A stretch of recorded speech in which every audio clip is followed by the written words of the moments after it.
This is Audible.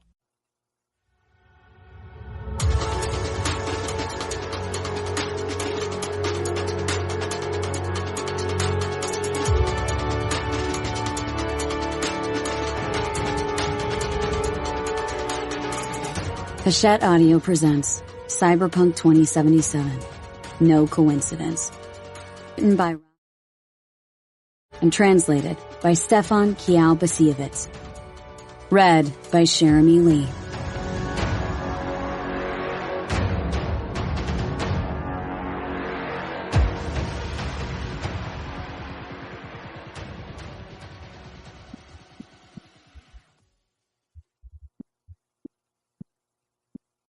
Chapter 1. Click, click, click. Didn't fit. Like everything else. I know. He wasn't supposed to be here. Didn't want to be. Squeezed between a wall and a dumpster in the goddamn pouring rain. Who knows? Could be useful. The rain reduces visibility, provides a little natural cover.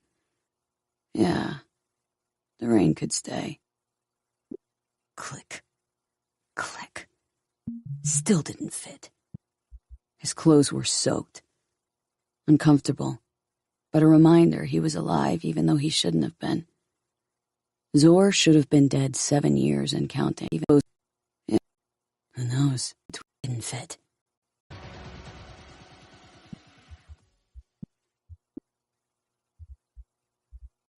Chapter 1. Click, click, click. Didn't fit. Like everything else. Like right now.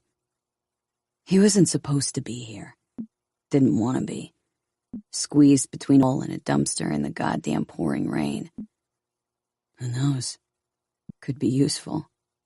The rain reduces visibility, provides a little natural cover. Yeah, the rain could stay. Click, click. Still didn't fit. His clothes were soaked. Uncomfortable, but a reminder he was alive even though he shouldn't have been. Zor should have been dead 7 years and counting. Gray water cascading from an utterly gray sky. The upper floors of the abandoned kibble factory dissolving into a gray nothing. The lower levels of the Petrochem Better Life power plant looming farther ahead, barely visible. Arroyo. Not the quaintest of Night City neighborhoods. A couple of passers-by scurried past, hardly a glance in his direction. Indifferent cars splashed through oil-slicked puddles, spilling onto the sidewalk. Might as well be invisible. Click, click. Gotta be kidding me.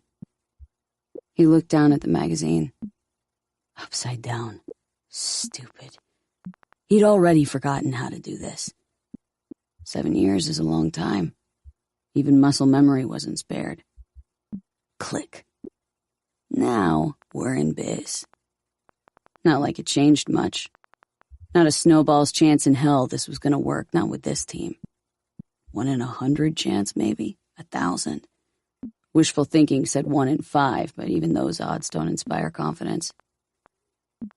30 seconds, said the synthesized voice through his earpiece.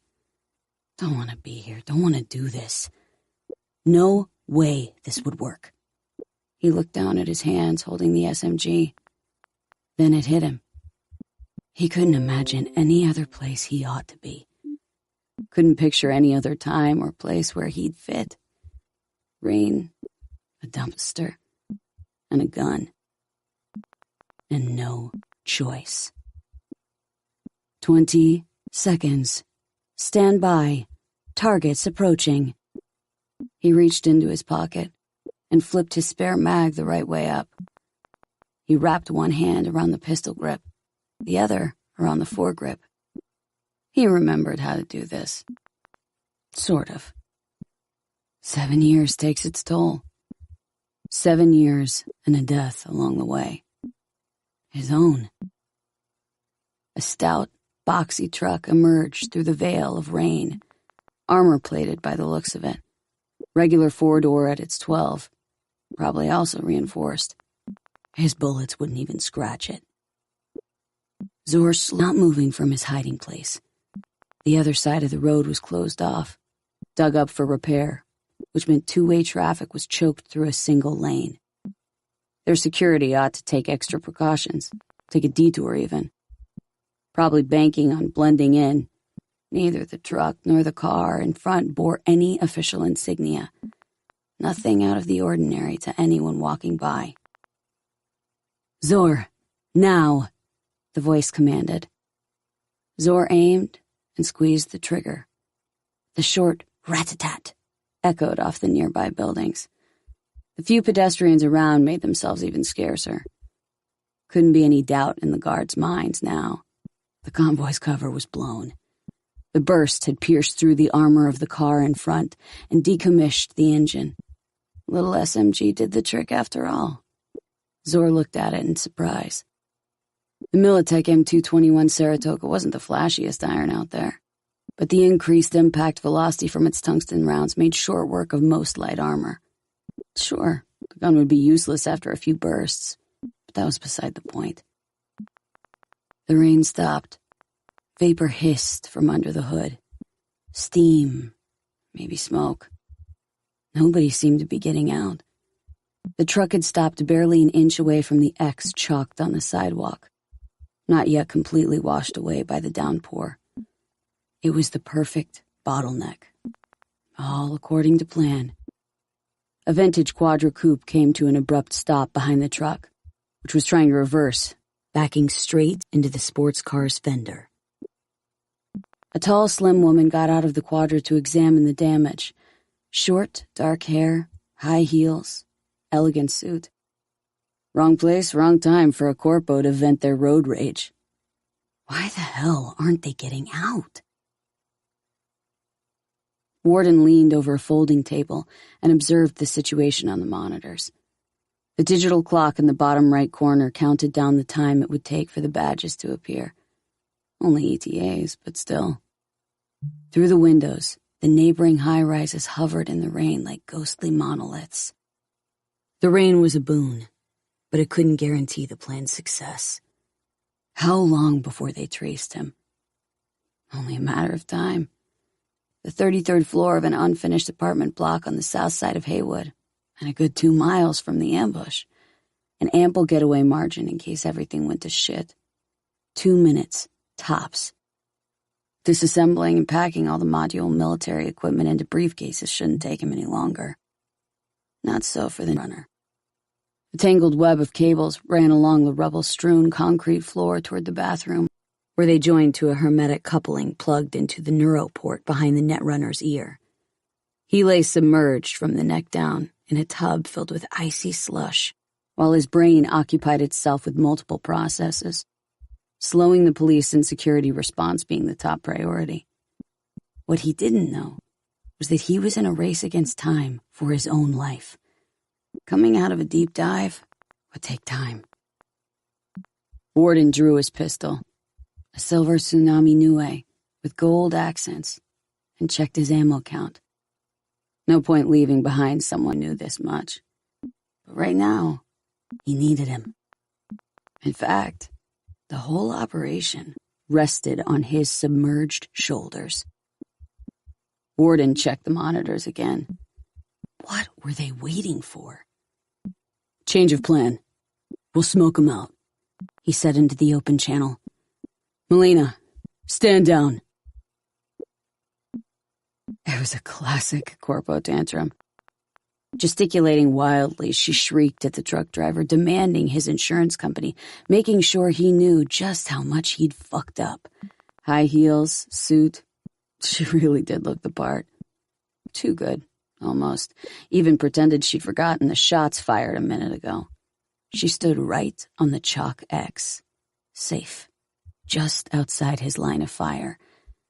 But then she took 3 steps forward. "Melina, I repeat, stand down." Either she was still pretending, or she really didn't hear it. Auditory exclusion. Throw stress into the mix, and Nothing goes the way it's supposed to. "Ron, light him up," Warden barked over the comms. "What about Melina? She could get shot." "You'll all get shot if you don't stick to the plan." "Give me a sec." Zor preferred it if no one got shot. "I have a good angle." He switched the Saratoga to semi-auto and fired a single round at the car, carving an ugly scar into the hood. The doors opened and 3 guards spilled out. Rookies, judging by their awkward shuffling. They wore Militech uniforms and were equipped with the minimum standard where he stood. Zor could instantly take out 2 if he wanted. No, not necessary. Melina seemed not to have heard Warden's orders, nor Zor's gunshot. She continued laying into the driver with the fervor of a hot-blooded Italian prima donna, pointing back and forth between the driver and her front fender. Finally, the driver's door. "Hiya, you're up." The voice belonged to Warden. You could tell at first glance. The slim, nimble woman with East Asian features, who was hidden behind the pillar, had exactly no experience in these kinds of stunts. She fumbled with the grenade launcher before they heard the muffled, familiar "foomp," followed by an unmistakable hiss.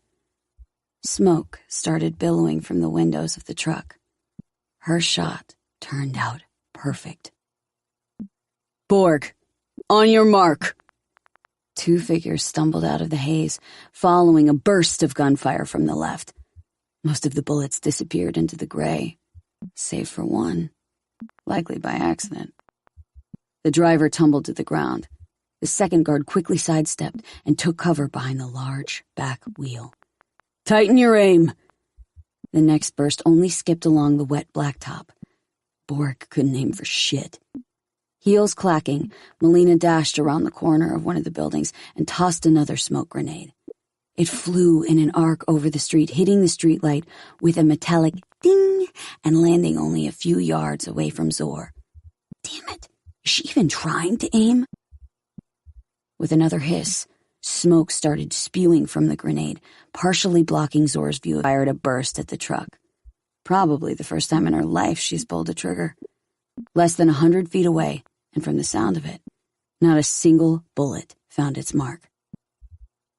Without a visual on their attackers, 3 guards in uniform started blind firing from behind the car. The 4th crouched behind the truck wheel, behind an old, burned-out car wreck near the sidewalk. "Aya! Down! Get down!" Zor barked into his mic.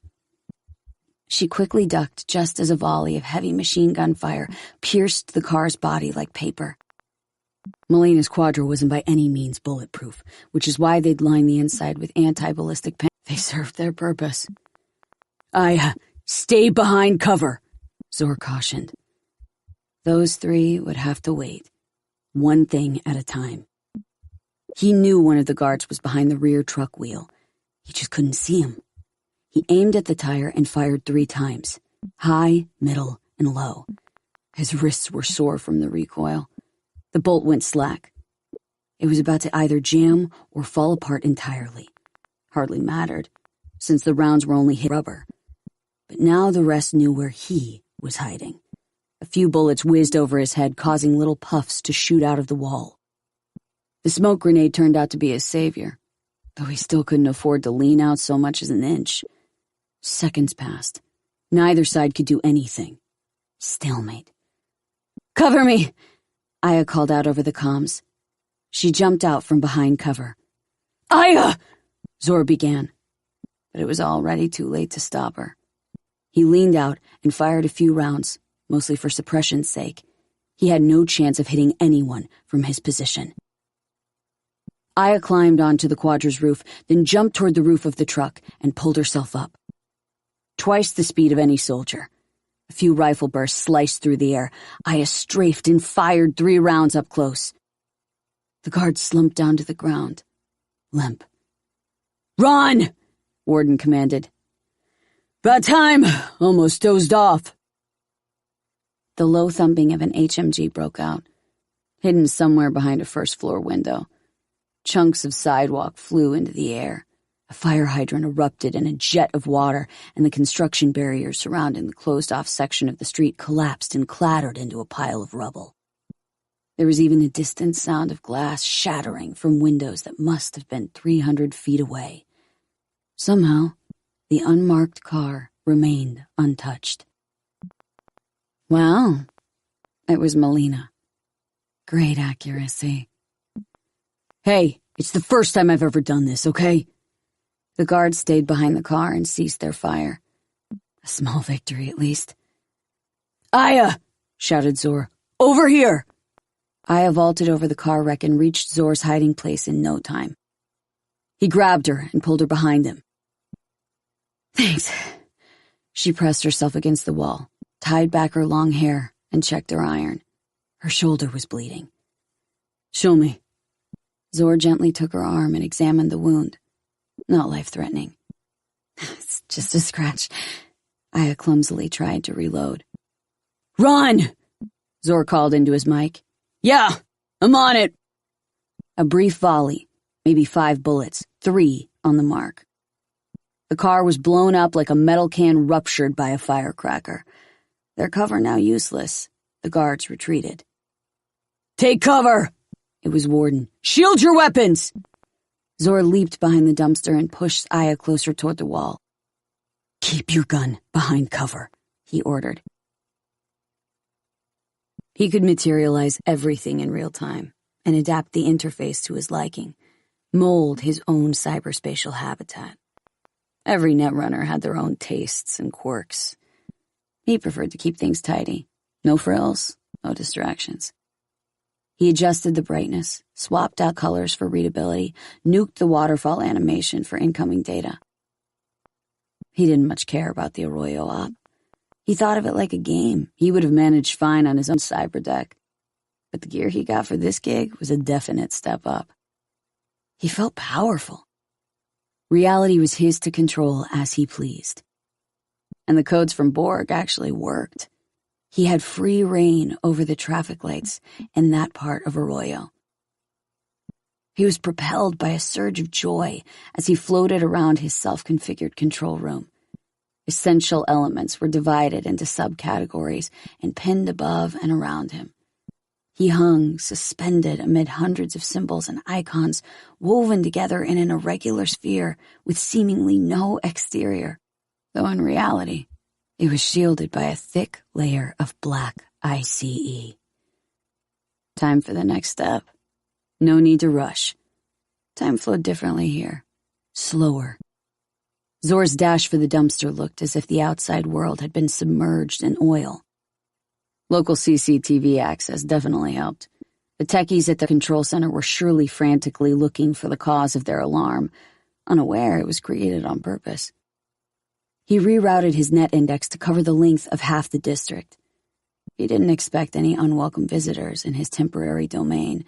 Nevertheless, he triple encrypted all possible points of entry.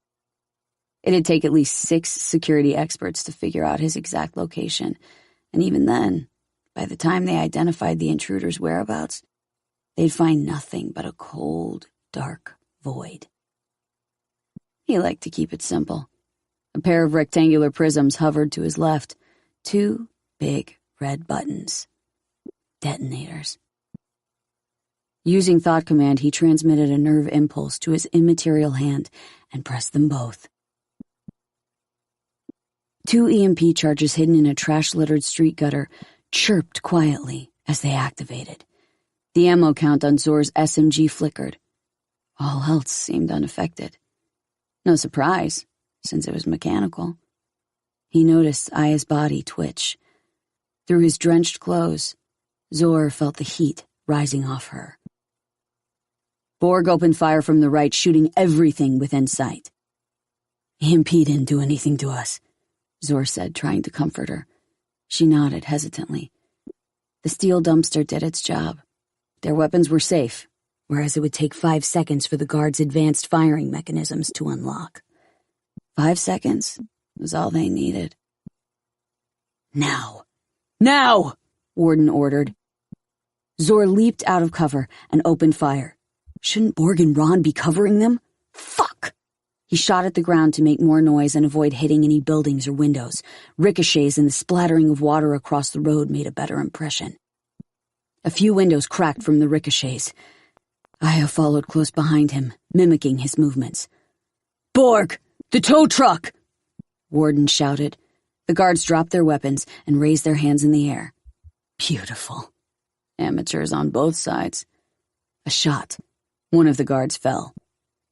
"Borg!" Zor looked around. "Hold your fire!" He ran to the guards and kicked their rifles under their bullet-ridden car. He shoved one of them around so that he stood facing what was left of the construction barrier. The second, equally terrified, didn't need any prompting and followed suit. Aya did a quick pat-down and removed the pistols from their holsters. Didn't even bother trying to use them earlier. Borg finally emerged from his hiding place, wearing his signature violet navy jumpsuit. He approached nonchalantly, as if he was starring in an action flick. His lime green hair slicked back. He was preparing to take another shot. "Borg, drop it!" shouted Zor. Borg didn't listen. He grinned like a mischievous child about to do something naughty. "Borg, the truck!" This time it was Warden. "Stick to the plan!" "You heard him!" Zor growled. Borg carelessly swung the rifle upward and rested it against his shoulder. He winced and quickly repositioned it. The barrel was still hot. He set off his comms link to stop Warden from listening in. "You mean the plan that put our asses on the line?" Borg began. "While he's sitting comfy giving us orders?" He rolled up his sleeves and briefly operated a panel just above his wrist. It beeped, and his arms and shoulders started to swell. In seconds, they were nearly 1.5 times their original size. He gave a satisfied laugh and kissed his bicep. "Impressive, ain't it?" He winked at Aya. "Not really, no." She didn't even look at him as she held the two. "Just get the tow truck here." "Time," urged the Netrunner's computerized voice. Borg grudgingly turned and jogged to where he should have been half a minute ago, a serious deviation from the plan. Police sirens faintly wailed in the distance. "Go! Start running!" Zor ordered the guards, at the same time gently lowering Aya's arms. The guards glanced at each other in confusion. They nearly tripped over themselves as they ran away at full tilt. "The lock!" Zor called out. Aya ran around the truck, her black ponytail whipping the air. She really was fast, but nothing indicated that she had any implants. Zor stood by the front and kept his eyes on the end of the street. "Mine's armed," Aya reported. 5 seconds. They heard the sudden roar of the monstrous engine, followed by the beeping of a garbage truck in reverse. "Yo, what the shit?" Borg started, confused. "Driving's supposed to be my job." "Should have driven it then, instead of fucking around," Melina retorted over the comms. Aya dashed around the side of the truck and leaned against the front fender. She pressed her hands over her ears and shut her eyes. But there was hardly any blast at all. It sounded more like a bottle rocket than a mine. All the better. They needed the cargo intact. They hurried back around and pulled open the rear doors. "There anything I should do?" Ron asked with uncertainty in his voice. "No. You can come down," Zor replied. "Need to unload this and Delta out of here. Badges will be here any minute, not to mention 6th Street. Borg, disgruntled at being called out, guided Melina as she reversed the garbage truck toward their payload. It was probably the first time she'd driven anything bigger than a standard sedan. She scraped the side of the Quadra, though this time she didn't care. Ride was stolen anyway. In the middle of the truck's cargo lay their objective, a gray container. They stood there for a moment and stared at it. They had a feeling they were in the presence of something important. No time to waste, though.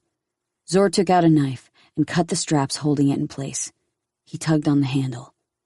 Wouldn't budge. "No way we're lifting this," Zor said. "Borg, make yourself useful and do the honors." Borg scowled and walked over to a lift control box duct taped to the side of the garbage truck. It was a last-minute addition. Basic, but effective. With a low whir, a crane emerged from the roof with straps and hooks dangling from its end. Zor attached them to the sides of the container. The crane let out a groan as it started lifting. Ugh, motherfucker weighs more than 600 pounds. Borg seemed impressed. Hell's inside this thing? The sirens were growing louder. 2 minutes, the netrunner notified them. Estimated or actual? Asked Aya.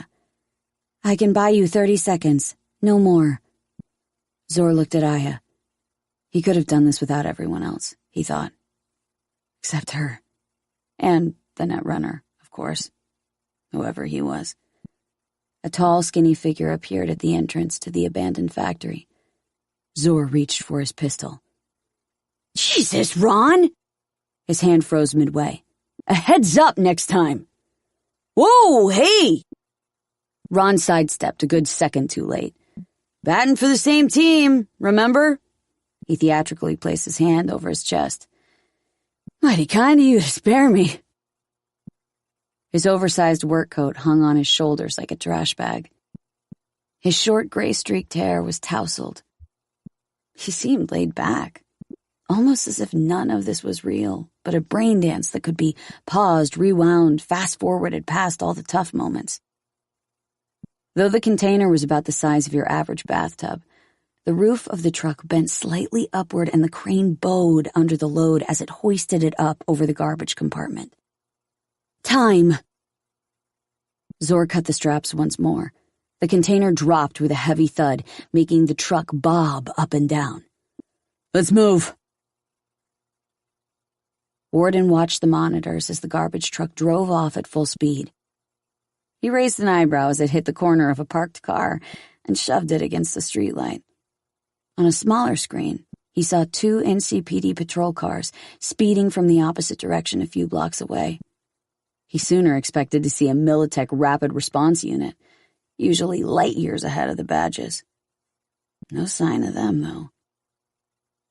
It was slowly dawning on him that they had actually pulled this off. He didn't believe in it at first. The op, pitched by the client himself, wasn't just strange. It seemed downright impossible. Usually, clients tell you what they want and how much they're willing to pay for it. This one had it all worked out from the start. Gonk as it sounded. Funny how it did work out. Maybe the plan wasn't so scot-brained after all. The thought that this strategy could be repeated in the future briefly crossed Warden's mind. Force a bunch of amateurs to do the job. It all crashes and burns. You lose nothing. Just one oversight. They knew his face, his name. Next time, that'd have to change. Yo, lady, slow down, Borg yelled, one hand gripping the edge of his seat, the other combing back his green hair. You got a death wish? If anyone's a lady here, it's you. Milena gripped the steering wheel even tighter, trying to stay inside the lane. She was smiling, clearly enjoying herself. Zor and Ron exchanged glances. Best if we avoid drawing attention, Zor interceded. A garbage truck going this fast will turn heads.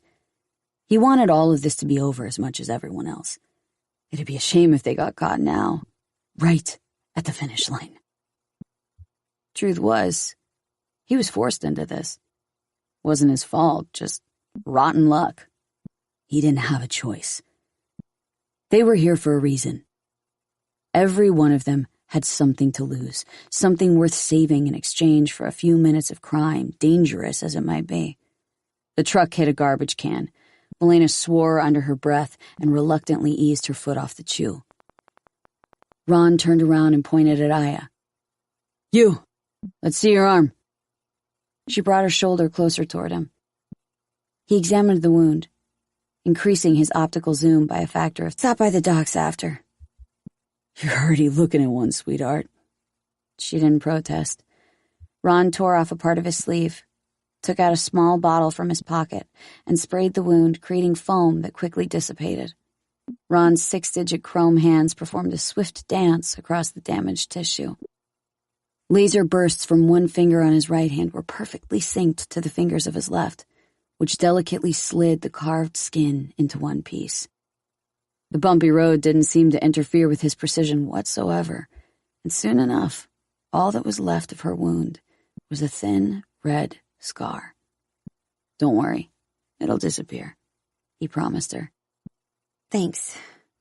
Aya gave him a polite smile and returned to her spot beside Borg, which was wedged between the front seats and the waste tank, awkwardly adjusted to fit around the suite of chem and radiation sensors. Borg used the tight quarters as an excuse to place his hand on her thigh. The intense glare Aya shot back at him caused him to quickly yank back his hand, sending his elbow painfully into a radiation gauge. Zor sat squeezed against the passenger door, observing the rest. Ron, a ripper doc, in the wrong place at the wrong time. Zor examined his 6-digit titanium-jointed hands covered in matte nano-rubber that didn't resemble real skin in the least. Zeta Tech manufactured. Expensive tech. What did Warden have to force him into this? Zor had the uncanny feeling that they had met before. Melina turned. The truck swung around in a long arc, missing a street pole by a hair. "Whoops," she murmured. "Can't get used to how wide this thing turns." How many anti-aging mods could she possibly have? At first glance, Zor wouldn't have put her over 25, but he knew now that 40-something was likely closer to the truth.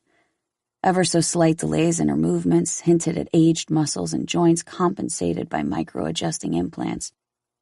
More importantly, what was she, by all indications a high-flying corpo, doing down among Night City's bottom feeders? They were a class unto themselves, sheltered and free from the unpleasantness of getting their hands dirty like everyone else, a coveted status they spent their entire lives working hard to maintain. Whatever Warden had on her must have been serious. Aya, another mystery. No visible chrome, a rarity these days. Gotta be in damn good shape to move around that fast. Takes discipline. The Netrunner. Nobody had a clue who he was, yet he was the true backbone of this operation. The only one who wasn't expendable. Without him, there was an absolute zero chance they'd have pulled this off. "Take a right." The Netrunner's synthesized voice didn't convey any hint of emotion. "After 2 intersections, you'll take a left at the green light." "Thanks to who, losers?" Borg called out from the back. "That's right, my codes. Without me, you—" And who the hell was Borg? The extensive cyberware explained the nickname, even if they were probably all for show. A widened jaw, several flashy implants scattered over his biceps, shoulders, and neck. There was little rhyme or reason to them, like a mashup of unrelated tattoos. God knows what purpose they served, if any. But they didn't make him look strong, just big. No use dwelling on them. Once they brought back the container, everyone would go their separate ways and never have to lay eyes on one another again. They sat cramped together in the garbage truck's cab and watched as the streets seemed to magically clear a path for them. The Netrunner was changing the streetlights, leaving the badges stuck in traffic while they rode a wave of green lights. Melina's smile hadn't disappeared. "One more thing." "Stop the truck," Zor said in a way that made Melina brake without hesitation. She pulled over to the right. Unaccustomed to the braking distance, the garbage truck continued to roll until it bumped into the back of an abandoned car. The drumming of rain on the roof suddenly stopped. They were under an overpass. "Damn," Ron smiled to himself. "That was one hell of a trip." "Switch off your phones," Zor led by example, turning off his first. The rest hesitated but followed suit, unlike Zor muting their implants via thought command without... "Bro, an earpiece? You for real?" Borg sneered at Zor. "Can't afford a neuroport like a normal choom?" Don't like microprocessors buzzing in my brain. Neither he nor Aya used implanted hollow calling. Though she had a neuroport, it was connected to a physical external device. As long as communication was limited to voice, Zor preferred a phone. Simple. No bells and whistles. It's not like they would be having a hollow conference or anything. All right. Why us? Zor asked. They stared at him in silence. 'Cause we're friggin' badass? Borg scoffed. Whole thing went as smooth as a Joy Toy's ass. You catch their faces? Shat their pants the second they saw us. Because they weren't expecting trouble, Ron corrected him. Not even Cub Scouts like us. Because they were scared. Melina took out a cigarette, inserted it into an elegant cigarette holder, and lit up. A violet haze wafted through the cab. They were new and experienced. Wide-eyed recruits barely out of training. Must have thought this would be a routine A to B escort. Robbed those kids of their blissful youth, Ron muttered grimly. For some, a long life. Old age, too. In one fell swoop. Melina motioned behind, toward Borg, with her cigarette. Because someone couldn't stick to the plan. Because we're low risk. That's why Warden picked us, Aya said. If we'd have died, they wouldn't be in any loss. He doesn't lose anything from us being alive, either, Zor added. Right now, he still needs us. But the second we deliver this container, that ends. What now? Warden noticed the garbage truck stop under the overpass. What's the holdup? He asked. No answer. Fucking amateur hour. If they're already causing problems now, there's no telling what tomorrow would bring. Problems are best gotten rid of before they have a chance to breed and multiply. Sadly, the client specified that he wanted them alive. Why the bleeding heart? He drew his pistol and took a moment to admire it, running his fingers across the smooth steel. What if he altered the deal just a little? Fewer witnesses, fewer problems down the road. Rest stays the same. Still weighing his decision, he slowly trained his pistol on the netrunner lying in the bathtub. Wouldn't advise that, said the synthesized voice through his earpiece. Check the screen. Warden leaned over the equipment. The main monitor displayed the interior of an unfinished megabuilding. A 40-year-old, broad-shouldered black man covered in tattoos and wearing a synth leather coat leaned over a table. Warden quickly turned and aimed his pistol at the drone hovering outside the window. Not worth it, said the netrunner. A recording of this whole operation is being kept in a secure location. If I flatline, it goes straight onto the net. Warden calmly walked over to the bathtub. He knelt against the edge and brought his face less than an inch away from the netrunners. It would have looked like he was asleep if it weren't for the colors flickering through his eyelids. The ice in the tub had almost completely melted. Plenty of ways to keep a body artificially alive, Warden said in a harsh whisper. The netrunner was silent. Warden smiled. He stood up and holstered his pistol. Relax. You'll get what was promised. Like to play with iron is all? Don't got nothing else. Yo, hold the fuck up. Time out, Borg started. We're the ones with the goods. If he wants it so bad, he can pay for it. I don't think you understand our situation. Ron looked at Borg. It's not our game. He makes the rules. He makes them, we bend them. I mean, Christ, we're the fucking gang here, and he's just him. Melina shook her head. Every one of us has got something to lose, Ron reasoned. Oh yeah? Borg asked. Like what, old man? My patience, for one, if you don't cut the smart-ass act.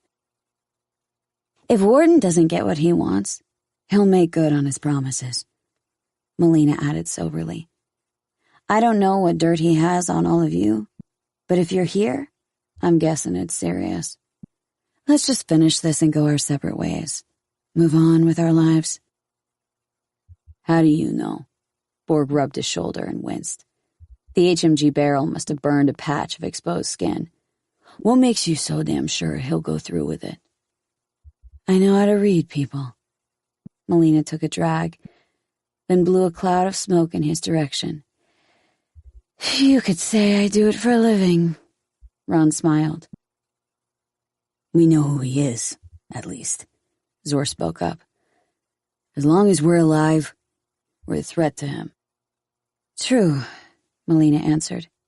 He could have hidden his identity from us if he wanted to. Thinks himself safe, untouchable. And he's right. We're the ones who should be scared, not him. Better keep our mouths shut because as far as I can tell, blackmail doesn't have a best-by date. Fine, let's just go. Borg leaned his head against the rear wall of the cab with a metallic thud. Let's just get our eddies and put this whole thing behind us. What eddies? Aya asked, suddenly confused. I mean, Borg hunched over slightly.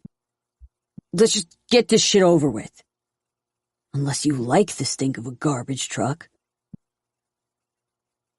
The guard waved them through without a word, not even a glance. A man of reason. The underground garage was virtually empty, lit only by a few faint construction lamps, the evenly spaced pillars casting long shadows across the floor. It looked like the construction company went bust before they could install proper lighting fixtures. The crew hopped out of the truck, hearing the soft slap of wet concrete as they landed. It was cool and damp down here. That explained the lack of any homeless. They wanted this to be over and done with, but weren't in any particular hurry to face Warden. This place was practically made for quietly taking care of unsavory biz without the fear of prying eyes. So, Borg folded his arms and looked around the empty concrete space. Where the boss man at?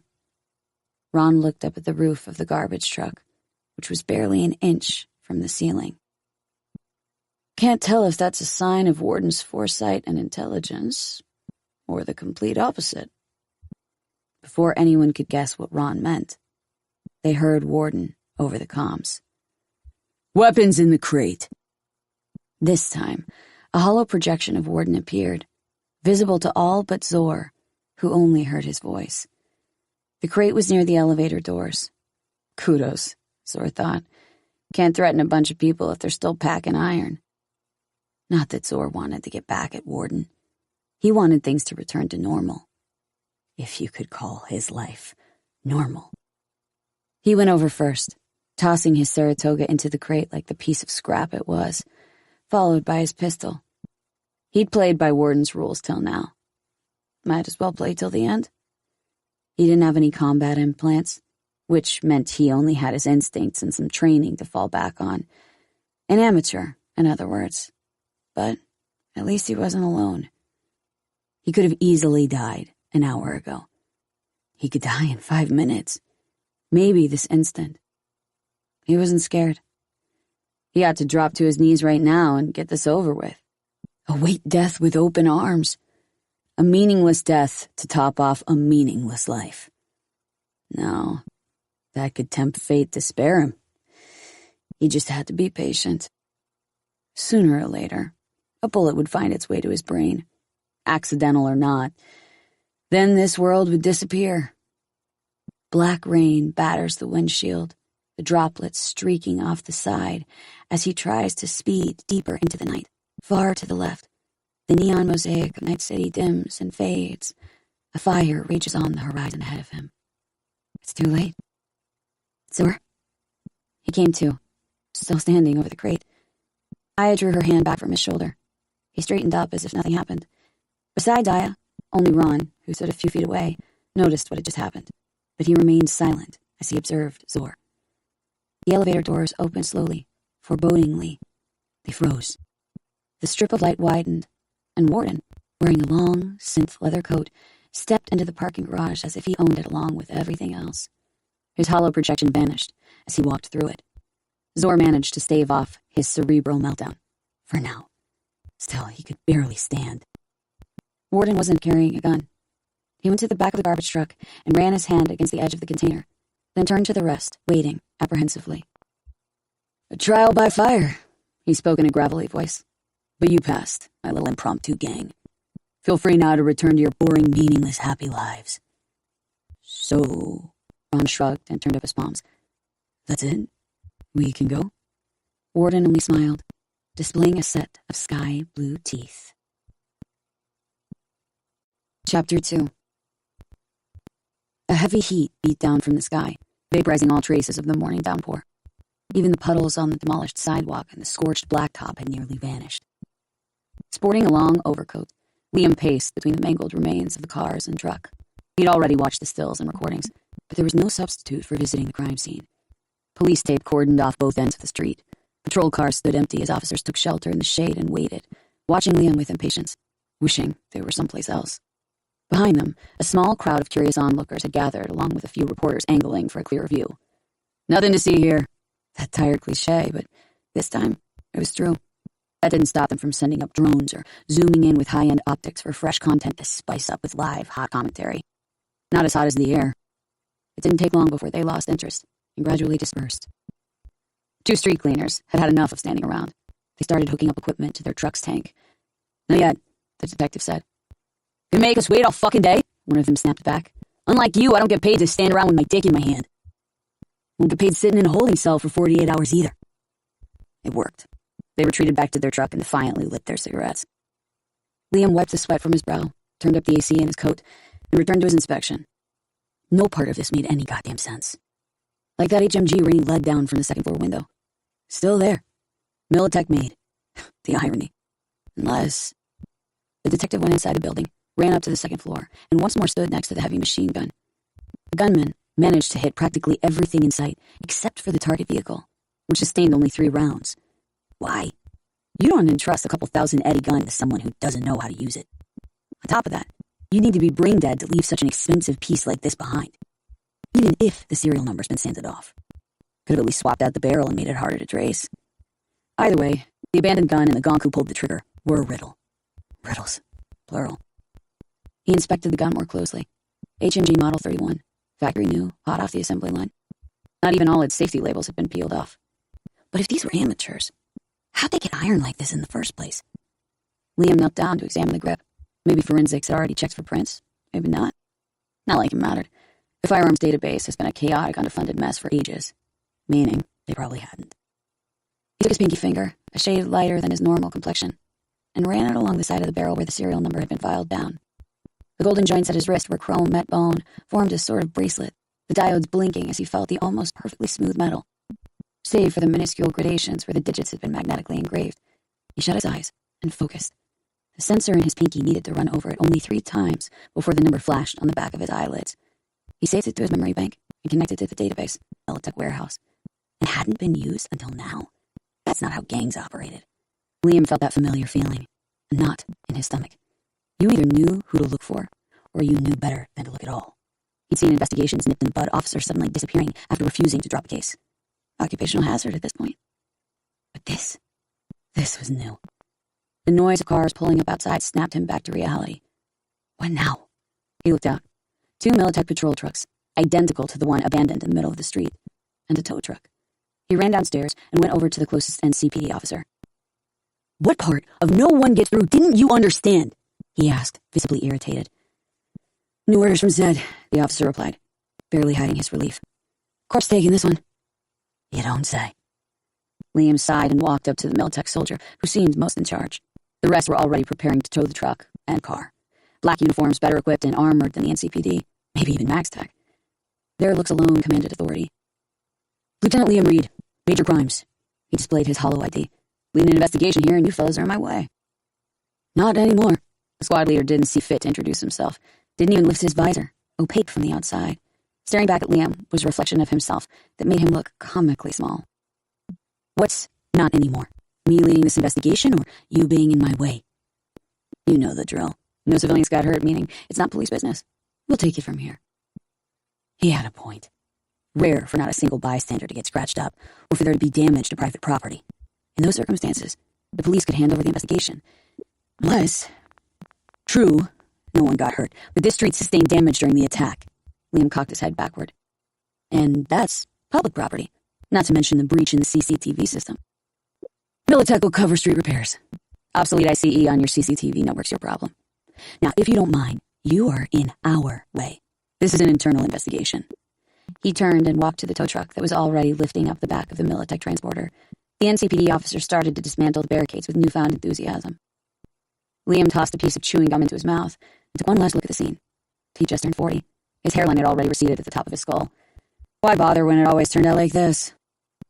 He enabled his phone nested in his coat and dictated a message via thought command. Got the afternoon free. I'll pick up the kids from school. ARSO3, log 35102. Synchronization procedure initiated. Unidentified device NI100101001110. Status unknown. No additional subsystems detected. He was alive. No doubts there. At least not in Zor's mind. He lay on his back and stared at the ceiling.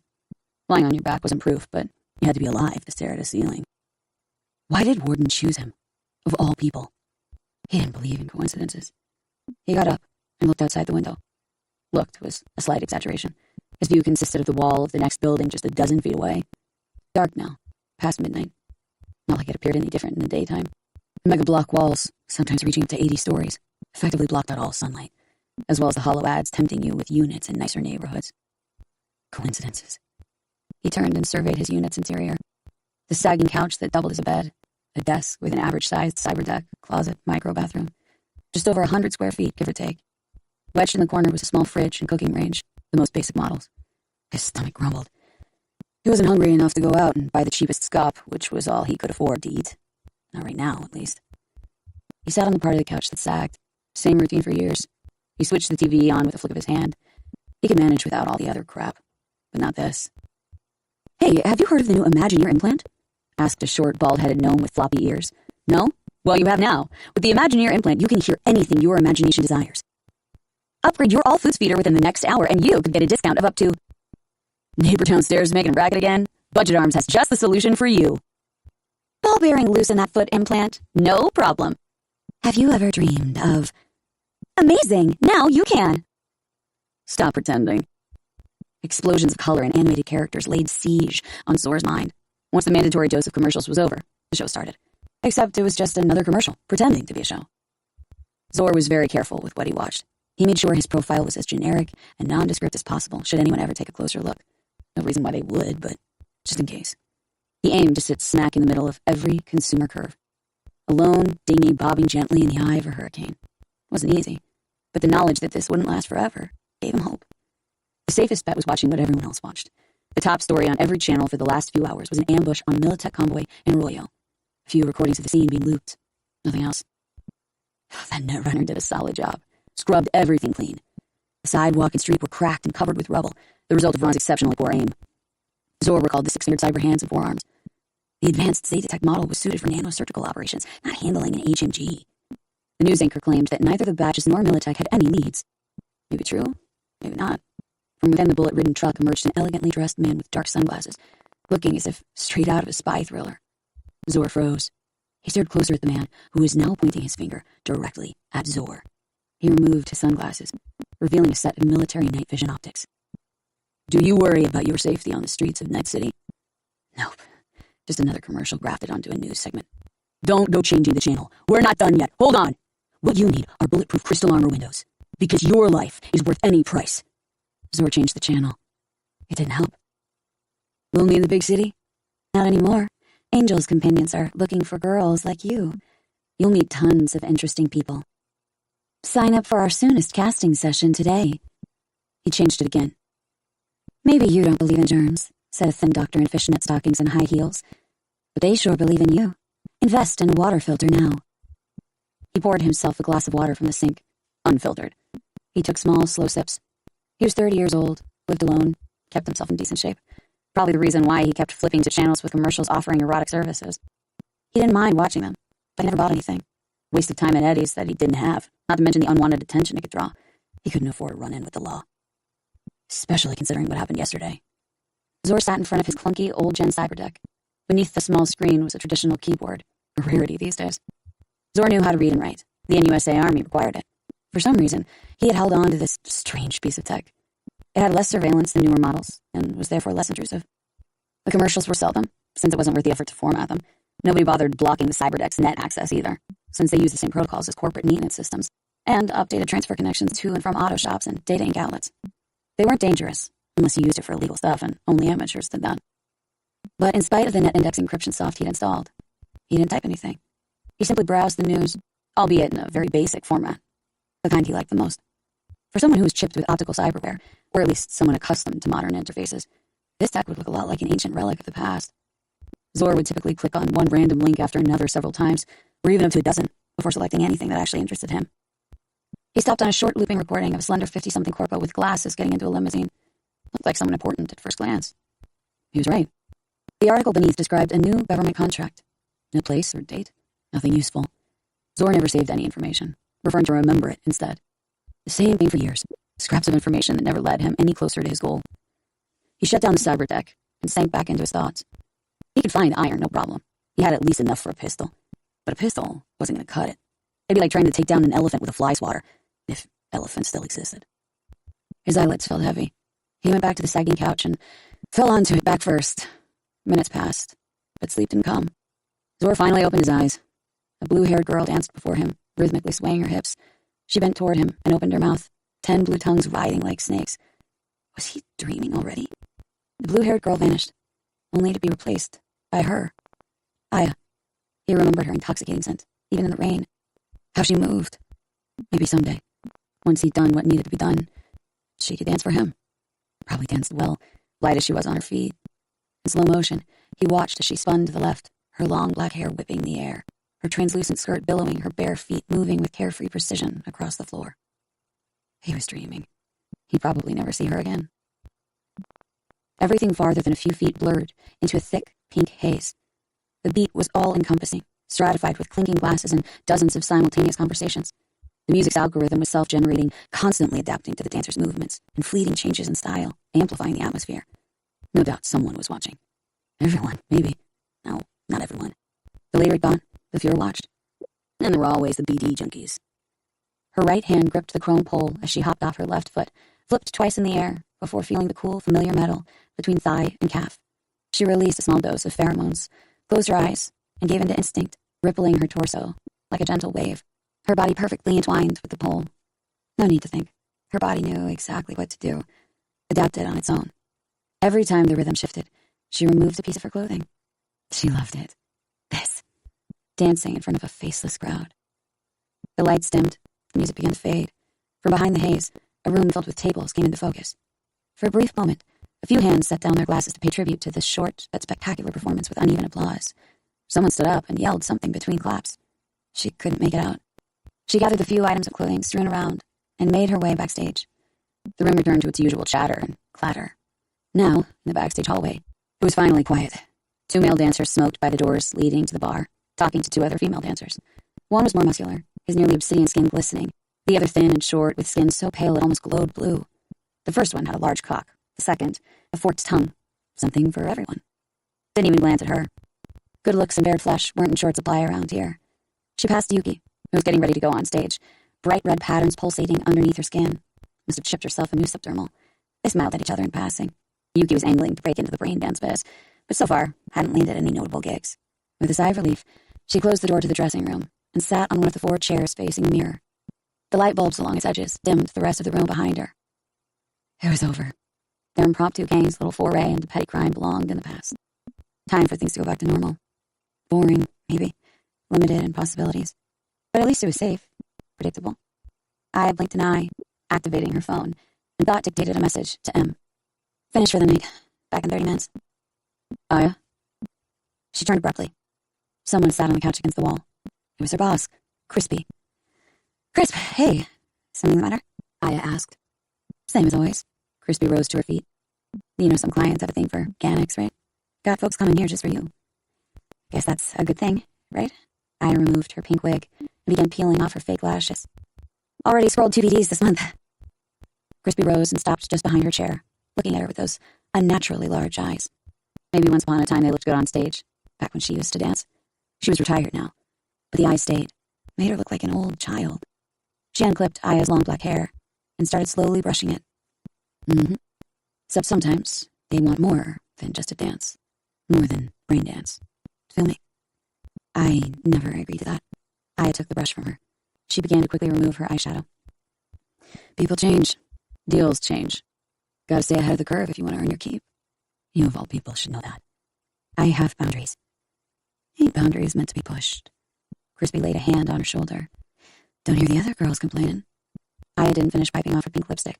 She threw on her jacket and made for the door. Crispy didn't stop her. Remember, honey, you may be Gannick, but you ain't innocent. So do us all a favor and quit acting like you're some goddamn saint. Aya pushed the door open and headed toward the exit. The stool wobbled as Ron plopped himself down at the bar. He played around with the ice in a faux crystal glass, containing a brownish liquid pretending to be a half-decent whiskey. With a flick of his wrist, he could land one ice cube on top of the other 9 times out of 10, even while losing their shape as they melted. Pepe, the bartender, asked him. Nah, Ron looked at him with a vacant expression. Why? Take my advice, brother. Keep it that way. The counter seemed to bend as Pepe leaned on it with the elbow of a muscular tattooed arm. His gold cyber hand grazed the cross on his gold chain. Wouldn't walk out of a casino alive with that little party trick. I'm a ripper doc, not a gambler. They wouldn't bother to ask, and you wouldn't stick around till then anyway. Pepe nodded toward Ron's glass. Always figured rippers made steady Eurobuck, yet here you are drinking Jotil. Don't think he's too tall for your budget? Ron shrugged and peered down into his glass. The green glow from the neon sign above the bar made the whiskey nearly black. Know what it's like to do something that's beneath you, but you don't have no choice. Pepe deliberately scanned El Coyote Cojo's empty interior, then turned back to Ron and pulled out an unlabeled bottle from underneath the bar. Try this. He poured a liquid that looked and smelled like the real thing. Don't got no name, but it beats half the brand name piss they call whiskey these days. Gazing through the glass walls of a unit on the 66th floor in Charter Hill at the dazzling night of Night City could make one giddy. Dozens of skyscrapers, lit windows by the thousands, floating hollow boards the size of soccer fields, countless AVs weaving their way between buildings like a swarm of fireflies. Down below, a tangled mosaic of neon signs, brightly lit store windows and cars. And at the center of it all, the looming mega buildings of Corpo Plaza, topped with a layer of cloud so brightly backlit that it may as well have been daytime. The city that couldn't sleep. In the window stood the reflection of a model-perfect nude body, shrouded in the night. We really made an impression on them today. The man threw off the blanket. Those amateurs from Arasaka. Anyway, how was it for you? Tall, thin, well-equipped. Melina knew what he meant. It was fine, she said, throwing on a silk robe. As usual, if you want a number, then 3. But the third was sort of, whatever. Whatever. The man stood up. You had 3 and you're complaining? Fucking optimal settings. Melina shook her head. She went back to the window and closed her eyes. I think you'd better go. 3 orgasms and now you're telling me to fuck off? He started to pick up his clothes from the floor. How about next time? I get 3 and you get 1. I have a general sort of crisis in these kinds of relationships. She touched the glass. 2 weeks ago, I was in a pileup on the Beltway. There was fire. Lots of people died. I could have died too. But all I did was sprain my ankle. One of the trauma team medics there lost it. Tried to save some kid from a burning car. She paused. The others wouldn't let him. Makes you think. Death all around you. Choosing whom to take and whom to give a second chance. You start to realize it's all pointless. He started dressing quicker, not saying a word. He was too young to understand. Well, see you at work tomorrow, he said from the doorway. The door slid open automatically. The best fuck in a month. That same empty feeling. Ned Templeton was okay. They were all just okay. Except he was supposed to be more than good for just chewing up and spitting out. Her hope started to fade. It was the same thing over and over. Even 3 inevitable orgasms start to get boring. Nothing had substance anymore. If only something went wrong. Differently. No, they all had the same soft, same programs. It was one deja vu after another. When to put in 1 finger or 2. She knew it all by heart. She was sick and tired of it. Melina knew she wouldn't fall asleep. She thought commanded her neurotransmitters to dispense a cocktail of anti-stress chemicals into her brain, chasing it down with her whiskey. It was a sharp deviation from her usual premium health diet. But to hell with it. In any case, she stopped dieting 2 weeks ago, after the crash. When you stare death in the eyes, kale and chia for youth and longevity seem only a waste of time. Her thoughts began to slow. The neurotransmitters were doing their job. She felt herself folding back into the sparsely furnished unit behind her. The crowds of people, thoughts, things, and problems that occupied her mind each day was enough. She needed space to relax. There was no place for useless crap here. She lit a cigarette, the flame lighting up her face in a window's reflection, the synthetically rejuvenated face of a 52-year-old. She dropped the lighter, the holder dangling from her slightly parted lips. She took the glass from the table and hurled it at the window. Music, bitches, and booze. That's right. Watching weep, losers. Table, stool's a little shaky, no big deal. Whole world swaying to the same beat. Got a booth, my own fucking booth. Chick to the right of me, chick to the left. Getting a load of my biceps, pulse into the rhythm. Fucking all over me, man. One more shot. Clink. Gotta keep my head straight. Gonks at all the other tables. Cheap chairs, cheap taste. Taste. Chick dancing on a pole. I'm gonna motherfucking roll. Shit, that rhymed. Yo, one more shot and we're going upstairs to Pound Town. You ready? I'm already wet, baby. The one on the left poured a shot. You can stick it anywhere you want. The one on the right added, fucking A, let's do this. Gulp. One last drink before battle. Gonna be a long night. The applause momentarily snapped him out of his seconds-long reverie. He didn't even realize he'd momentarily blacked out. He got up, clapping his hand above his head. Hey, beautiful, he yelled at the stage. Get over here, we can do a threesome. Wait. He counted in his head. 1, 2, 3. Oh, a foursome. He hobbled out of the booth, took a few wobbly steps. The dancer with the pink hair didn't even glance in his direction. She picked up her clothes and disappeared backstage. That ass, though. Fucking bitch. He turned around sharply. Well, I guess it's just you two. The lights around the club started spinning. The ground beneath his feet vanished. Borg was unconscious before his head hit the floor. Chapter 3. Sup, losers? Miss me? That's right, it's your favorite scumbag media, Freak Seek. Wondering what the corpos have been trying to hide from us this time? Well, if you ain't, you're gonna find out anyway, because I don't give a fuck what y'all want. Remember that shootout down in Arroyo? Look, I know there's been like 100 shootouts since then. Who cares, right? Scream sheets be jam-packed with crime every goddamn day. Except for the one in Arroyo. You heard me. You won't find it in any official news sources anymore. Weird, right? Someone fucking obliterated a Militech convoy and boosted their cargo and not a drop of ink's being spilled over it? Except right here. Newsfeed scrubbed any mention of it clean, so that just leaves little old me digging through days-old news feeds. Know anyone else with that kind of dedication? Yeah, didn't think so. What do we know so far? They were pros by the looks of it. New outfit, probably from out of town. But that don't scare me. Know what keeps me up at night? The next corporate war. They try to put the scare in us with gang wars, except we used to that shit by now. Hell, gang wars is just part of the NC scenery now. But you can't ignore a corporate war, no sir.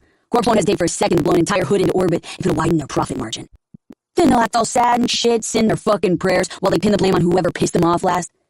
What do y'all think got clipped from that convoy? Must have been something important if someone went through all the trouble of sweeping it under the rug. Some kind of new bioweapon, maybe? Who do y'all think will use it and win? Here's hoping we'll never find out. Stay tuned to Freak Seek if you're hungry for the truth and nothing but the truth. Peace!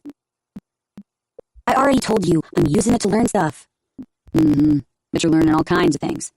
It's not a wreath. It just looks like one. It can't even run a brain dance. The short, skinny teenager sat in an armchair at his desk, a wreath held in both hands. The woman with greasy pink hair, standing in the doorway, was his mother. Her sweatshirt hung on her bony shoulders, as if on a coat hanger. You'll fry your skull sponge with that thing, she repeated. I modified it. I use it for other things now. Can already see what you'll end up like. Like what? Like a brain dance junkie. I know, it looks like a wreath, but I just told you, Albert sighed. Besides, you're gonna stand there and tell me watching TV all day doesn't fry your brain? Her lips tightened. I like knowing what goes on in the world, okay? You ought to stay busy. Do something useful with your life. Useful? Like what? She pursed her lips and waved her arms. I don't know. Something. People do useful things. You don't do anything.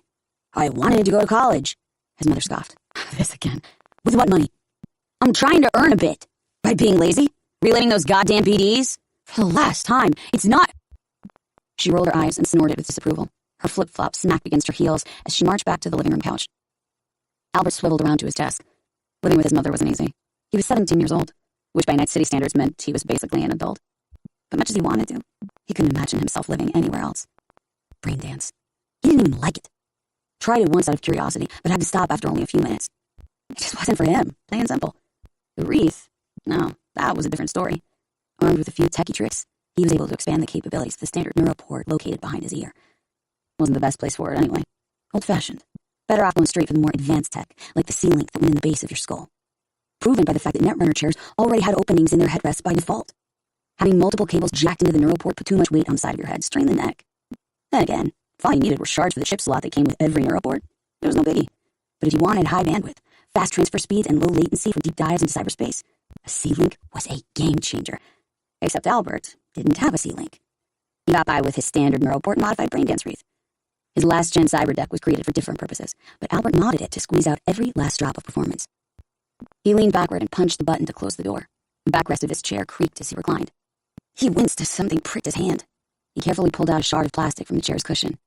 He shivered as he saw a scarlet drop of blood form on his palm, staring at it with a mixture of fascination and disgust. He wiped it with a tissue, but after a second, it reappeared. Blood. It coursed within him, kept him alive. It seemed so animalistic and practical, downright gross. He took a few deep breaths, brought his thoughts under control, and redirected them. Ought to get a new chair, something better. Could go out and buy one right now if he wanted to. Money wasn't the problem. It was leaving the unit, going all the way to the tech store and interacting with people he had no interest interacting with, or even worse, getting accosted by a salesperson. Could order it over the phone or via the net. But how would he know which chair was the right fit? He'd stick with the old one for now. He put on the modded wreath and inserted the jack behind his ear. Relief washed over him, as if he was finally coming home after a long journey. He was back in his world. He was immediately struck by the technological gap between his gear and what he'd been given for the op. Everything here was dumbed down. Transfers crawled at a snail's pace. The difference between first and second tier was night and day. Out of habit, he ran the program that checked safety levels in his area. Nothing out of the ordinary, which meant that all of South Haywood was yellow instead of green and red in a few spots, while Westbrook and the center were completely green.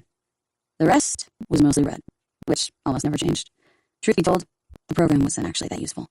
Apart from Pacifica, the red zones would be crawling with police. Nobody dare steal a candy bar. Paradoxically, red was sometimes actually safer than green. Not as if he was planning on going out anytime soon.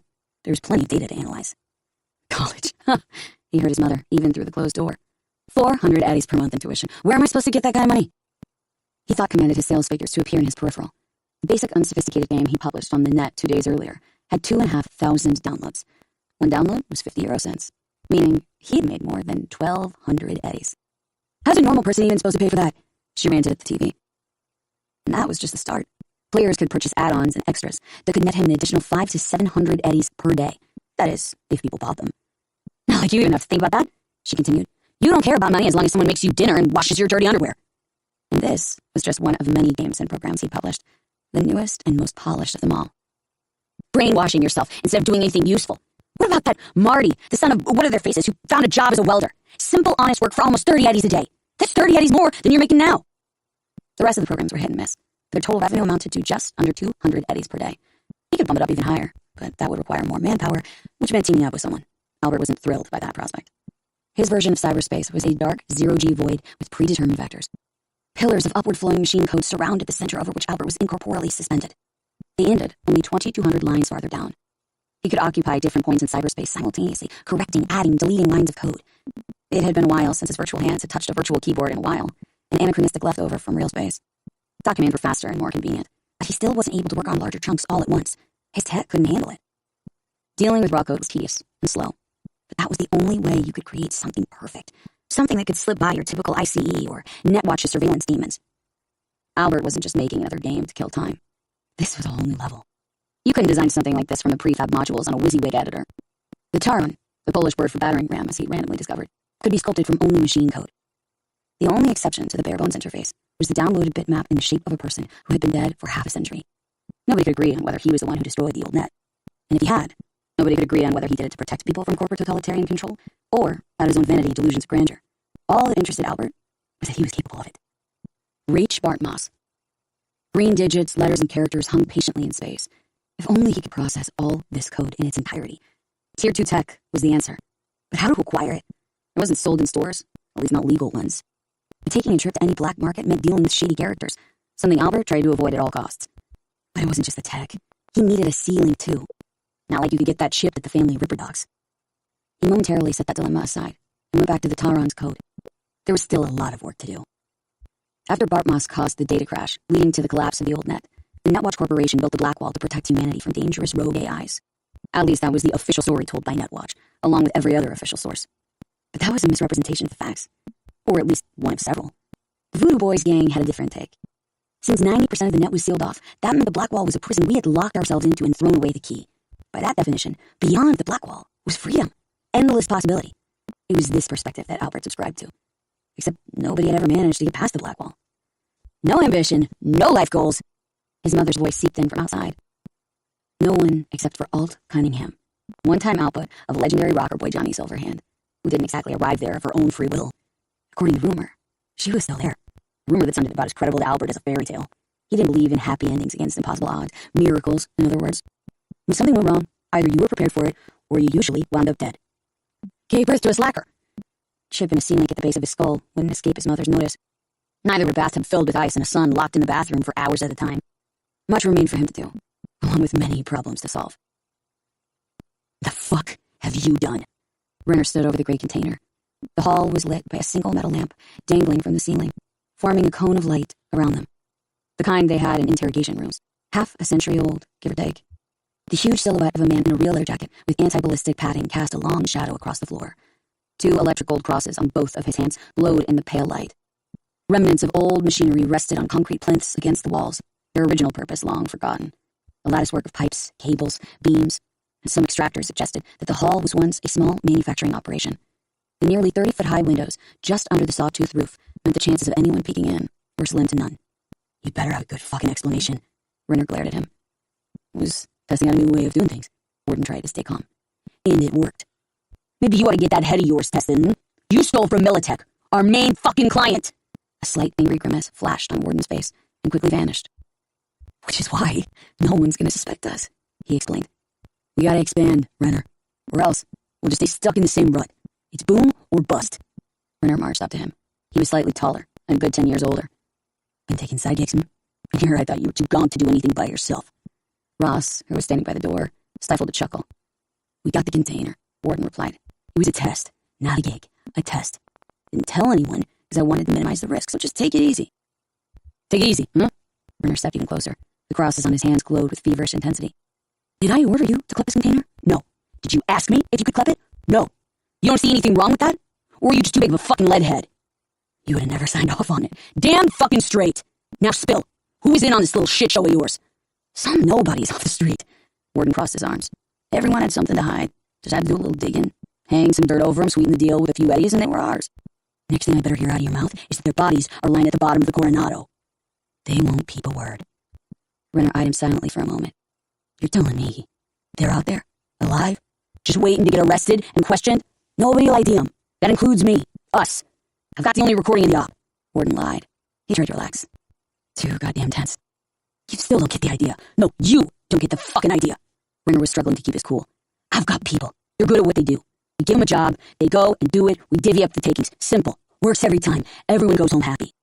And here you bring me stolen Militech goods and off their soldiers while you're at it? The fuck you expect me to do with this? Because right now, I'm thinking I ought to zero you, strap you onto this goddamn container, and send it back to them with flowers and a bottle of fucking champagne as an apology. Or do you got a better plan? Renner was inches away from Warden's face. Warden had to take a step back. Doubt it. Just like I doubt all your gaunt brain ideas. Now listen up. You're gonna get your ass back in line. No questions, no half-baked schemes, and you don't even fucking think of any more ops, never mind testing them. You do what I say, no more, no less. We clear? Don't worry, you can adjust the size, even during, especially during. Start small, finish large. Melina wanted to switch off the commercial, annoyed. How dare they? An aging nympho? Was that the profile the algorithms cooked up? Except there was no profile. She alone had chosen the subscription plan. She didn't switch it off, pulling her hand back at the last second, let it play in the background, out of sociological curiosity to see how the other people lived, down there. The shiver in her lower abdomen wasn't imagined. Should she go out? No, she had neither the strength nor the desire to go anywhere. Not to mention, no one to go with. Ned was still licking his wounded ego. It was shaping up to be another charming evening. No, how much more can you put yourself down like this? She hesitated for a brief moment. Why the hell not? She wasn't paying premium for nothing. Everything was premium. Her nails, breasts, skin. She browsed the newest cartridges that had arrived through her subscription and settled on the inconspicuously titled 12 Gigolos. Then she put on her braindance wreath and made herself comfy on the couch. The room was dark, not very spacious, but enough to fit 3 operator workstations. The dim glow from 3 main screens and a few other light fixtures revealed little apart from the soundproofing on the walls. Each workstation looked identical. an armchair surrounded by screens and control panels, with a keyboard mounted in the center. All displayed the same green, orange, and red rows of digits, real-time graphs, and command windows that were constantly shifting, dreamlike. "Nothing's happened for the past hour," said the woman known only as OP1, clearly bored. "Can't we just crank it up a little bit?" "We're not cranking up anything," replied OP2. "Could skew the results." "There won't be any results if nothing happens." "Our orders were clear. We don't touch the variables without good reason." "Nothing happening isn't a good enough reason." "You that bored that you're willing to get fired," interrupted OP3. "We stick to orders. End of discussion." ARS 03, log 44321, synchronization procedure initiated. Unidentified device, NI10010101110. Status unknown. No additional subsystems detected. Why's it always gotta be a warehouse? Or some other godforsaken dump? There, Zor finally out and said it. He'd been waiting to ask that for a long time, here in the office of Byers & Son. The man sitting behind the counter was none other than its sole owner. The office stank. Always. Didn't need to wonder why, since right next to it was a biomass composter. More like a goddamn bioweapon. And for what? Not like the methane was even being put to good use. The flame just past the roof never stopped burning. Was methane what thousands of rats, cockroaches, and every other pest produced as they decomposed?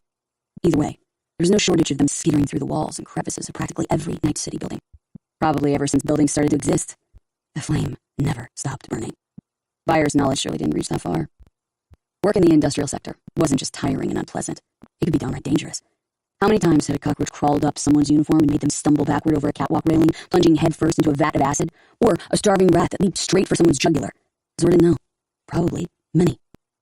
"Age-old tradition," Byers explained. "As my old man used to say, ain't no job too hard for us to handle. Clients know that. That's why they come here." He snorted whenever he laughed. "What did you think this was going to be? A goddamn picnic?" Tradition. That was one way of looking at it. Byers himself was the eponymous son in Byers & Son. You could say he followed in his father's footsteps, but he didn't have to move an inch. All 330 pounds sat right where his father must have sat a long time ago. Cause of death? Working in hazardous conditions, or type 2 diabetes exacerbated by morbid obesity? Probably both. When I started working here, Zor hated these kinds of conversations. He felt the knot in his stomach twist. "I was sort of counting on not having to do all the heavy lifting." "Look, June, I'll tell you again." Byers wiped his face with a grimy hand. "Someone's got to do it, right? Soon as you get this warehouse over with, you can relax, wash it all down with something strong, and contemplate the meaning of life or whatever. How's that sound?" "It's Morris's birthday today." Byers closed his eyes and frowned as if in pain. "Ugh," he groaned. Heaven forbid if anything in his day didn't go as planned. "I don't know. Go out somewhere. Buy him a beer or something." A moment's peace. Juliana's in the shower. How much water is she using up? Best not to think about it. The bill still had 2 weeks to arrive. She'd barely keep herself awake. But she had to hold out. Couldn't show her exhaustion. Just a little longer, and she'd have plenty of time to sleep. But only after. The girl came out of the bathroom naked, leaving wet footprints on the floor. Completely unembarrassed. She didn't even know there was such a thing as embarrassment. Her body was merely a vehicle traversing through an unfathomable reality. Aya offered her the towel, but she never took it. Aya always had to dry her.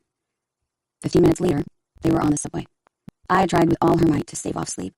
Normally, she slept a few hours after coming back from Mary's, then took Juliana to school and rode farther to the club to catch a few Z's before work. More often than not, she felt lacking in the sleep department. Juliana was special, unique. When she rode the in-car train, she always stared straight ahead for the entire ride. Who knew? Maybe she was solving complex equations in her head, or maybe she was just suspended in time, waiting for reality to push her forward. Without fail, she would snap out of her trance as soon as they arrived at their stop. Though she wouldn't move so much as a finger before, now she'd stand up with an unsettlingly mechanical precision and head directly toward the doors. Aya hugged Juliana with a gentle squeeze and kissed her on the forehead. The girl didn't smile. She never smiled. Without any reaction, she turned around and headed toward the school entrance. Aya followed her with her gaze as she disappeared into the school's hallways. As Aya made her way back to the station, she nearly got hit by a car. Her nap on the ride to the club lasted only a few minutes, woken up by the sound of a new message. Probably nothing good. Using Thought Command, she opened it. Before her appeared a reminder about overdue school tuition. Of course, a month had already gone by. It was a school for children with special needs, one of the few in Night City. Juliana was lucky to get in. Of course, it was more expensive than the normal ones. Though Juliana was 8, she had the emotional maturity of a 2-year-old. All indications suggested that would never change. Raising her alone was getting more challenging by the day, and even the help of M would soon stop being enough. It was only a matter of time before she hit puberty. How would the needs of her body be reconciled with the mind of a child? Not to mention, Aya's costs would only go up. Ads. No matter where she looked, they attacked her from all sides. Not only did LED screens cover the top corner of the subway car, screens on the walls of the tunnel flickered like a cartoon flipbook. Usually, there were also hollow ads suspended along the middle of the train. But right now, Their rays were deformed by the shoulder-to-shoulder crowd of passengers. I tried to gather her thoughts. She couldn't get it out of her head. The Militech guard she'd killed in cold blood, knowing it was either him or her, gave her little comfort. And if it had been her, what would have become of Juliana? The scream sheets were stubbornly silent. She hadn't heard a word about what happened. Not even the briefest mention in the info flashes between commercials. A Militech convoy got jumped in broad daylight, and crickets. Night City really did have a short memory when it came to crime. Every day brought with it a new shooting, murder, caper, variations on the same theme guzzled down with morning coffee. An icon flickered in the corner of her vision. A new message. I opened it with thought command. One look was enough to drain her of the will to continue living. Another job. Now, when all she wanted to do was go back to normal. Wanted. A strange concept, as if it belonged to a different era. She could want something until the cows came home, but having it? A luxury. She couldn't ignore the message. It was less in order, and more a description of the future in which she, Aya, would play the role laid out for her. She had no choice. It was part of the deal. She couldn't even send a reply or ask a question if she had any doubts. There was no sender ID. She shouldn't complain. After all, the last job was nearly 3 months ago. Dealt with in a single night. Not a hitch. Come to think of it, 3 months was a long time. Objective. Jeronimo Mendez. He will be led to you. It should look like a chance encounter. You will display interest in him, but not overdo it. Do not pressure him. Do not try to extract any information. You will be emotionally supportive and empathetic to his needs. Be subtle. Let him do the talking. Details in the attachment. She closed the message. She didn't have the energy to read the entire brief. It was hard, time-consuming work pretending to be someone else. You had to predict and plan for every possible situation, cobble together a completely different person who appeared totally natural, resisting your own instincts. She hated that part the most. Sometimes, not just for a few hours, but days. Everything had to go just right. Who was she kidding? She didn't hate just a part of it. She hated all of it. She'd read it tomorrow, once she'd had some sleep. Tomorrow was her day off. She stood up. This was her stop. Pest control wasn't the right phrase. More like brute force excavation. Once the pressure hoses washed off the moss, if you could even call it that, you got rust, and what must have once passed for paint.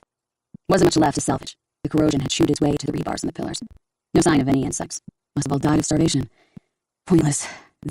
Them being here. It'd get demolished in a year or two, or collapse on their heads right here and now.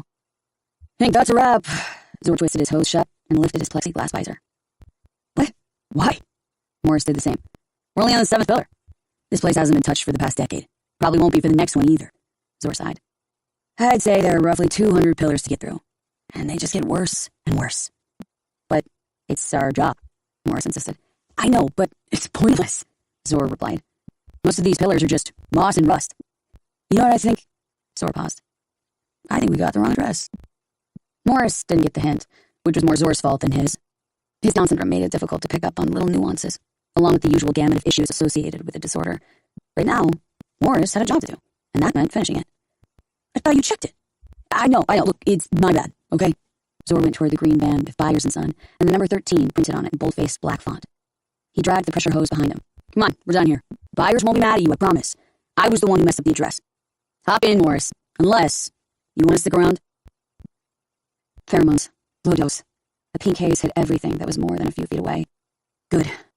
The beat of the music filled every pocket of air, layered itself over the cacophony of conversations. Dancing. It was euphoric. It was the entire world. Nothing existed outside it. Right hand on the steel pole, 2 shoulder mount flips, and then the cold metal between thigh and calf. Buttocks clenched, her chest rippling, an arm sliced through the haze. Deep within her, a vague desire for something. Someone. She didn't know who. Her legs rotated fluidly upward, hair falling to the ground. Now, the moment her fans always waited for. She gripped the pole tightly, pushed off her left leg, and started to spin, gaining speed. She spun to the rhythm, a feat no other dancer here could accomplish. Good. Almost. Not good. Aya's shoulder hit the stage. Shock absorbent, luckily. She tried with all her might to clench her right hand into a fist. Her fingers trembled, then slowly started moving, as if held by a rusty spring. The music went quiet. Her hand was working again. The lights dimmed. It all happened in a single moment. She snapped out of it and stared into the audience, flustered. Nothing changed. The usual applause. The back to conversation. Nobody noticed her fall. Here, primal attraction reigned supreme while everything else became background noise, depending on the substance. She noticed some creep hide a flask in his coat pocket. Or what looked like a flask. Why had she noticed him through the crowd? Must have been 100 people in the room, dancing or reliving BDs. Never bothered her. They were just part of the scenery. Of course, some of the audience was made up by employees who worked the club. She'd never noticed the individual customers before. Always escaped backstage as quickly as she could. Nerves. That's all it was. She sat down, her feet A lot had happened over the past few days. He took a plug the size of a coffee mug and stuck it into the outlet in the back of the van. The thick cable shook and then stiffened with a hiss. The refueling station refilled the vans with all the necessary fluids, charged the batteries, and ran diagnostics. In the underground parking garage next to it stood a few identical vans. He made his way toward the office entrance. Morris shuffled after him. It was a messy gray garage with so many leaks that stalactites could form at any second. For a place that was in the business of decontaminating, you'd think it would be more, well, clean. Luckily, no client would ever come here in person. As usual, Byers sat behind his little booth, hunched over a couple of scratched-up terminals that were all linked to different networks. He moved objects around on the deck screen, using the only filters he had. Done, paid, and what needed correction. Or maybe he was doing something completely different.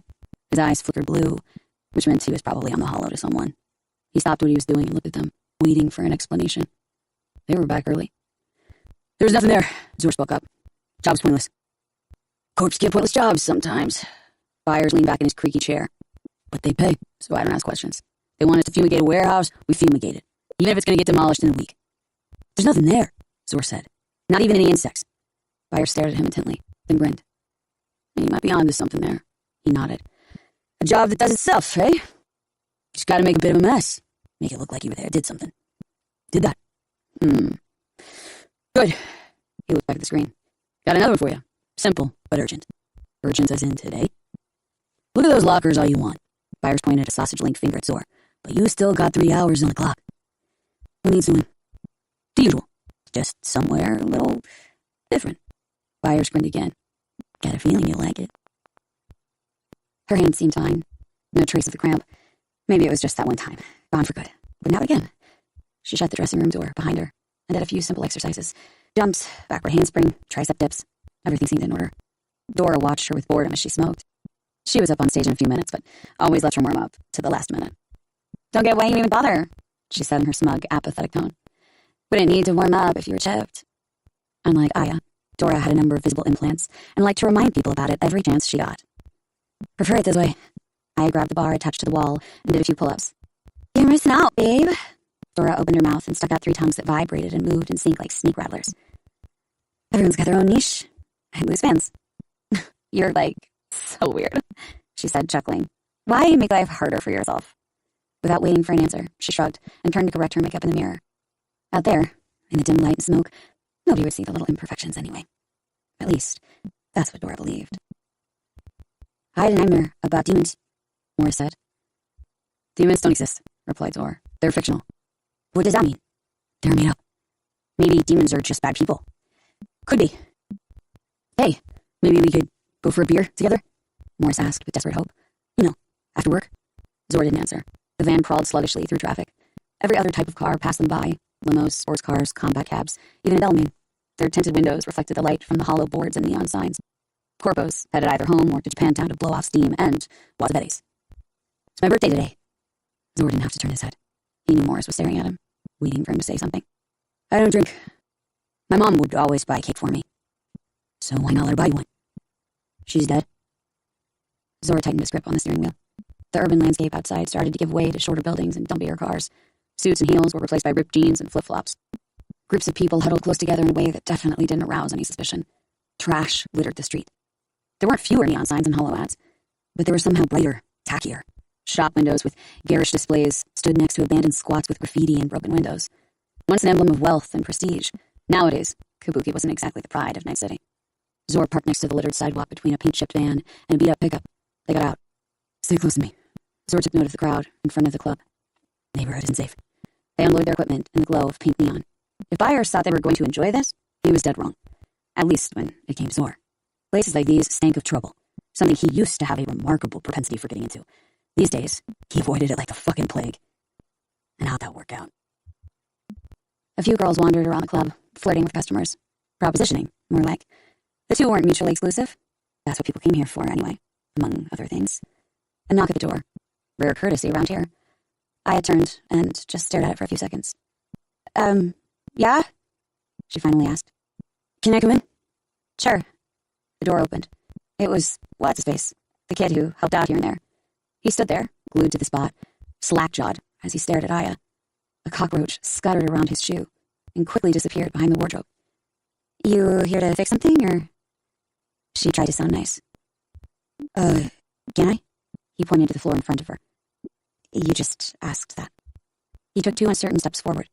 She wasn't completely sure what he did here. He fixed stuff? Sometimes she saw him doing laps between the first and ground floor bars, changing taps, running errands. How old was he? 15? Not the best place to become an adult.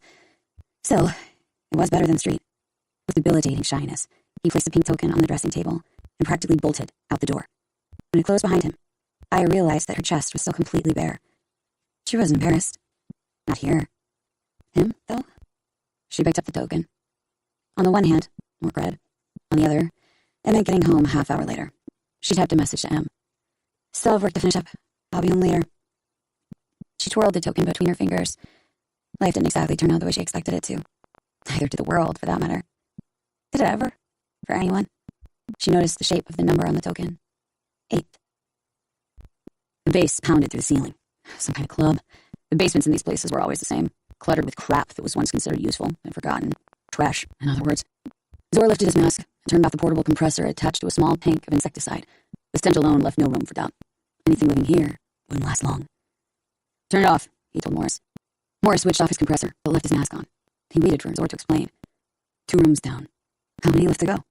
The sublevels of the building seemed to stretch farther than its apparent size. Probably just a feeling. Still, no way they'd get this done by today. Or even a few days. Zor strolled through a few rooms, peered into the crawl spaces. Yep, there's more. Way more. A week's work, by his estimate.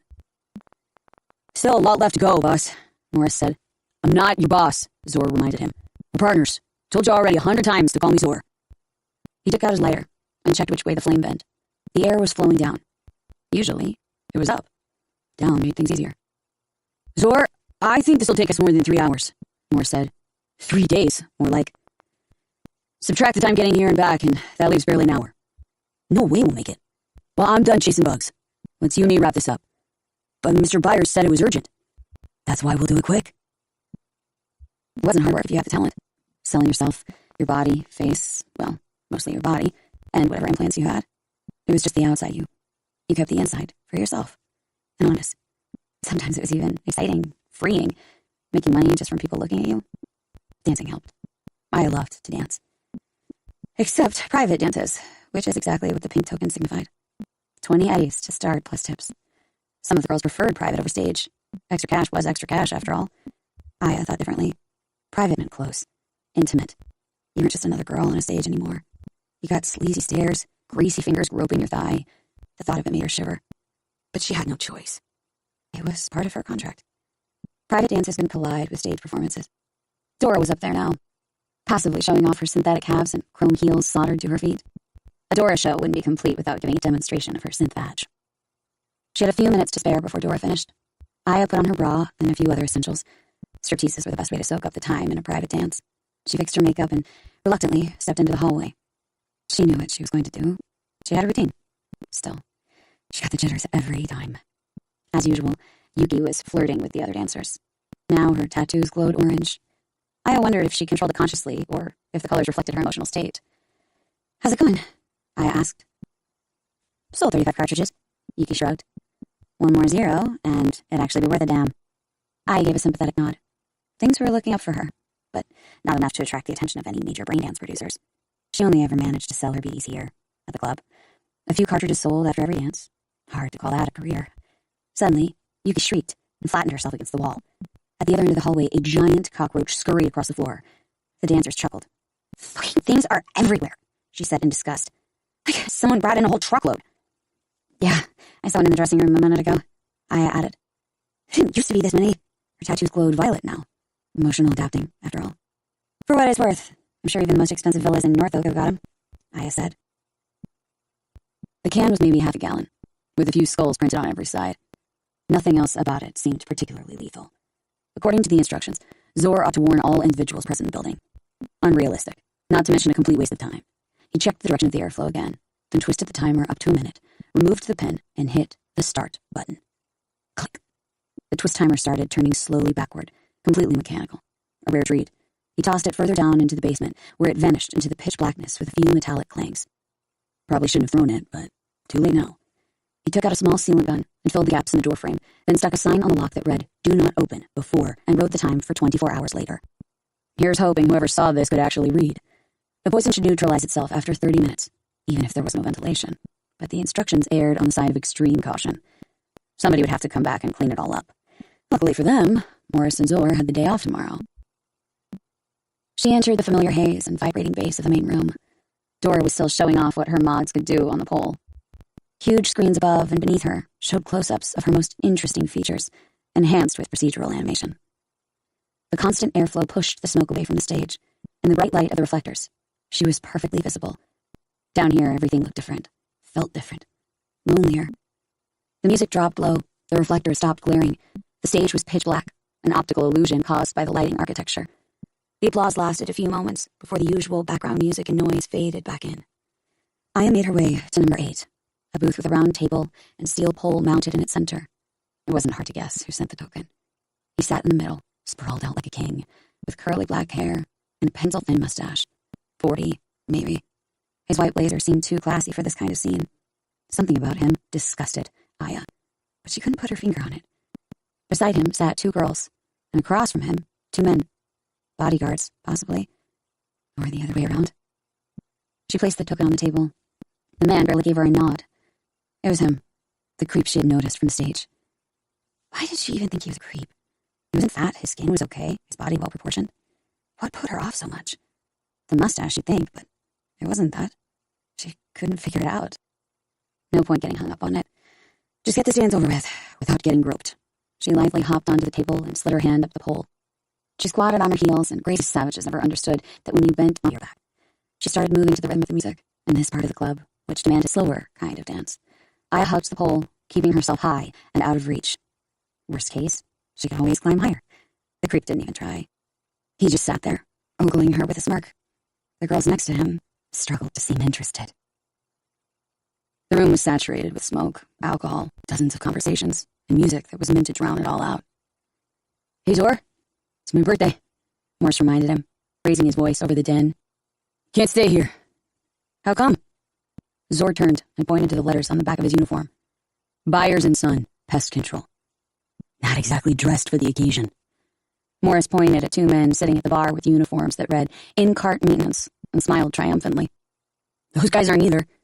You're out of excuses, Morris replied, focusing on Zor with an intense determination. And today's my birthday. Zor had excuses. Heaps of them. Good ones, too. He shut his eyes, tried to order them, put each one in its place.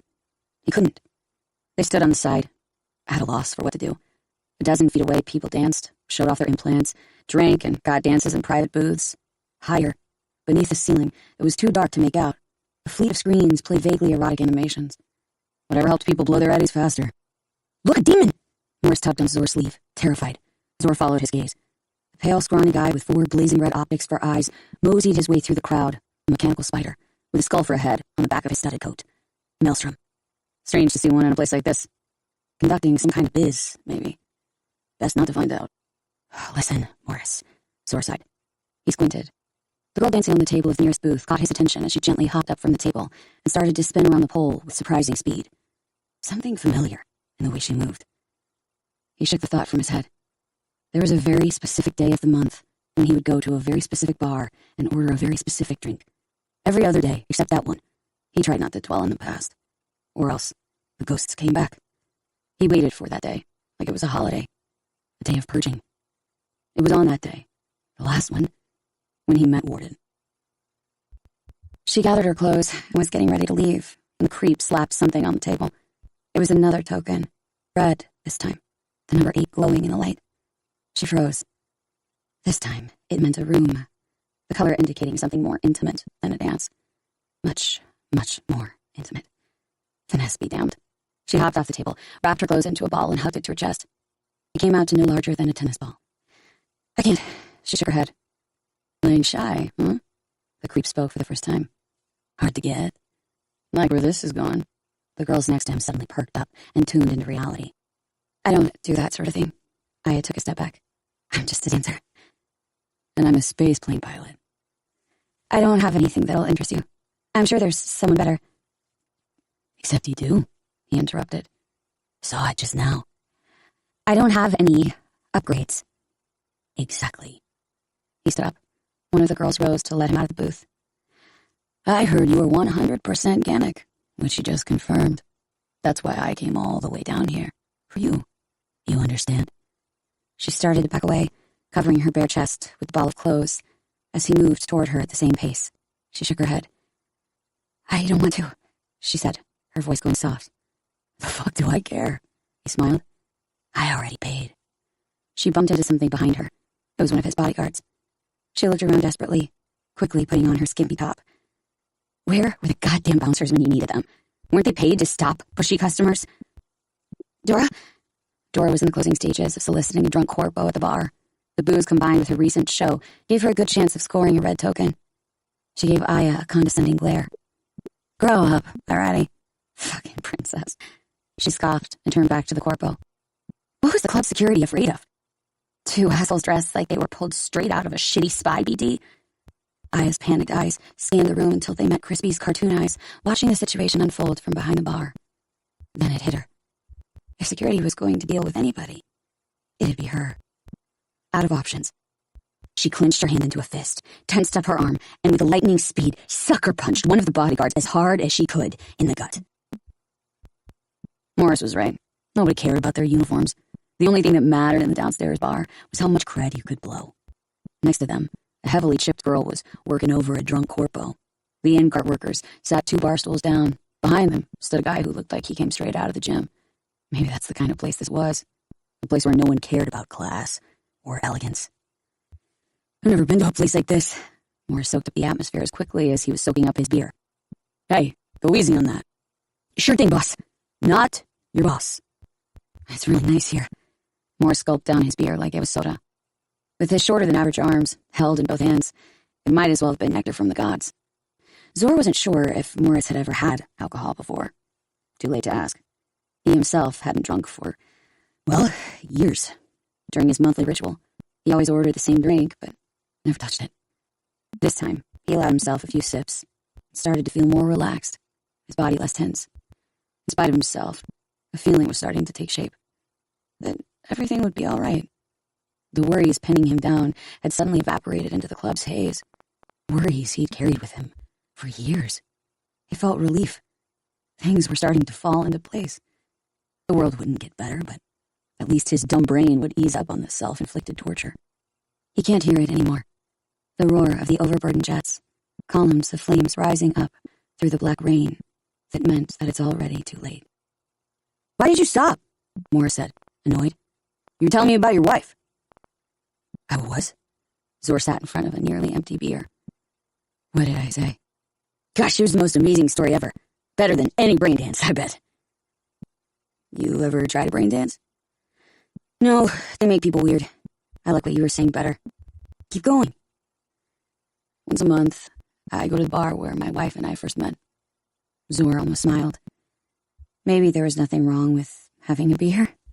He was on the verge of succumbing to that belief when a commotion behind them suddenly melted away his illusions. Don't look. He had to stay out of trouble at all costs, not draw attention to himself. Bar brawls fell neatly under that category. Surely the bouncers would take care of it. Any second now. He sipped his beer. Tasted like shit, but it took the edge off. Sometimes he had to, or you'd trip right over the edge. Only thing left was maybe changing his habits. Warden happened because he had let his sentimentality get the better of him. Rituals were the easiest way to fall into a trap. Beer with Morris once in a while couldn't hurt. The commotion behind them heated up to the point where it would have been stranger to ignore it. Zor reluctantly turned around. One of the dancers was tussling with a square-jawed hustle in a suit. Another stood next to them and simply watched. Hard to tell who was attacking whom. Wouldn't surprise him if the club's bouncers pretended not to notice. Zor spotted them immediately. Mean-looking punkettes, almost all pretending to be occupied with something else. We should help that lady, Morris said firmly. Not our biz. We should help her. We should stick to minding our own biz. My mom always said you should try to help someone if you can. It was now obvious that the dancer was attempting to free herself from the hustle. When the second hustle finally got involved, Zor got up from his stool and walked over to them. Fuck. No backing out now. Here's hoping he could reason with them, talk them down. He was going to regret this. Fellas, how about we give the lady some space? Or what? Looks to me like she wants to be someplace else. Think you'd better be someplace else, said a swarthy-looking man with a thin mustache standing only a few feet away. Mr. Slick, probably their boss. Turn around and walk. Won't say it again. Beneath the makeup and wig, the face was one Zor recognized. His entire body became tense. No need for any trouble, Zor said. You let her go. I walk away. Aya recognized him with stunned amazement. Not gonna happen, cabron. He stood up. Here's how this is gonna play out. He didn't finish the sentence. Before he knew it, Zor grabbed Slick, hurtling him across the table into the leather seats, where he slumped beneath the table. The girls in the booth figured now was their best chance for a quick exit. The hustle pair let go of Aya. She stood hunched over, holding her right hand, and drew a few steps back, but didn't run. The suits were hesitating between coming to their boss's rescue or fighting back. They chose option B. B for bad call. Somehow Zor knew they weren't combat chipped. But they did have something else.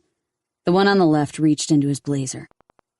He was about to pull it out before Zor's fist slammed him into the ground. The second one was luckier. He made for the bar, aiming at Zor with his pistol. Kenshin, by the looks of it. Before he could line up his shot, someone charged at him from the side. Morris. Evidently, the hustle wasn't completely inept. He quickly sidestepped and with a fast shove altered Morris's trajectory, sending him crashing to the floor. Morris yelped in pain, followed by noises resembling a child's sobs. Nobody gets to hit Morris. He lunged at the hustle, a gonk move seeing as there was a gun pointing at him. The hustle dodged right, then closed the gap between them. The gun went off. One of the hollow projectors above them flickered and went dark in a shower of sparks. It didn't sound like a regular bullet, but like the sound of skates on black ice. It was a Kenshin, all right. A rail gun. Some of the customers were trying to get out of harm's way, while others simply sat at their tables watching them like it was just another part of the evening's entertainment. Tech guns needed at least half a second to recharge before the next round. Fine for long distance, maybe. Not for close quarters. Zor reached for the gun, sending them both crashing into the booth and onto Mr. Slick. He heard something crack. A rib, maybe. Or the booth's fake wood. Probably a rib. Skates on black ice, more shots. This time the bottles above the bar exploded in a waterfall of liquor and broken glass. Even those who were entertained now started leaving, not bothering to settle their tabs. As good an occasion as any. Another half a second was all Zor needed to slap the gun away and send it flying toward the stage, which was completely dark. One more split-second movement, and Mr. Slick crumpled under the table.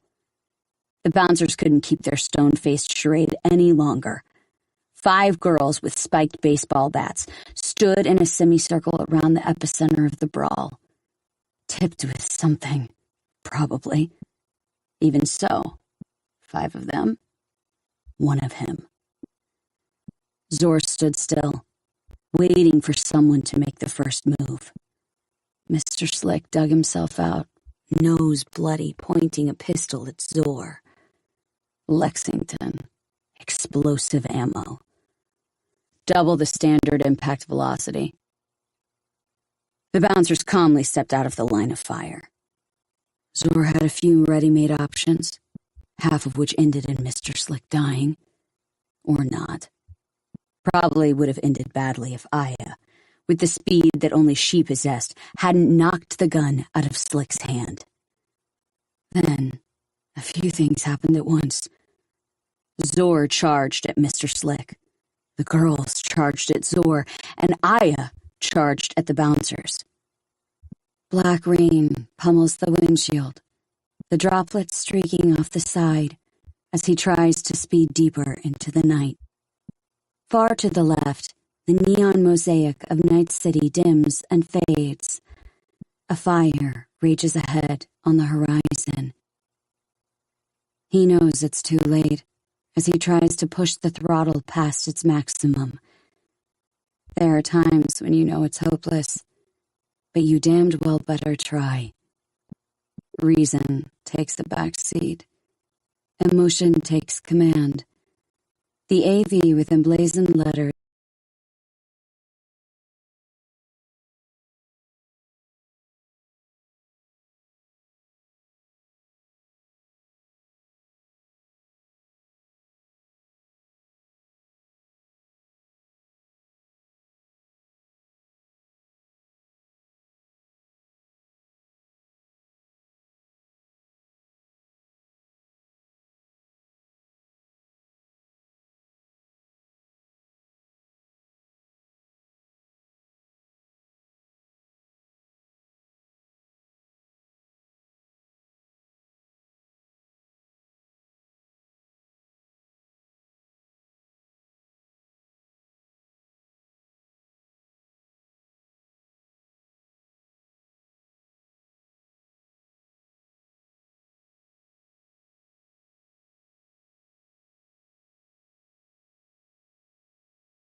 All I'm missing is the gear to do it. But I should have it in a few days. You want me to come back in a few days? That's right. But first, you're going to help me get those hands. Ron looked at his own arms in pity. Doing the job with these would be gambling. And I'm not a gambler. What I need's sitting pretty in a North Side warehouse. Yep, definitely the wrong address. Aya started to leave. I won't charge you a dime. Ron didn't move an inch. It'll be a trade. Quid pro quo. And why wouldn't I just go to another river doc who already has your hands? Because I know your where and how to reprogram it. Ron looked serious. And let's not kid ourselves. You don't know any other ripper, and you sure as hell don't have $100,000 to fork up. Aya didn't seem convinced. Not fully, at least. Zor already said he's in, Ron added, as if in passing. She stared at him for a moment and blinked. Zor sat hunched over his cyber deck, browsing the net using an encrypted connection. His daily trawl through the news using this archaic, dumbed-down interface proceeded as usual, by tapping the right arrow key over and over again. Click, click. Same old click, click. It was automatic. He barely processed what he saw. Never mind read. The slow, speed-capped net connection was included in his rent, which gave him another 2 weeks, at the latest, to use it. After that, not having net access would become the least of his worries. Aya. Strange how his thoughts always drifted toward her. A nice morning, despite the circumstances. He thought of calling her and immediately stopped himself. This wasn't the time for distractions. Look what happened with Warden and Morris's birthday. Enough was enough. He stared at the small screen and mechanically pressed the right arrow key. His fingers suddenly froze in midair. Yet again, the monochrome display showed a 50-something-year-old corpo getting into a limo. The article was in the past tense. No info on where he might be headed or when. Most likely on purpose, security measures. He was meeting a slim woman, her back to the camera. Even without seeing her face, she seemed somehow familiar. Didn't matter. He didn't know her. Didn't know any women. Apart from Aya. It hit him like a brick. That whole fiasco at Mary's bar was actually a blessing in disguise. Working with buyers was a road that led nowhere. The deadest of dead ends. Didn't bring him any closer to where he needed to be. All these years down the drain, along with all the insects and rats he cleared out of countless filthy warehouses, never offices, not even the smaller ones. He was waiting for a moment that would never arrive. Maybe Ron's plan wasn't so gonk at second glance. He'd dig himself out of this hole and do something, anything. It'd be good for him. Here he was, a 30-year-old man sitting in his unit alone, no relationship, slowly but surely wasting away. A loner. That was the profile of someone law enforcement might want to keep an eye on. The kind of guy who might one day completely snap, plot a terrorist attack. They wouldn't be wrong. Aya sat on the freezer, while Zor didn't mind sitting on the sagging couch, being an owner of one himself. Just waiting on one more. Ron wore a white apron with brownish stains that were once probably red. Drink? Caffeine? Taurine? The two shook their heads. Something stronger? Got a few homemade specialties? No? Too bad. Zor glanced in Aya's direction. She didn't seem to notice. Ron fiddled with one of the 3 manipulators dangling over the chair and grumbled to himself. What's the spec on this place? Zor asked. What are we up against? Aya looked in his direction. He didn't seem to notice. Chum of mine passes by there every once in a while. The Ripper Doc didn't stop what he was doing. There's a guard old enough to be in a senior home. He'll either be snoozing or too scared to lift a finger. Alarm system, response window. We'll be in and out before anyone even figures out what's happening. Minute, tops. North side's a maze of alleyways. If they give chase, we'll lose them in no time. Or lose ourselves. Doesn't sound like the most airtight plan. The doors to the clinic opened without warning. In an iridescent gray blazer and skirt reaching just above the knees, she looked like a visitor from a different planet, pretentious cigarette holder jutting out of her mouth. Ron's gaze flicked to the no smoking sign above the doorway, but he said nothing.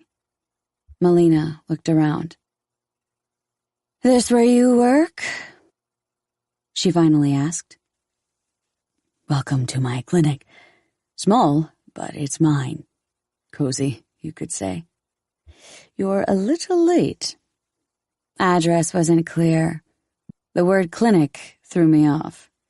I was looking for a storefront with some sort of obvious sign. Not a basement. Used to receptions, I take it. Well, anyway, the less witnesses, the better. Oh, planning something illegal, are we? Melina smiled coyly, which for her meant a slight twitch in the upper corner of her lip. She shut the door behind her. You're right. Stealing from corpse is illegal. Ron wiped his hands on his apron. But the laws were written by the corpse themselves, which means they get away with robbing us blind every minute of every day. Right. Glad that little moral dilemma is out of the way. Have you thought about the consequences? Taurine? Ron ignored the question, pointing to an empty spot on the couch next to Zor. Caffeine? Melina shook her head. Something stronger? He asked. Hit me. Melina sat down on the couch, elegantly leaning her legs to the right so her knees weren't directly under her head. Ron rummaged through the cabinet, took out an unlabeled bottle, and poured a small amount of the colorless liquid into a glass, or rather, a beaker. He plucked an ice cube from the small freezer and plopped it in. Taste isn't its strong suit. He handed the beaker to Melina. Neither is the smell. She took a sip, didn't even wince. Not bad, she said, maybe out of politeness. Ron bought the compliment and grinned widely. Vodka, of a sort. He momentarily gave up trying to fix the malfunctioning manipulator and concentrated on Melina. He repeated what he told Zor and Aya. So, what do you think of our plan? It won't work. Melina took another sip. Ron's shoulders slumped. The security at Militech's warehouses isn't based on just one guard. They have systems you wouldn't even notice. We, she said, correcting herself, wouldn't even notice. The only thing this plan accomplishes is a 3-year all-inclusive at Los Padres Penitentiary. How do you know about these systems? Ron became serious. Because I work at Militech. Melina always inhaled and exhaled when she wanted to give weight to her words. You can't just walk in off the street and take whatever you please. An awkward silence fell. Melina's cigarette sizzled as she inhaled. Guess we'll need a net runner, then, Ron finally said. Bingo. Melina pointed at him with her cigarette holder. The one we had before was a pro. He could do it, Zor suggested. But how would we find him? Melina got up to look for an ashtray. Unable to find one, she hovered her hand over the trash can's sensor. When it lifted, she stood bent over it, frozen. Hand, she half whispered, managing to keep her calm. Want to swap yours out? Ron grinned. I mean, there's a human hand in your trash. Call it carelessness. Ron leaned over and closed the lid. I myself prefer the term postponement. Customer walks in, asks for a replacement. Customer's king, right? So I chip them with what they request, except what was there before doesn't just dissolve into thin air. It ends up here, in the trash. He motioned toward the trash can and continued. Look, I know hygiene and sanitation regulations. I get it. Respect it. It's not like everything ends up in the bay anyway, eaten by crabs or salmon or whatever's on the plates in those fancy restaurants for 1,000 eddies a serving. Either way, rich eat the poor. There's nothing alive in the bay apart from algae. Melina inhaled, took a sip of her vodka, and exhaled. And if there is, it's mutated beyond recognition. She looked at Zor and Aya. What do you think? Can you get the layout of the warehouse's security? Zor asked. Melina shook her head. Not my department, she answered. You show any interest in something that's not your business, people start asking questions. Besides, security department keeps their secrets under a tight seal.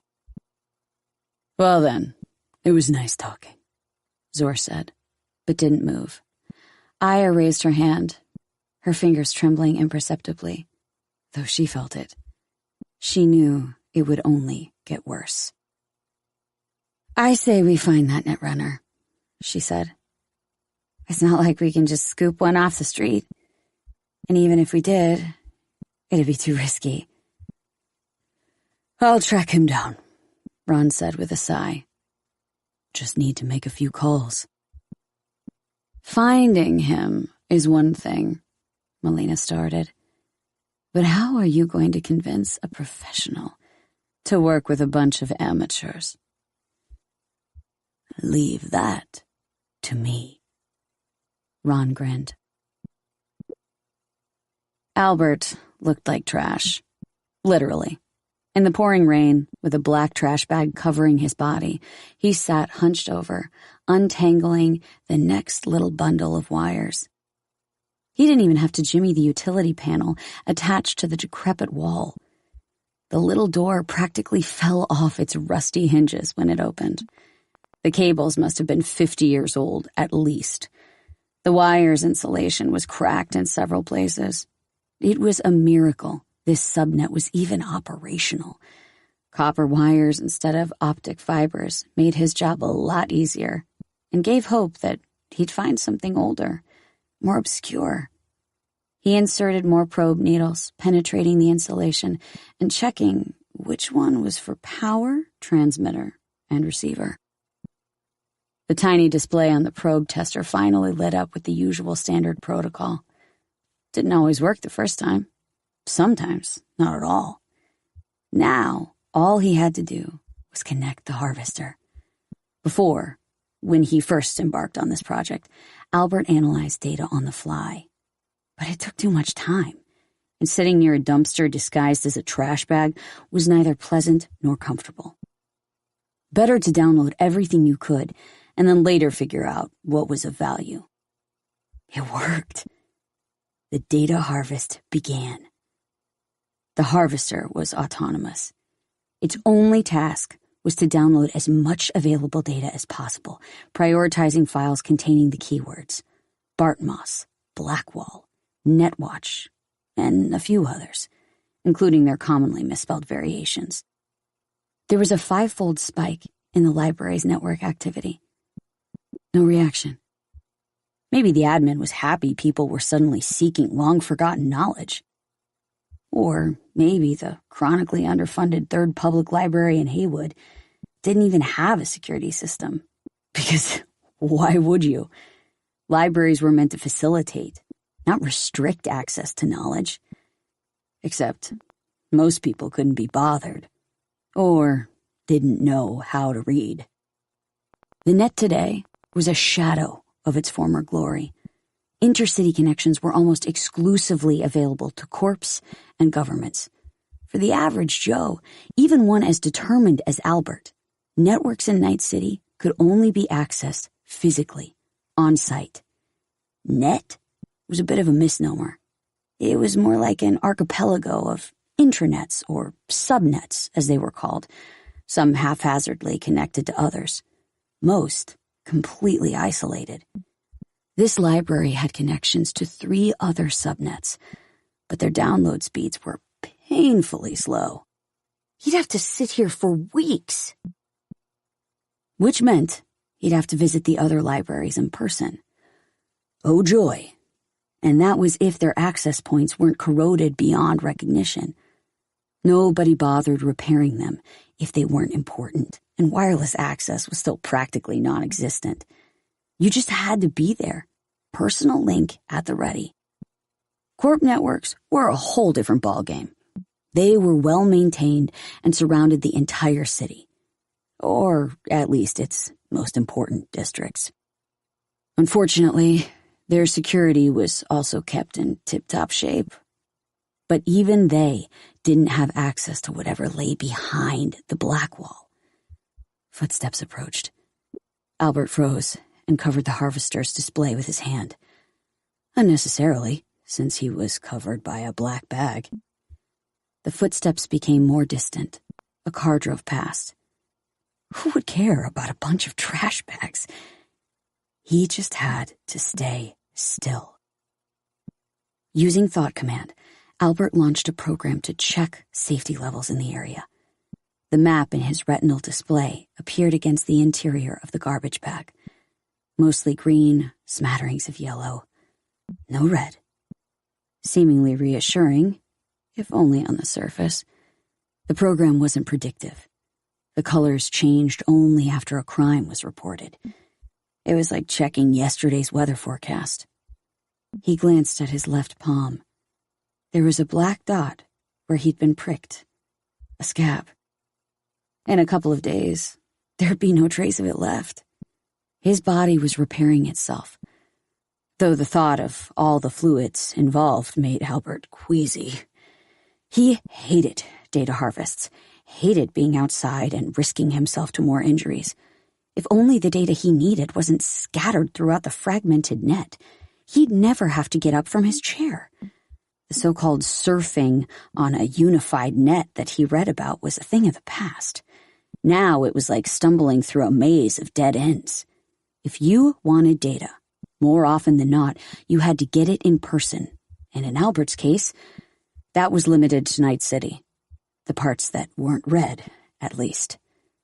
How many databases teeming with raw, unfiltered data were out there in other cities in the rest of the world, beyond the Blackwall? An icon flashed in the corner of his eye. A new message. He'd been expecting it for a while. He read it slowly, still not removing the trash bag over his head. It was an offer he couldn't refuse. Not a threat. A chance to do bigger things. Albert rarely smiled. They went back together on the same subway line. The train was crowded with tired-looking people stinking of sweat, alcohol, and a general lack of self-worth. What we're doing, it's dangerous. Aya stood on her toes so she could speak into Zor's ear. We're trying to solve little problems by getting ourselves into bigger ones. But I need this. I really need the money. Zor stayed silent, at a loss for what to say. He tilted his head to hear her better. Should he hold her, maybe? The grab handle was right above her head, but instead, she held on to his jacket. I'm just trying to piece this together in my head, she continued. Ron's a ripper doc. He helps people, right? So if he can get better equipment, he'll be able to help more people. That's what I keep telling myself, but it isn't true. It's just about her head. That wasn't the whole truth. She didn't care if Ron's new hand would help more people. Just her. She didn't know how good their chances were of pulling this off, but if it meant getting her fixed, she had no choice but to try. Message to M. Back in a few minutes. Sorry for being late. Had to take care of something important. I get it. I need money too. Zor finally spoke. The train slowed down and a morbidly obese man rose from the 2 seats he had been occupying. He panted and grunted as he slowly bulldozed his way through the crowd. Zor saw it coming, braced himself as the giant mass of human flesh pressed Aya into Zor as it headed toward the open doors. He instinctively grabbed hold of her to steady their balance. Or hugged her. He couldn't tell. They stayed like that longer than they needed to. He caught a whiff of her subtle, intoxicating scent. The train started to move again. They let go of each other. Aya was at a loss. She instinctively flicked through the messages in her head. Unnecessarily, since M never replied. Maybe, Zor plucked up his courage. Maybe we could grab a drink together. She tried not to smile. Sorry, I can't, she said, even though she wanted to. Not today. But you are not working. Yeah, but She hated this. She blinked in frustration. I just can't today. Chapter 5. I know I'm not supposed to reply to this number, but I don't have anything else. So here goes. I know I screwed up the last job, and for that, I apologize. But I need maintenance. I know the rules. Job first, then maintenance. I want to keep working. I'm ready for the next assignment. This is pointless. Nobody's even reading this. It'll just bounce back automatically, won't it? The jigsaw's 7mm wide blade began making an incision just above the base of the skull. There'd be a little blood on the floor, a little gray matter to toss into the trash. The usual. He'd clean it up later. With 3 neuro-linked manipulators and his own 2 arms, Ron focused on the live X-ray feed of the patient's skull, partly displayed on one of the chair's monitors, partly transmitted directly into Ron's optic nerve at a much higher resolution. His third eye, as it were. Arms seamlessly synchronized to the manipulators. Ron and the chair were one. 0 latency. There was no room for error here. 1 millimeter too deep, and he'd have a 100-pound problem lying in his chair. Not to mention the guilt that would come with it. For that reason, his attention was laser-focused on stopping the saw at precisely the right moment. A muffled pop. The saw had fully penetrated the skull. Ron shook off the mixture of skin, bone, and tissue from the serrated blade.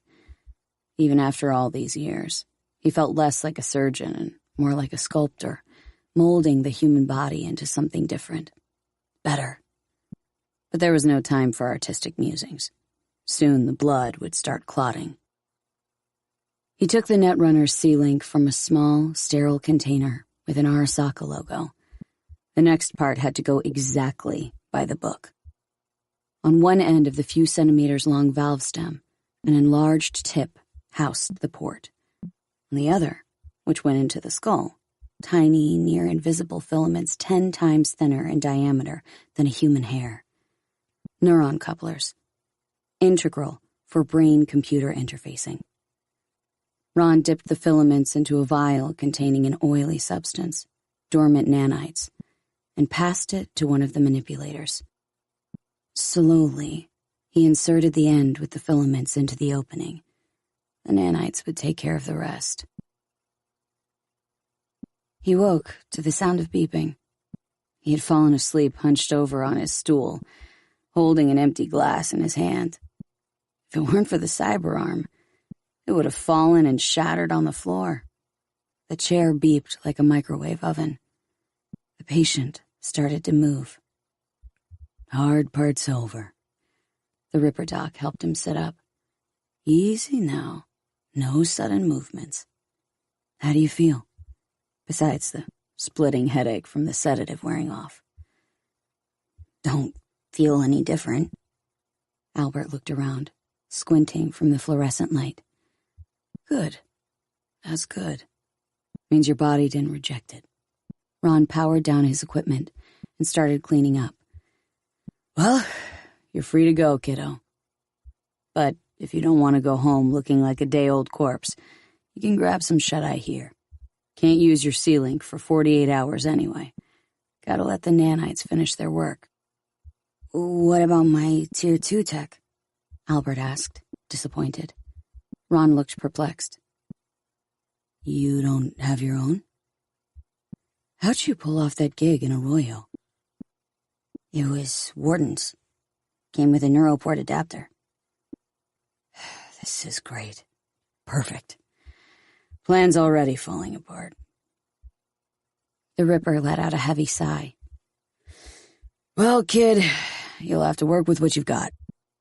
Without Tier 2, I can't do much, to put it mildly. Another victim of what I call the paradox of perpetual scarcity. Ron nodded, rubbing his chin. Well, that's why we're going on this little field trip, so we can afford nice things. It's not a nice thing. It's a tool. I need it. Preach into the choir, kid. Look, can you at least flip the lights and whip up a little traffic jam on your old tech? Albert thought for a moment. It won't be easy, but yes, I just need the access codes. Got 'em from Borg last time, didn't you? Different district. Besides, they probably already changed. I'll need the current codes for Northside. Sounds like a job for a netrunner. Ron pointed a chrome finger at him. Meaning you. He rapped his knuckles against each brick, waiting for the hollow sound to indicate the weakest point. Though the wall wasn't actually made of brick, he'd chosen this overlay for simplicity's sake. Every one he checked changed color. Tedious, not to mention irrational. It wouldn't be hard to write a script to automate the process. Just pointless.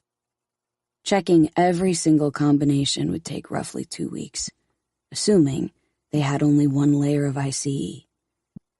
And if the code didn't automatically change every 24 hours. Or if someone hadn't forgotten to enable limited net index access.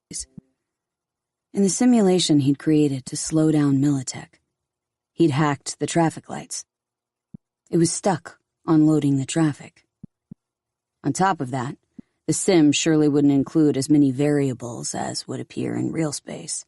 Still, none of it would work if he couldn't crack the light's access code, plus CCTV. The situation didn't look great.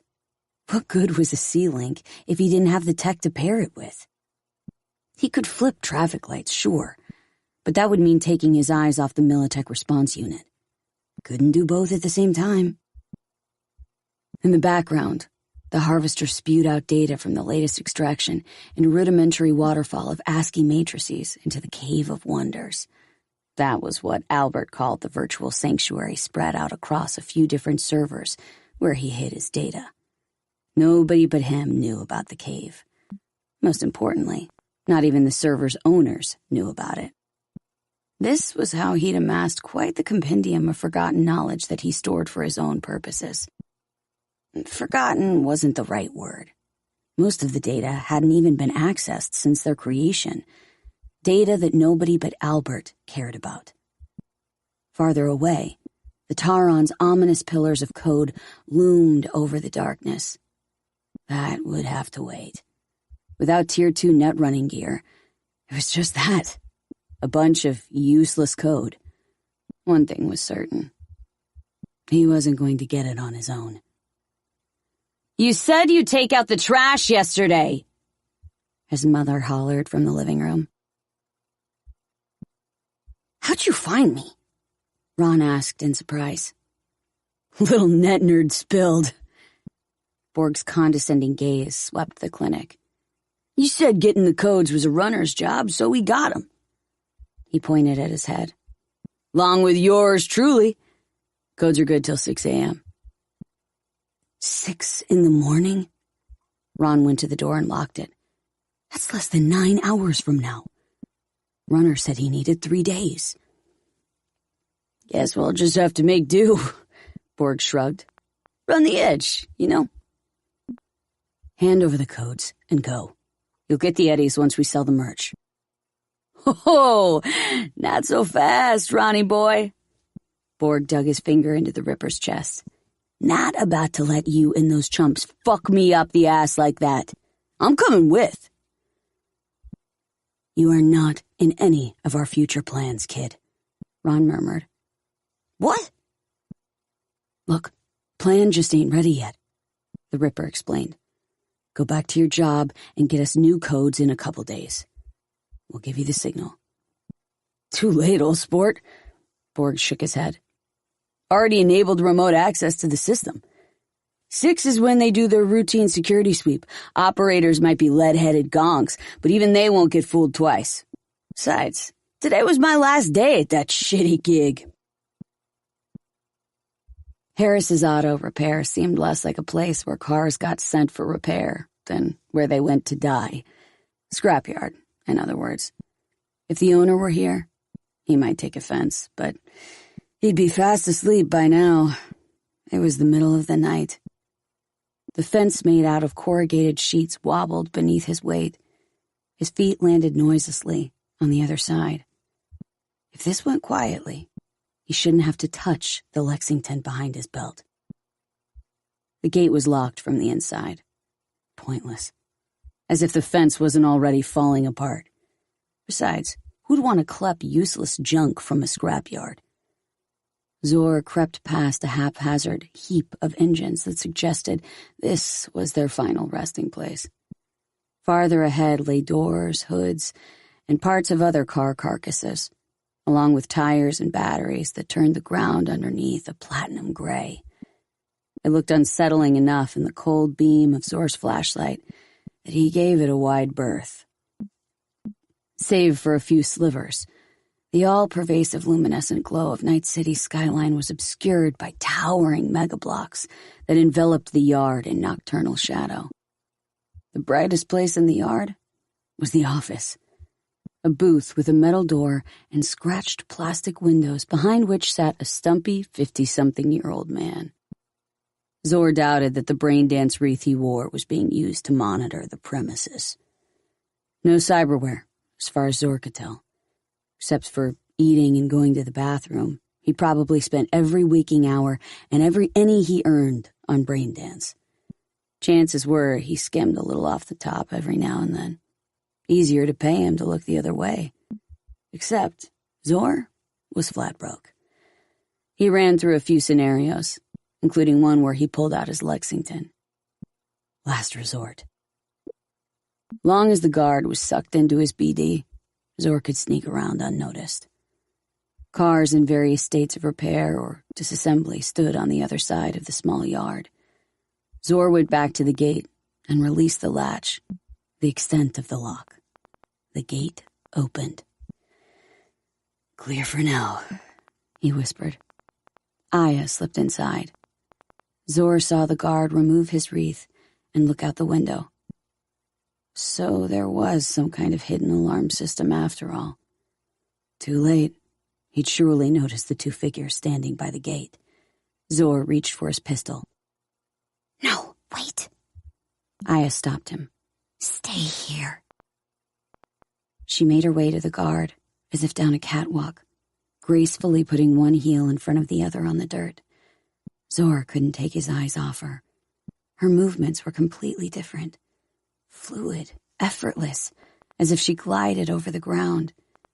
He snapped out of it when he noticed the guard starting to frantically rummage beneath the counter. Zor drew the Lex and held it flat against his thigh. The ship that was Plan A had obviously sailed. Plan B rested on the guard not finding what he was looking for. Otherwise, he'd die a quick, pointless death. The guard pulled out a shotgun. Zor's finger hovered just above the trigger. He saw Aya's hand make a slow downward motion behind her. Don't shoot. The guard didn't even make it in time to raise the shotgun before Aya had reached the door. Hi there. Good evening.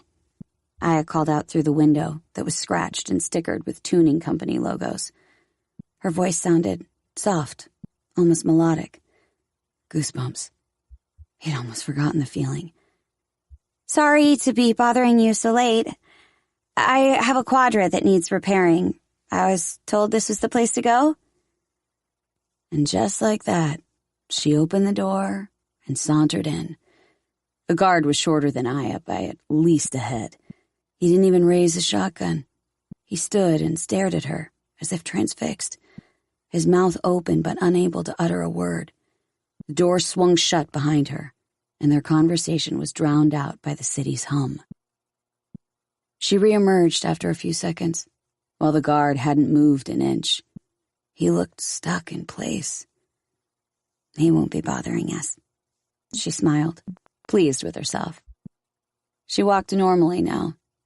The show no longer necessary. How did you... Zor was lost for words. Oh, you know, feminine wiles, the usual. Come on, let's go. He stuck his pistol back behind his belt and walked over to the van he'd come for. The doors were already open. He got behind the wheel while Aya climbed into the passenger seat. Zor pressed his thumb to the biometric reader. The console lit up. It still recognized him. Moments later, a van with a shiny, fresh coat of green paint and the words Byers and Son and the number 13 drove out of the yard. No way he'd disable the alarm. Not with this tech. Not even with his new C-Link. And definitely not in a few hours. If the warehouse's NI wasn't masked, he could at least give it a shot. It was probably still isolated, meaning he'd have to schlep there and find an access point, provided it was even reachable. Didn't matter. He didn't intend to go anywhere. He rotated around, gazing at the pillars of code rising concentrically around him on the polygonal grid. Each vector grouped a cluster of pillars, beginning with the algorithm that steered movement and ending with measures preventing detection. The closest were the most sophisticated, while those farther away were auxiliary, less cohesive. Clusters of pillars from other projects shimmered in the distance. Tough luck. He shoved the entire system of pillars behind his sight. There was no way around it. The alarm would go off no matter what. Just as long as they got in and out before the Militech squads, which meant focusing on CCTV and traffic lights. Except, how do you create a traffic jam in the middle of the night when there are no cars? They'd have to think of something. A fresh batch of data from the 3rd Public Library in Haywood trickled slowly into the cave. Under normal circumstances, he'd devour the fresh knowledge immediately. But if they were going to pull this off, he didn't have time for distractions. Didn't have time, period. Why did Borg quit his job like that? He'd worked there for a while, couldn't have held out for 3 more days. Something didn't add up. People didn't add up. Helpless to their emotions, laziness, prejudices. Nothing they did made sense. Suboptimal. He preferred computers.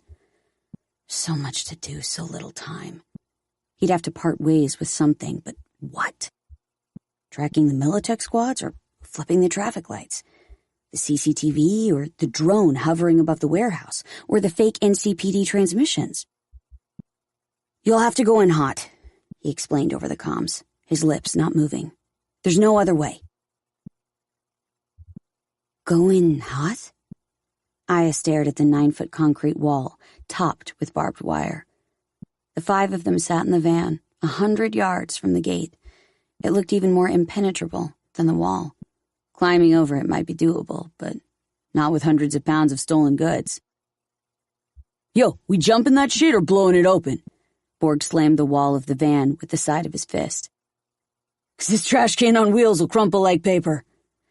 Zor glanced at him without moving. You've got a few minutes to come up with a better idea. How's this for an idea? Borg began. Why don't you invest in a neuroport so we could talk over the comms like normal people? Already told you, don't like circuitry in my brain. There was momentary silence. Couldn't find anything more solid than this? Ron looked around the van's interior with disdain. I'm not an auto clipper, Zor muttered. So, how'd you get this? Knew the code.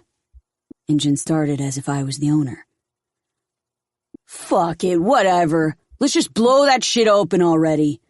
Borg pulled a rifle case from a duffel bag. You gonks ready or what?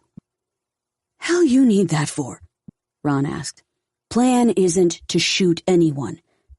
Exactly. Borg assembled the rifle in a matter of seconds.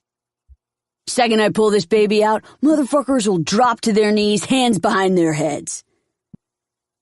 Couldn't find anything less brand new, Milena remarked. She wore a vintage 20th century flight suit. Khaki, countless pockets. Only the expensive material betrayed its designer origins. Most of the pockets were for show. She pulled a cigarette case and a lighter from one of the pockets, then fitted the cigarette into its holder. Lady, can you, not smoke in here? Borg was getting worked up. I could. Melina lit up. So, we doing this, or we calling it a night and going back to our boring lives? We stay here any longer, it'll look suspicious, Zor said, his hands on the wheel. Albert? Zor was right. They were completely out in the open. Didn't even have the cover of darkness, a luxury reserved for the outskirts, underground tunnels, basements, and tight alleyways between almost touching apartment buildings. Out here, the constant light from the city's central district had turned the sky into merely an overcast afternoon. Follow this, Albert replied. The van's console display lit up with a GPS itinerary. Drive fast, but calmly. You ever sat behind a steering wheel? Ron scoffed. Trying to avoid making the tires screech, Zor put the van into gear and quickly turned right, following the GPS. No clue what Albert's plan was, but they had no choice except to trust him. Think we ought to have a name, Borg mused. Like Maelstrom, or the animals, or the tiger claws. I think we've got bigger things to worry about, Melina answered. Gotta have a name, though, else nobody'll respect you. This isn't a gang, and if it is, then it's an impromptu one. The impromptu gang? Yeah, that'll go down great on prime time. Rather not be in the news at all, Ron interrupted. Staying incognito has its perks. If we don't think of one, someone else will, Borg insisted. They'll see the van and call us the roach killers or some shit. Or worse. Doesn't sound half bad, that. They followed the itinerary for a few minutes, inching along a seemingly never-ending yellow line. We're going in a circle, Zor said. Past this intersection twice already. 3 times, Albert corrected him, not deeming it necessary to explain further. Mind cluing us in? Asked Ron. All this turning's making me dizzy. If they come after you, I'll upload the recording I just made of you driving around. Then you'll take a different route through the alleyways. That'll slow us down. But you'll lose Militech. You come up with this just now? Told you I needed 3 days, not hours. Borg pretended as if he hadn't heard. After a few more intersections and turns, the yellow line suddenly broke off. Zor stopped the van.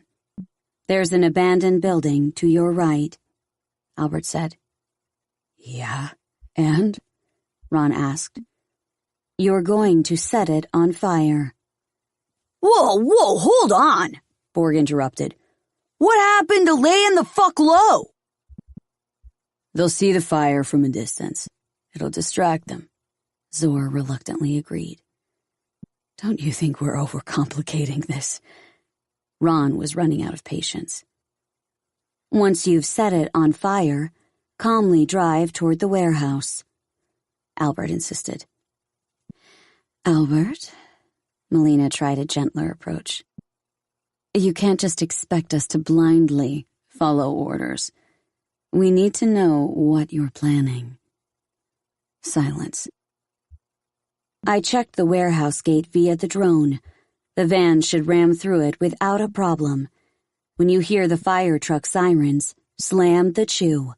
Once you're through the gate, the alarm will go off. You'll have 3 minutes before Militech response units arrive. They'll get stuck because of the fire trucks blocking the street. They'll have to find another way around, which will buy you an extra minute. What about the traffic lights? Borg asked. Like you did last time. It's nighttime. I don't see any cars around. Albert did his best impression of sarcasm. Do you? If this was rush hour, I could clog up the street no problem, Albert said from cyberspace without moving his lips. I had to come up with an alternative. Now's your chance. No NCPD patrol within sight of the drone. He liked the robotic voice generated by his DEX thought-to-speech software. It was perfectly nondescript, devoid of any feeling. He could emote if he wanted to, an exclamation mark, for instance, but it had to be consciously added. Otherwise, his voice revealed nothing. No pigs lurking around? You sure? Borg asked. I'm sure. Only Militech units will be alerted. Nothing we can do about that except stall them with the fire. Listen to him, talking to himself, he heard his mother complain from behind the door. Gotta do everything around here while he sits on his ass doing nothing all day long. Albert often had bad thoughts. That things would be better if his mother was gone. If she just disappeared. It never failed to amaze him that he was a copy of his parents, half his mom, who couldn't be more different. If she ever had any life goals, she'd abandoned them long ago. He preferred to think he inherited his personality from his father, though he'd never met him. But that was magical thinking. He had no hard proof. Having his mother's features made him want to distance himself from her even more. Whatever she did, he did the opposite. Her life, repeating it, that's what scared him the most.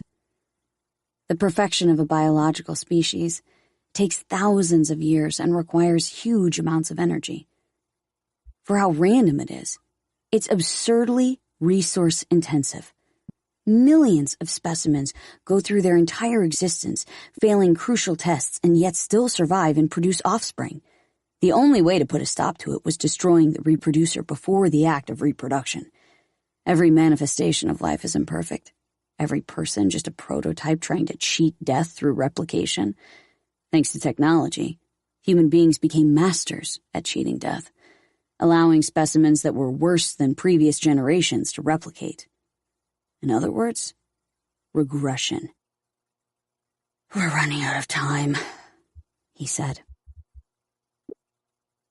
Zor was behind the wheel, which meant he wouldn't star as tonight's arsonist. Come on. It's not like we're gonna draw straws here, Borg scoffed. Drawing matches, more like, Ron muttered. Which we could use right now.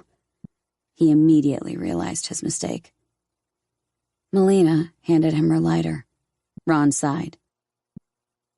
Never burned down a building before, he muttered with a hint of resentment.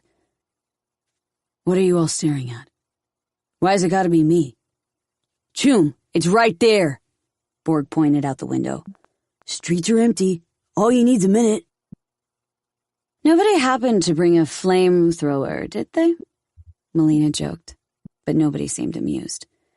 She pulled a flask from a pocket in her suit. Here, I'll drink endorphins today instead. The Ripper unscrewed the cap and sniffed, then took a swig. Too good to waste, he said, taking one last swig before handing back the bottle. I'll figure something out. He swore under his breath, hopped out of the van and disappeared into the empty building. Inside, the lighter's flame revealed what must have once been a hair salon. A long counter against the wall, sinks with headrests, and not a completely broken wall of mirrors. Vestiges of better times, a better neighborhood.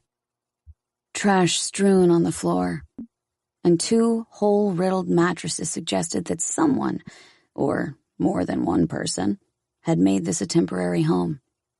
Right now, the building seemed empty, at least on the ground floor. Hello? Ron stood hunched over, ready to turn back at the slightest sign of life. Anyone home? Silence. Gonna get real hot in a sec, he added. If anyone's here, I'd get out while you still can. He waited a few more seconds. Damned if he was gonna check the other floors. He placed one mattress on top of the other and tossed a few pieces of crumpled paper and cardboard over it. In the corner of the room was a third mattress covered in trash and a blanket. Ron figured his little pile would be enough. Maybe it wouldn't light up the place instantly, but it'd create enough smoke for the fire department to take notice. If anyone's in here, this is your last warning. He held the lighter's flame to the mattress. It flickered, about to go off in a wisp. Then it caught onto the paper and erupted in flames.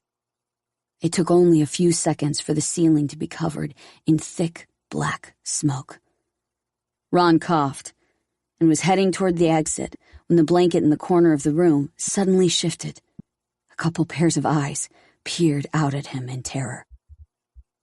Fuxicle, Ron whispered loudly. What the hell are you doing here? The children didn't move, just stared. This is where you live? The eyes under the blanket darted back and forth between him and the fire. Ron blew on the flames, which only made them grow taller. I think you gotta... He blew harder, but it only got worse. Sorry, but I think you'll have to find another place to stay.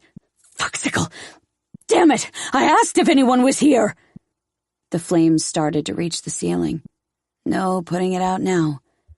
Come on, let's go! He shouted, coughing. Move it! He dashed around, pulled the blanket, and threw it over the burning trash heap. The flames died down for a second, but only made the smoke thicker. Covering his face with his hand, he grabbed the arm of the closest child. Run! He pushed them toward the exit. Without a moment's pause, he grabbed the next one and pulled him off the mattress. The boy rolled on the floor, then jumped to his feet and ran as fast as he could. 2 more. The oldest must have been about 5. The youngest could barely walk. He just stood there and sobbed. Ron bent over double in a coughing fit. It was surprisingly easy to start a fire. Even more surprising how quickly before you couldn't see farther than 3 feet. He couldn't see flames anymore, but he felt the temperature in the room rising. Fast. Where were those damn kids? Someone too large for a child appeared next to him. Go! Get out! Zor thrust the smaller child into Ron's arms while he grabbed the older one. Ron couldn't see anything except smoke. There's another one here! Aya's voice called out from somewhere. Zor! Zor groped blindly through the smoke and reached her. There! He pushed her in the right direction. Flames practically licking at their tails, they ran out, coughing. It took a few breaths before Ron stopped seeing stars. In the car! Now! Zor ordered. Black smoke was already rising above the building. Wait. Aya looked at the children, huddled together a few feet away. They didn't understand the world yet, but they already knew not to expect anything good from it. Nothing we can do for them. Ron led her toward the van. Sirens in the distance. Ron shouted into his microphone, coughing. Sure, whatever. Just burn it down.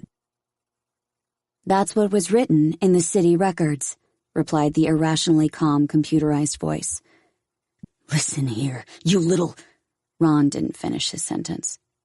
It's not his fault. Aya leaned out the window. The children standing still got smaller in the distance. We should...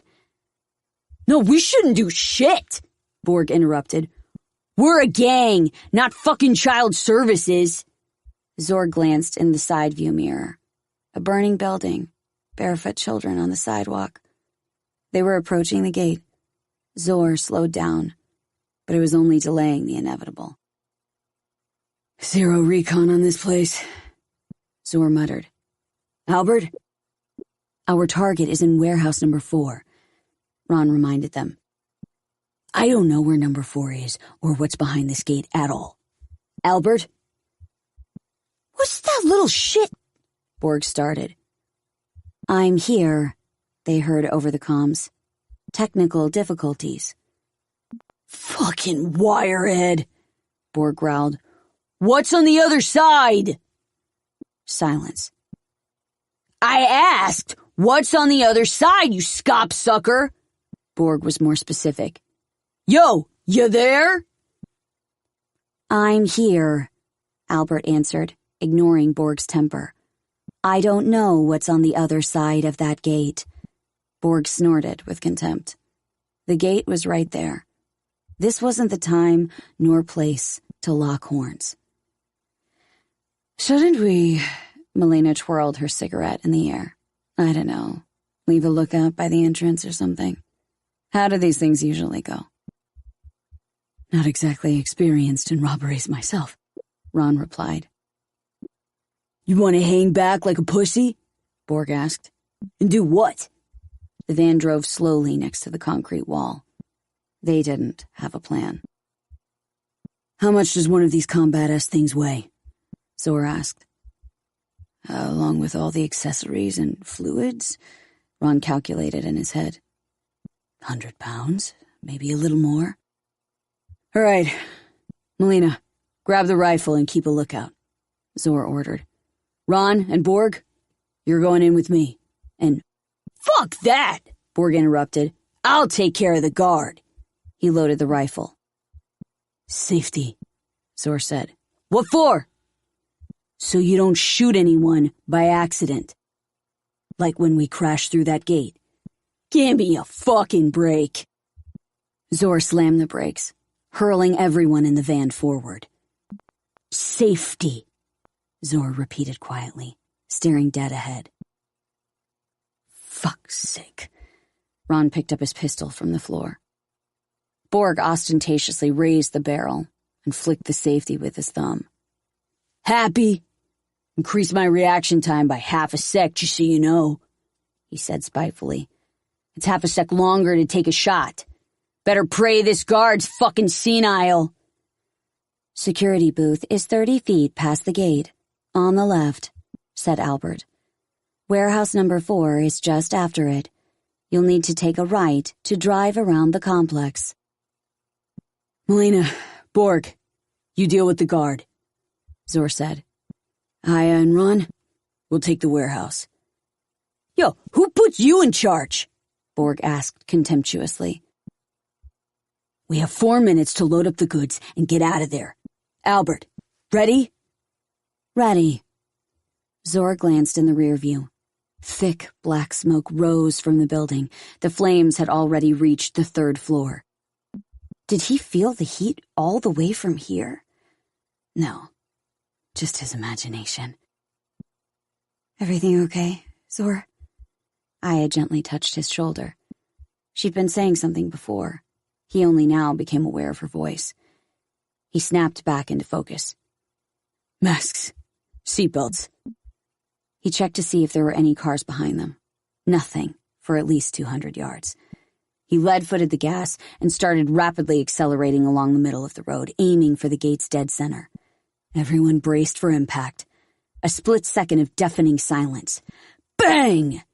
The van shook violently and lurched forward. One half of the gate was torn inward.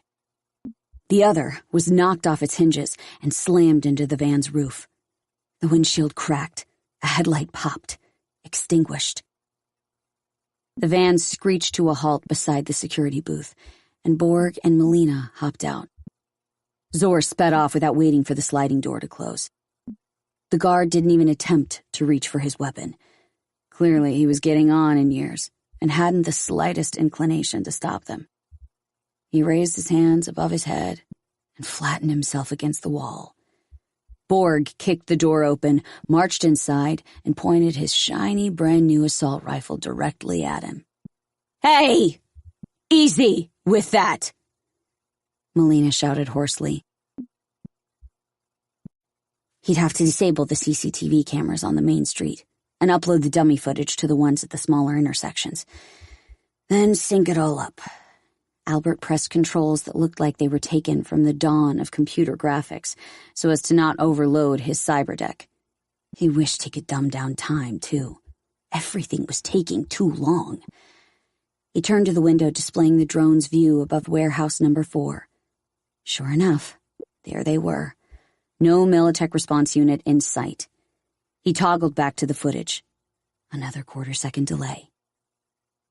Bing! Someone downloaded an add-on for his program. 2 eddies, cha-chinged, into his account. Not now, later. He scheduled when the next phony footage would start playing.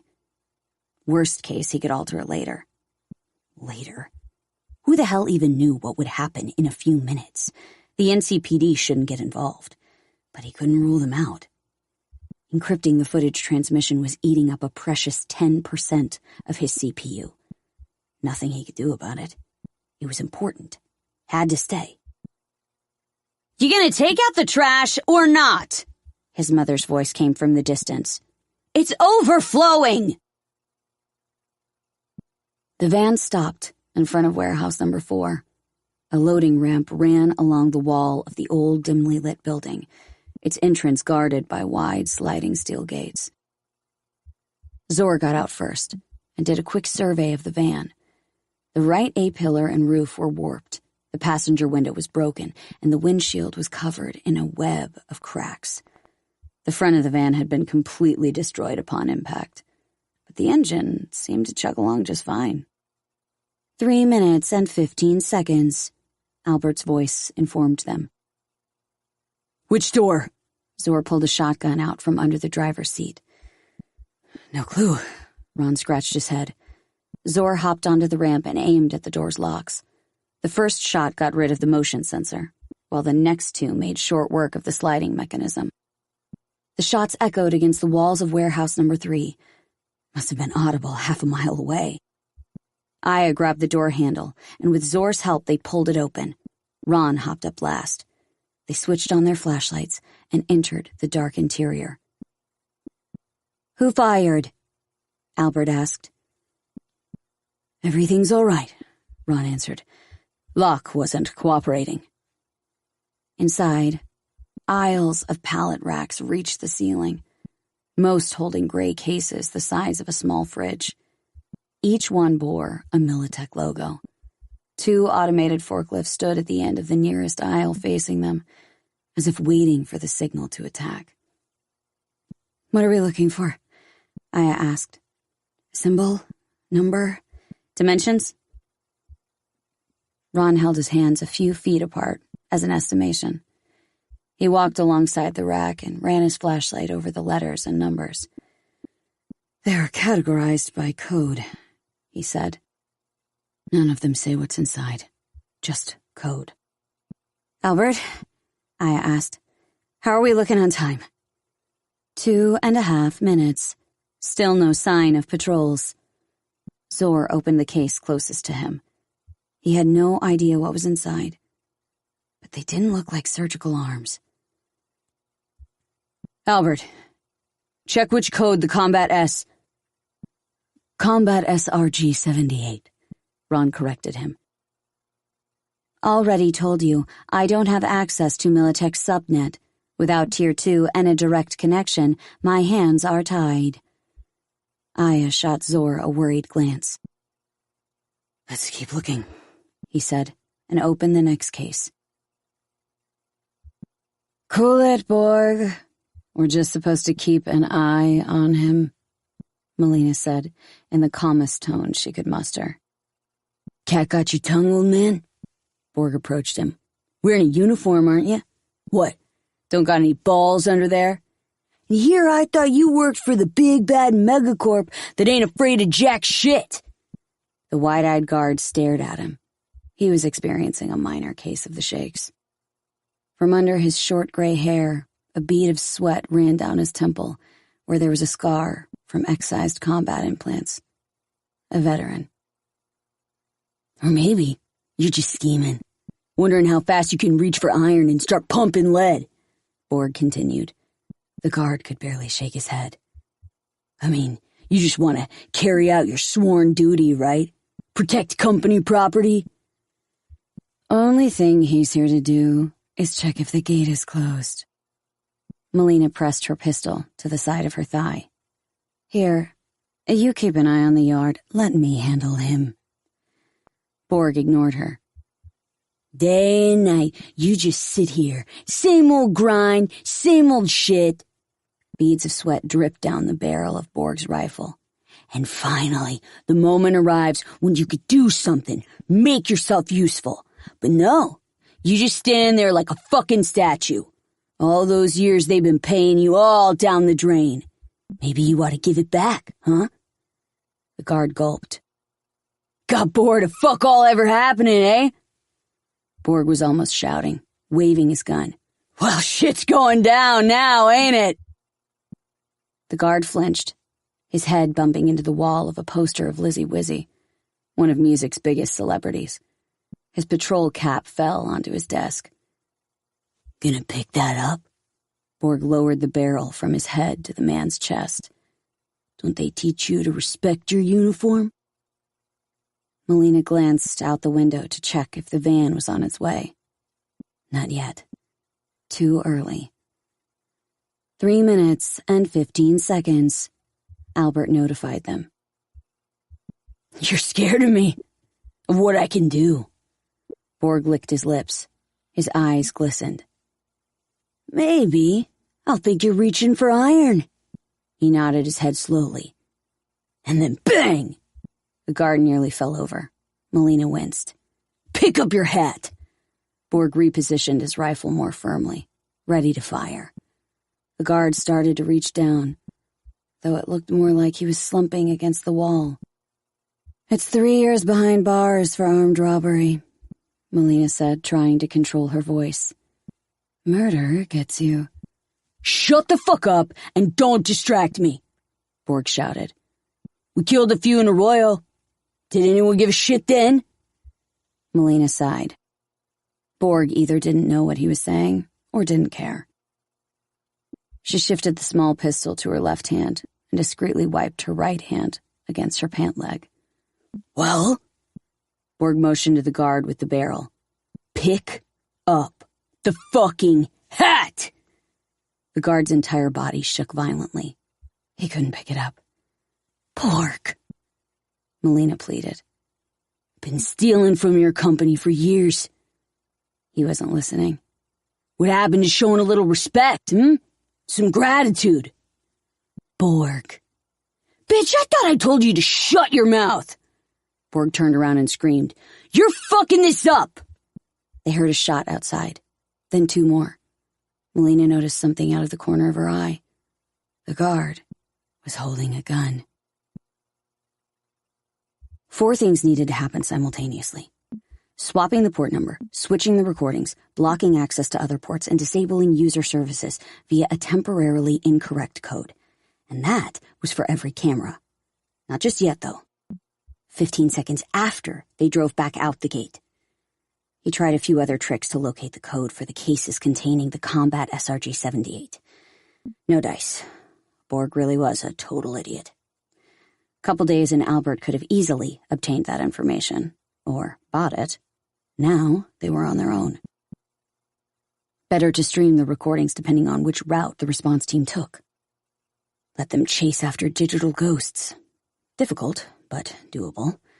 With his virtual hand, he moved the recording icons to their proper places on the map. The lag from coding the transmission was making his gestures noticeably slower. "Don't pretend like you can't hear me," his mother's fist pounding against the wall. "Last time, I took out the trash for you." Perfecting biological forms took tens, hundreds of thousands of years, but Albert intended to become someone altogether different from his mother in the span of a single generation. More precisely, in a matter of days, weeks at the most. He didn't want to be another prototype.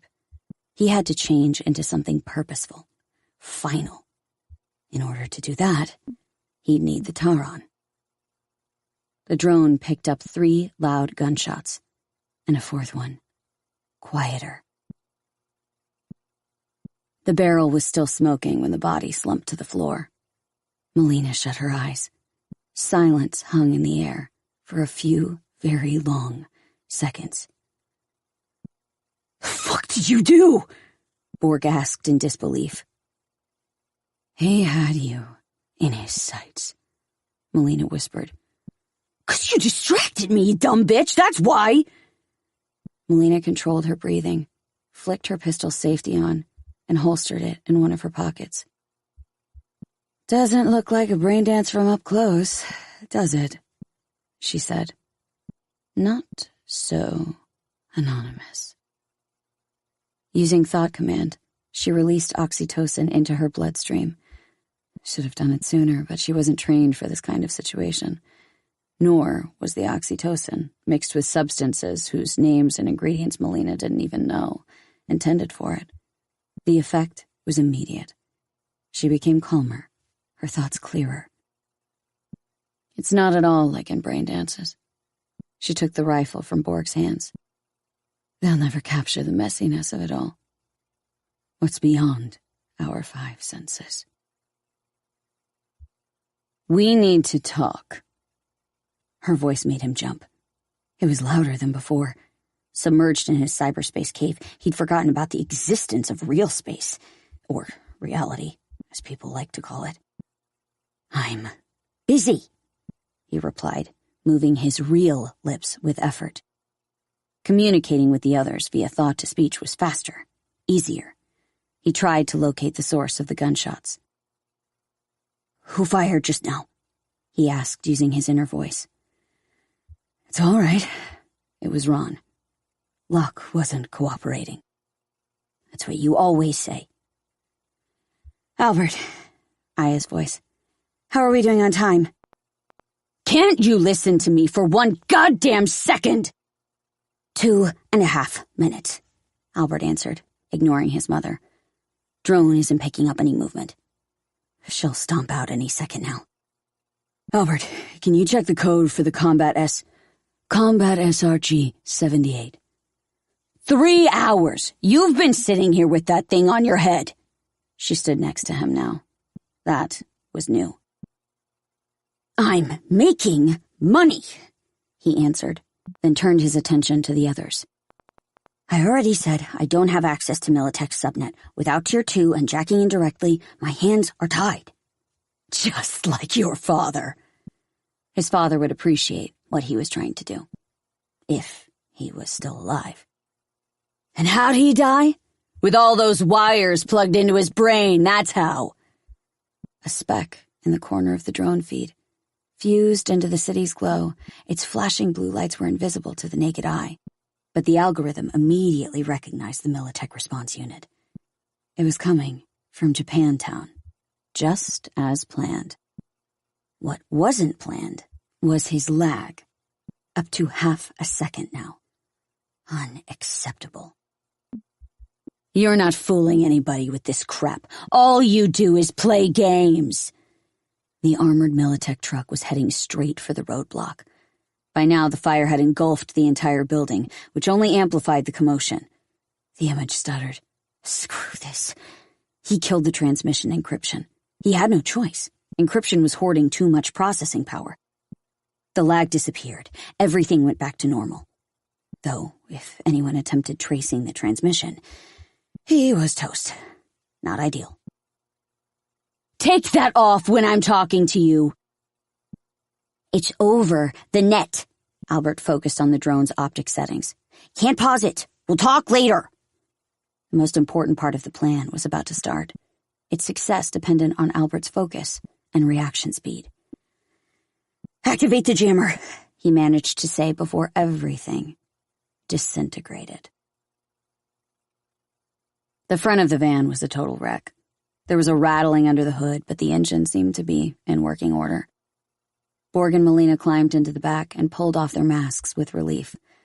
Zor wasted no time on chit-chat, driving straight out of the gate and nearly crashing into a convertible. He slammed the brakes, and the cases bumped against the partition. Draped in gold chains with rings on each finger, the other driver honked and swore with an impressive range of vocabulary to the delight of his two small daughters in the back seat. He looked as if he wanted to do something, get out, but the sight of the broken gate and the beat-up van must have changed his mind, and he sped off. Albert, how's the situation looking? Aya asked. The plan was to drive toward the fire without attracting any suspicion. According to the GPS, in 800 feet they would turn left into a narrow street. Activate the jammer, came Albert's synthesized voice. They'd almost forgotten. Aya rummaged through her backpack for the walkie-talkie-shaped device with two rubber antennas.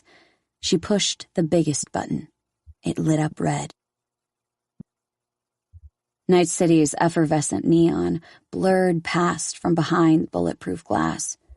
Traffic at this hour was scarce, but in Japantown, the streets were never empty.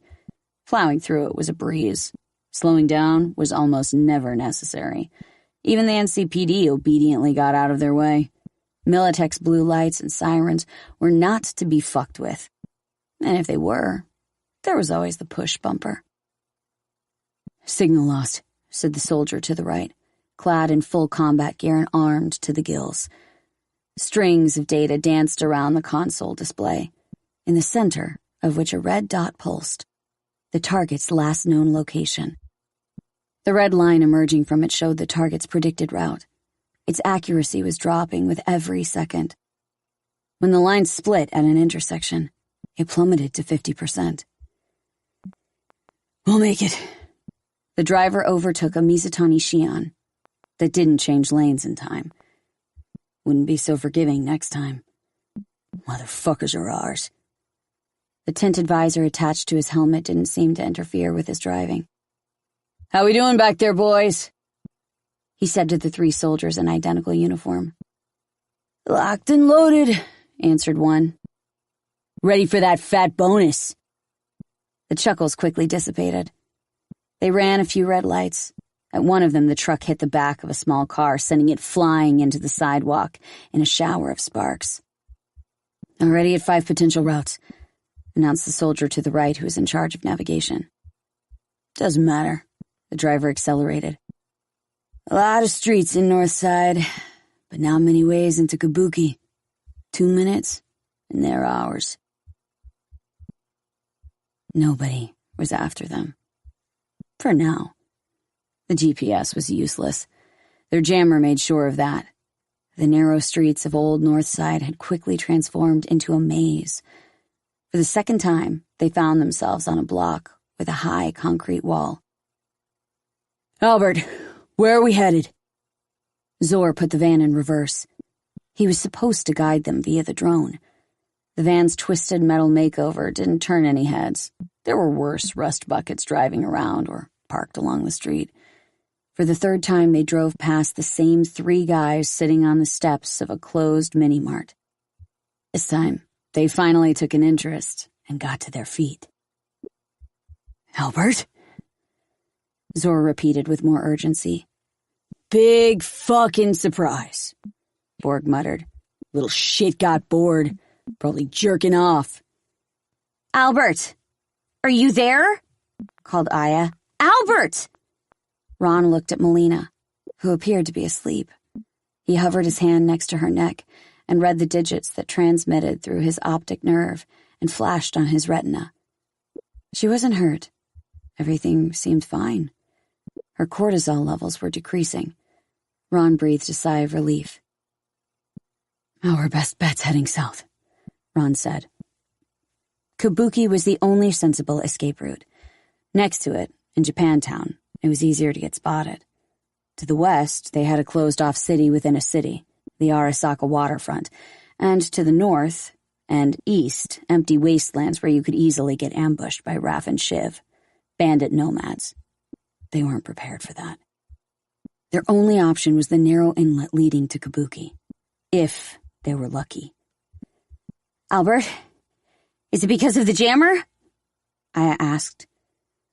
Different frequency, Zor replied. Jammer's only blocking the case tracker. He tried to take a different route, southbound. Figuring out cardinal directions here wasn't easy. Little bastard ditched us, Borg said. Mommy probably told him to go to bed. Fuck's going on? The driver slammed on the brakes. The armored truck came to a screeching halt behind the standstill traffic. The fire brigade was blocking the street farther ahead. A fire was raging in the building next to them. Assholes skipped protocol. The soldier on the right enlarged the map.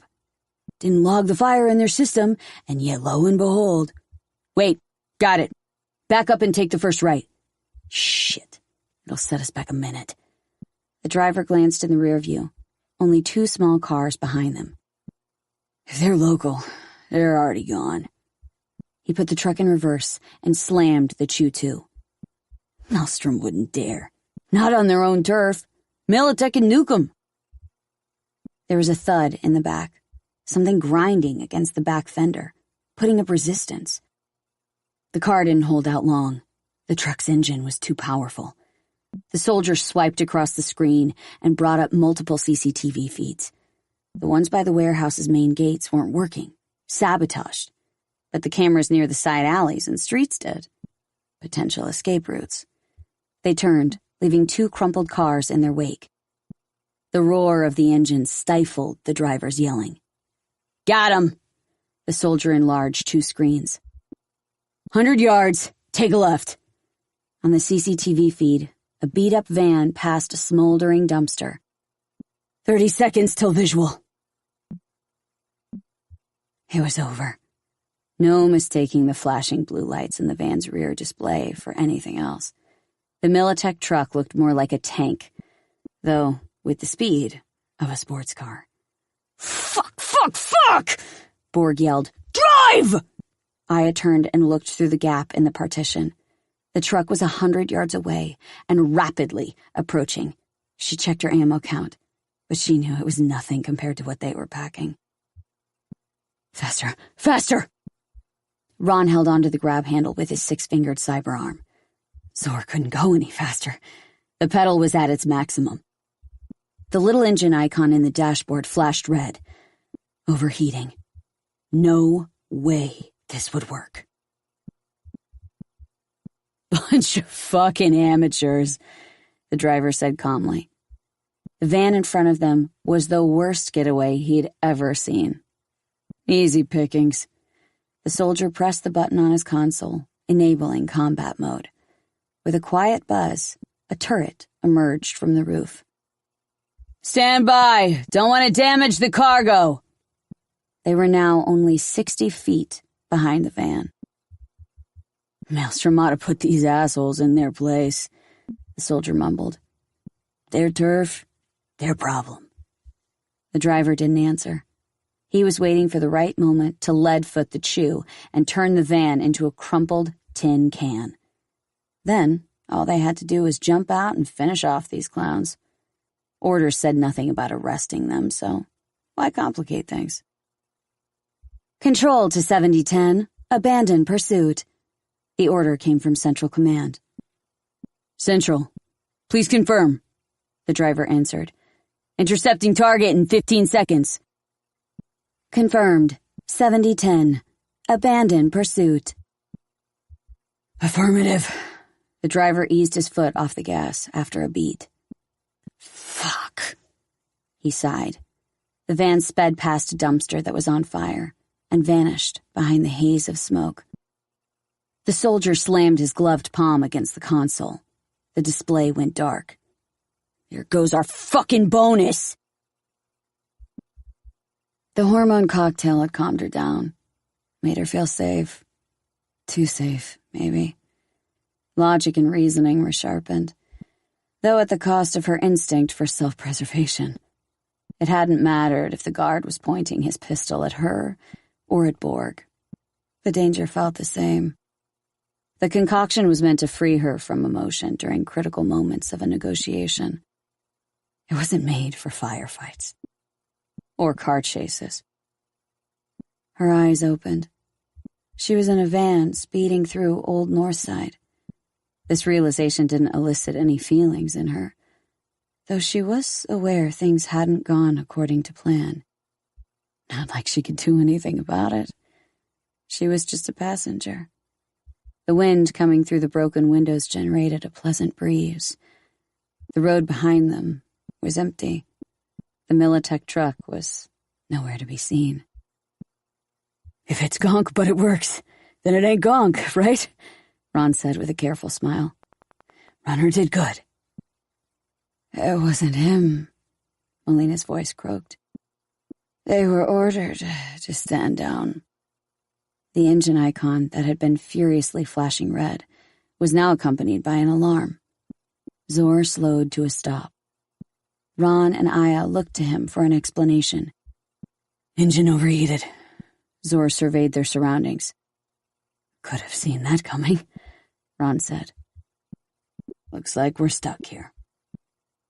As if to confirm Zor's words, the stench of burnt circuitry wafted through the van. Somewhere beneath them, a ventilator started to frantically whir. Borg gave a nervous cough in the back and wiped his hands. How long are we talking? Aya's expression was tense. In the corner of Zor's eye, something slowly peeled itself away from the shadows of the buildings in front. He pulled out his pistol. Get ready. The alarm ceased. The icon continued blinking in silence. Vague outlines slowly came into focus.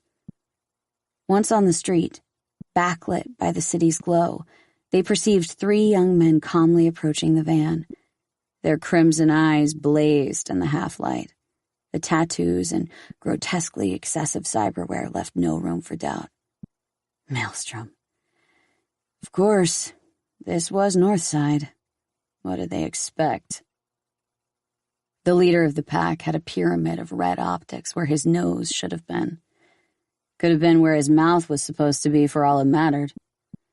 Melina watched the situation unfold like a TV crime drama. The Maelstromer couldn't have been older than 18.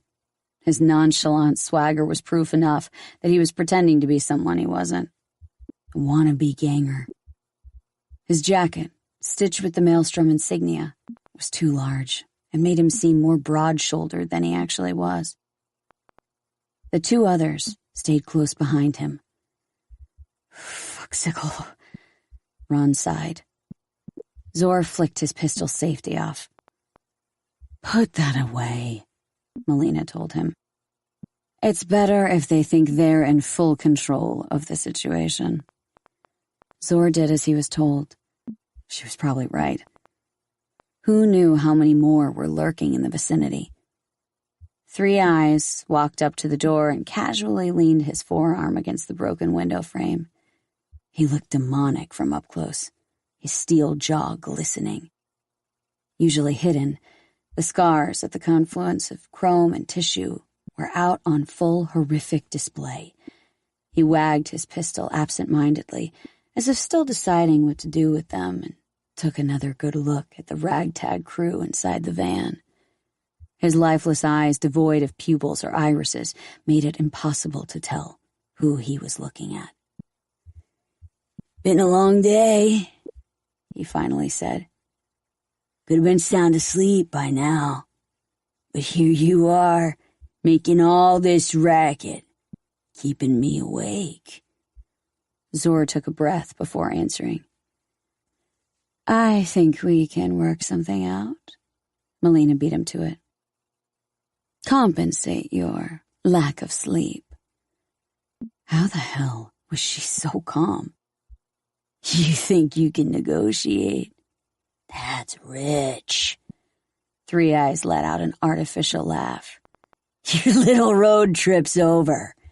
Out. Now." "Stay here," Melina said to the others. Not like they were eager to go anywhere. Ron squeezed her hand. She gave him a reassuring smile. "Don't worry, sweetie. I know what I'm doing," she said. She unzipped her flight suit and removed it effortlessly, tossing it to the side. She emerged from the van wearing a corporate suit that couldn't have looked more out of place. There, something in her posture or her expression made Three Eyes hesitate. Maybe he'd wanted to grab her by the elbow, smack her across the face, who knew? But that one moment sent a crack running down his tough guy facade. No coming back from that. Melina pretended she didn't see it. Instead, she went toward the back of the van. Now, his only options were to follow her or shoot her in the back, neither of which would restore his threatening demeanor. She opened the doors. "This should make up for your trouble," she said. He was caught off guard. She was making him walk over there, making him eat out of her palm. Three Eyes stared at 4 identical cases with Militech logos. He looked at her, at a loss for what to say, but making an effort to hide it. Melina wasn't safe yet. Any second, he could put his gun to her head and blow her brains out. Because he felt like it. She was fully aware of that. Aya tightened her grip on her pistol. "We should help her," she whispered. Zor nodded. "Stay here," he whispered. "Nobody moves, understood? Iron at the ready, but out of sight." Borg didn't give any lip this time. "We'll give you one as an apology," Melina said calmly. Three Eyes was silent, searching for the right words. Zor saved him the embarrassment by opening the driver's door and calmly stepping out. The other 2 maelstromers immediately shoved their muzzles in his face. He raised his arms in reassurance. "Just wanted to help unload," he explained. 2 more gangers had appeared out of nowhere, standing a few yards away. Barely adults, they both held SMGs pointed at the ground, no doubt ready to fire on command, their lead tipped with who knows what. More started creeping out from the shadows. Zor didn't wait for permission. He grabbed the nearest case and pulled it out, barely managing to keep it from falling. Heavier than he thought. He took a few steps back. "What's inside?" Three Eyes asked. "Something that's worth at least a few dozen grand," she answered. "Quantum holosites." Three Eyes stood still. He had no idea what a quantum holosite was, but he sure wasn't about to admit it. Instead, he knelt down to open it. "Wouldn't do that if I were you," Melina said. "It's sealed. Airtight." "So the fuck what?" He drew back his cyberarm. "Good reason for it. You can ask your boss why you don't open airtight cases containing quantum holosites in the middle of a filthy street." best watch your fucking tone," he growled. "The contents will lose all their value if you expose them. Take it to a clean place. Your boss will reward you for your good sense." Three Eyes stood up. He licked his bottom lip and thought. Despite his lack of eyebrows, never mind a forehead, he somehow managed to frown. "I've got a better idea." He pointed his gun to her head. So this was how it was going to be. "You give us all 4, and fuck off to wherever you came from." "Our employers can part ways with 1, she said. "But if all 4 disappear, they're going to look for someone to blame." Three Eyes let out another artificial laugh. He was young. His voice wasn't gruff enough to sound menacing, something any ripper doc could easily fix for Ennies. "Doesn't sound like they're too worried. Only ones here right now are you." "Dealt with a Militech squad already. Even easier to deal with you." She stared him down without a shred of fear. "But I trust that won't be necessary." Though the entirely cyber-modified face didn't betray any visible emotion, his body language was less reliable. Three Eyes was having doubts.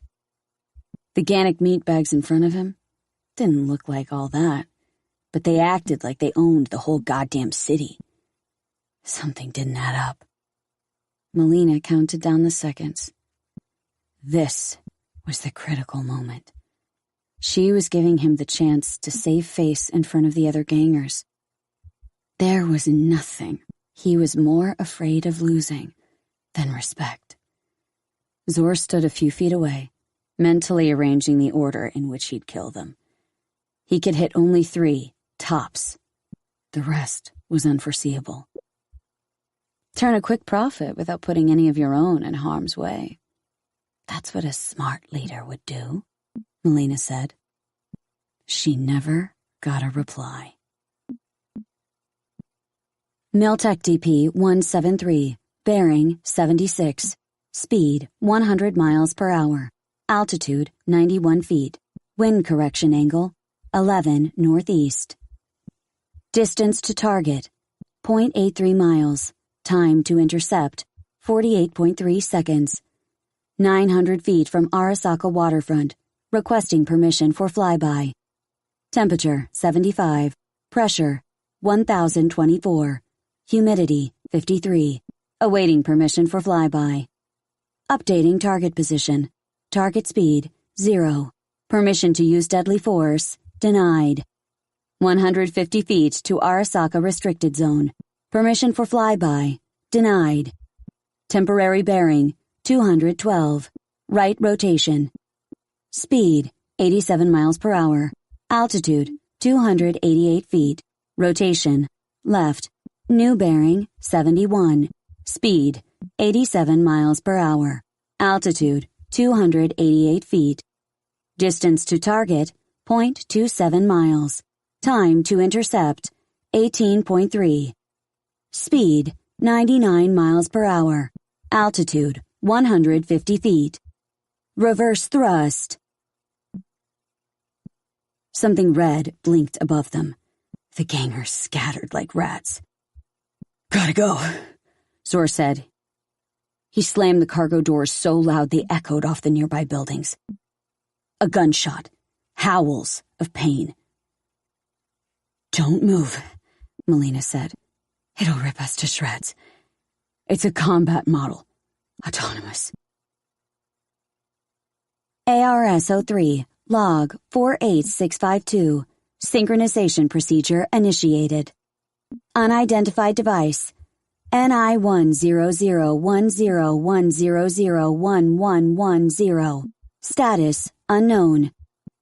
External device detected, Miltech DP 173. Order to change operator sent. It took Zor a second to understand what she meant. The size of a motorbike, it descended from up above, a red diode blinking on one side, a green one on the other.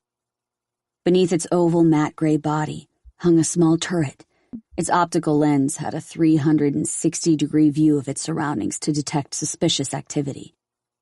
The drone's hum seemed more felt than heard. Zor slowly reached for the pistol in his belt.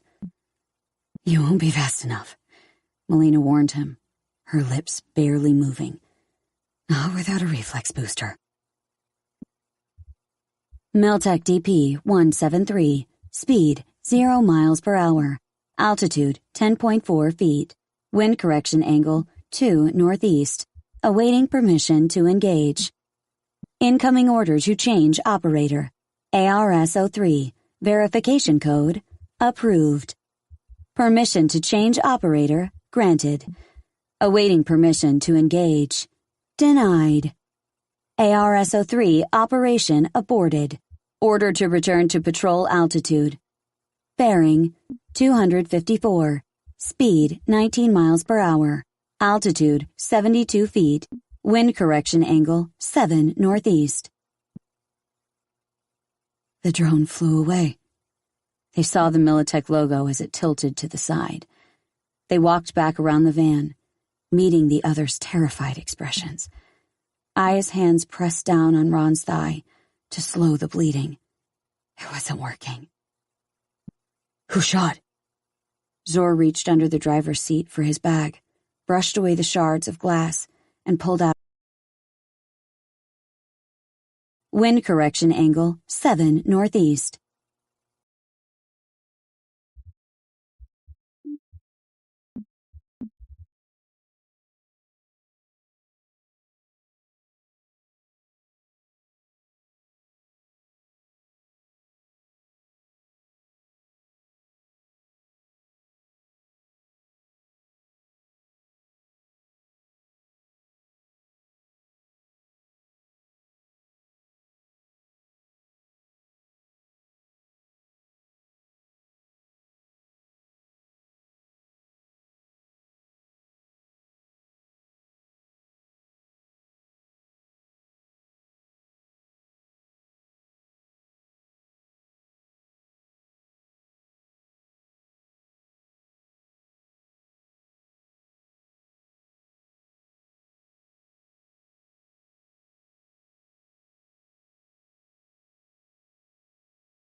The drone flew away. They saw the Militech logo as it tilted to the side. They walked back around the van, meeting the other's terrified expressions. Aya's hands pressed down on Ron's thigh to slow the bleeding. It wasn't working. Who shot? Zor reached under the driver's seat for his bag, brushed away the shards of glass, and pulled out a first aid kit. In Felix Casas, Ron said, through a gritted smile. Who? Iron went off by accident. Lie down. Keep your leg raised.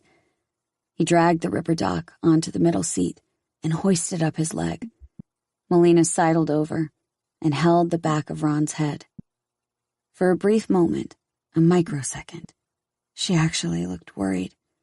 That, or it was an illusion, a play of shadows. Just don't say some bullshit like, "You're gonna make it," Ron groaned. 'Cause in the movies, they always end up dead. Don't worry, Melina said, in an ironically reassuring tone. We have actually no idea if you'll make it. On second thought, that sounds worse. Zor tied a rubber tube above the bullet wound and tightened it. The bleeding stopped. That's why you don't hold your finger on the trigger, Borg snarled from his corner, the other's terrified expressions. Aya's hands pressed down on Ron's thigh to slow the bleeding. P1 without a refund. It took Zor a second to understand what she meant. The size of a motorbike, it descended from up above, a red diode blinking on one side, a green one on the other. Beneath its oval matte gray body hung a small turret. Its optical lens had a 360-degree view of its surroundings to detect suspicious activity. The drone's hum seemed more felt than heard. Zor slowly reached for the pistol in his belt. You won't be fast enough, Melina warned him, her lips barely moving. Not without a reflex booster. Miltech DP-173, speed 0 miles per hour, altitude 10.4 feet, wind correction angle 2 northeast, awaiting permission to engage. Incoming order to change operator, ARS-03, verification code, approved.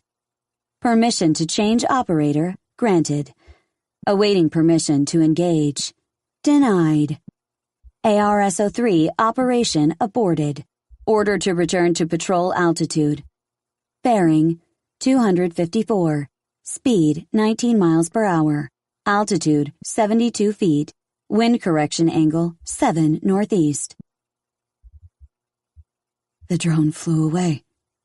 They saw the Militech logo as it tilted to the side. They walked back around the van, meeting the other's terrified expressions. Aya's hands pressed down on Ron's thigh to slow the bleeding. It wasn't working. Who shot? Zor reached under the driver's seat for his bag, brushed away the shards of glass, and pulled out a first aid kit. In Felix Casas, Ron said, through a gritted smile. Who? Iron went off by accident. Lie down. Keep your leg raised. He dragged the Ripperdoc onto the middle seat and hoisted up his leg. Melina sidled over and held the back of Ron's head. For a brief moment, a microsecond, she actually looked worried. That, or it was an illusion, a play of shadows. Just don't say some bullshit like, "You're gonna make it," Ron groaned. 'Cause in the movies, they always end up dead. Don't worry, Melina said, in an ironically reassuring tone. We have actually no idea if you'll make it. On second thought, that sounds worse. Zor tied a rubber tube above the bullet wound and tightened it. The bleeding stopped. That's why you don't hold your finger on the trigger, Borg snarled from his corner. Come on, let's blow this joint before more of those freaks show up. Let's move him to the back, Melina said. Together, with Zor and Aya, they dragged him onto the back seats, all the while keeping his leg raised. Melina squeezed in next to Borg, who didn't move, but sat as if paralyzed. She laid Ron's head on her lap. Zor pressed the ignition button, and the van roared back to life. Without any hurry, they started to drive away. "Where's the nearest ripper?" Zor asked. "You were looking at him." At least Ron still had his sense of humor. "Take me back to the clinic." "Who will operate on you?" Aya asked. "Me, myself, and I. I'm a doctor, remember?" "What about those other rippers you know? The ones you were going to sell to?" "Know 'em. Doesn't mean I trust 'em. Just take me back." The four of them carried Ron down to the basement and laid him back on the operating chair. Somehow, Borg managed to leave without anyone noticing. "Switch on the side. Red one." Ron shut his eyes, then opened them and blinked hard. "And the cable with the square plug. Don't touch anything else." Melina knelt down and fumbled with the tangle of cables. "This?" She picked up the first one she found. "No, the one wrapped in tape. Used. You..." He gestured to Aya, with his hand before it fell. "Top shelf. First box. On the left." She pulled out what looked like a jar, without a lid. "You mean this?" She held it up close so he could read the label. "Yeah. Stick it in the opening in the back of the chair. Any of them. The cable..." He held out his hand toward Melina. The cable slipped through his fingers and fell to the floor. Melina searched for it beneath the chair and plugged it in through the headrest into the only square-shaped outlet in the back of Ron's head. The manipulators suddenly came alive. One of them lowered itself and, after finding its mark, injected something into the Ripper's left forearm. The second manipulator promptly covered it with a bandage. There was a gurgling sound coming from the jar that Aya had attached. "That's the stuff." Ron sighed with relief. "No doc you can trust better than yourself." Aya had blood on her hands, clothes, and face. She waited idly for some instruction, though she couldn't think of what else to do. Anything I can..." she began. "If I pass out, press that yellow button at the top of the keyboard." "And if that doesn't work?" "Then nothing will." The manipulators went into full operation mode. Melina held Ron's hand. Something rose up from deep within her, a desire. She couldn't tell if it was new or if she just hadn't felt it in a long time. She wanted this man to live, to talk to him, spend time with him. It was stranger than anything she'd felt that day. Aya stepped away from the chair and typed a message to M. "Coming back late again. Sorry." Even though she stood, she could feel herself falling asleep. She sat down on the couch, her eyelids heavy, when an icon flashed with another new message. Another one. A new job. She shook herself back awake and started to read. With every line she read, her initial euphoria evaporated, only to be replaced by grim disbelief. Chapter 6. "Won't get this view anywhere else in Haywood. I mean, just look at it." The real estate agent stood in front of the window with outstretched arms. "Doesn't it feel like you're at the center of the world?" The only thing visible through the window wall was the back of a gargantuan LED billboard, a relic from an era without hollow boards. The screen was detached into 6 large squares, between which, in all fairness, you could see glimpses of the corporate towers against the backdrop of a cloudy sky. 33rd floor. The agent rattled off with practiced excitement. Right at the very top. Won't have anybody sitting on your head here. His bright yellow suit, blue tie, and hot pink shirt together with his pencil-thin mustache and carefully trimmed beard were clearly meant to complete the image of someone eccentric. His yellow optics flickered, imbued with symmetrical patterns. And let's not forget the balcony. He slid the window open. The soot-blackened rooftop of the next building was only a few feet beneath them. Everyone else down there is choking on smog, but up here... He theatrically filled his lungs with air that was far from clean. Freshest air you've ever breathed. Believe me. He stifled a cough. He quickly slid the window closed and beckoned him to the middle of the living room. The latest gen entertainment system. He switched it on with a flick of his wrist. An enormous screen descended from the ceiling. Still not furnished, as you can see, but who needs all that when you've got this? He proudly pointed to the large, spanking new refrigerator that seemed unique for some reason only the agent knew. Then you've got the 2 bedrooms, one to sleep in, one to do whatever your heart desires. You can even move the walls if you feel the need to. The loft clearly wasn't originally built to live in, but that never stopped anyone. Parts of the floor and walls were still bare concrete, which meant they never bothered to finish renovating. Somehow, the lone couch facing the TV succeeded only in making the unit feel emptier than it already was. I know you wanted something smaller, but I thought, what the hell? Let's give this baby a shot.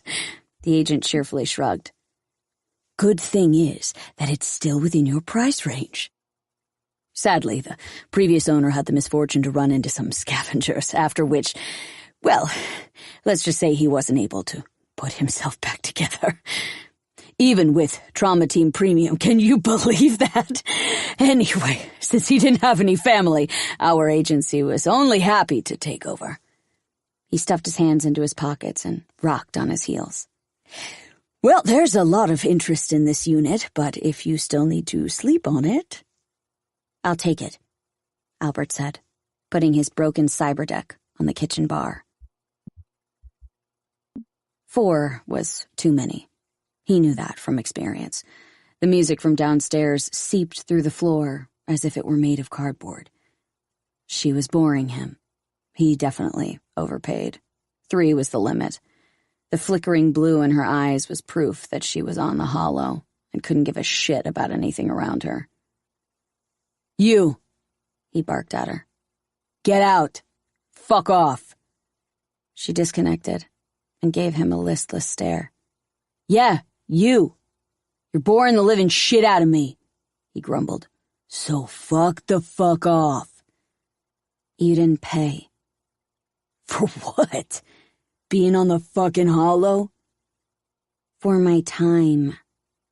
The girl was already getting ready to leave. So, she did it on purpose. 40 minutes. Borg got to his feet, fists clenched. Then he remembered. He was at Totentas. Cool it, he thought. It'd be a shame to ruin a perfectly good evening. Fucking useless skanks. He held up his wrist to her forearm and transferred the exact amount. Now beat it. I swear this is the last time I'm coming here. He gave her a hard spank, which made her promptly head out the door. No tip for you. Lazy-ass bitch won't get an extra any out of me. Now what? The others stared at him with vacant expressions. Yo, move! Do something! He shouted. What is this, a fucking funeral? For the love of Christ, can't you, dance or whatever? Better start seeing a little effort or we're fucking done here. Silence. The mood was completely dead. Ron fell back onto the pillow with an exhausted sigh. Operations ain't the only thing these fingers are good for. He moved his 6 digits and picked up a tumbler containing the remainder of the gold liquid. He swirled it around and savored its scent. This the real deal? Hey, You're the connoisseur. Melina smiled. He took a small sip and smacked his lips in thought. I'm going to say 12 years, aged in oak barrels. Hundreds of lit windows from outside shone through the glass, casting a kaleidoscope of yellow ovals on the walls of the dark room. Feel like this. Can't just drink any old piss. Well, you got the 12 part, right? Melina raised herself up on her elbow, letting the synth silk bedsheet slide off her flawless chest. But a year, a few months, what's the difference? Ron stretched his neck to get a better look at the liquor cabinet, but his view was blocked by a wall of frosted glass, or he couldn't tell. Patterns flowed through it, animated. The Ripperdoc turned back to the prettier view. Well, he said, downing the rest. I'll admit it still tastes and smells better than my so-called vodka. Better even than what they serve in Japantown. Alcohol your only vice? Melina asked. Booze has been tried and tested for millennia. Call me old-fashioned, but all that other crap, even your regular smash, I've seen what it does. You gotta respect your body. Speaking of which, you recovered quickly for someone who is on the verge of flatlining. Helps to have a good doctor. Ron fingered the bandage on his thigh. And good nanites. I keep an emergency supply for situations like this. They shorten the healing process down to a few days. Still gotta take it easy, though. Need a quick regen myself. I have an important meeting tomorrow. Shower? After you, Your Majesty. Don't know how you can afford it, but the water you use to flush is cleaner than what I drink at home. They lay next to each other, watching TV, warmed up from the shower, neither of them wanting to spoil the atmosphere. They ate real grapes that Melina had specially ordered for the occasion. Ron didn't dare to guess how much they had cost. The news, indistinguishable from the commercials, washed over them like an invisible tide. Then they watched as firefighters were rolling up their hoses beside a burned-out building. It was unmistakable. The reporter spoke of a fire.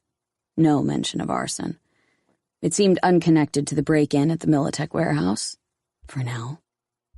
The break-in itself didn't even get video coverage. The only mention of it was a subheading. Militech warehouse robbed. Want to change the channel? Melina asked. Could find out something interesting. What's there to find out?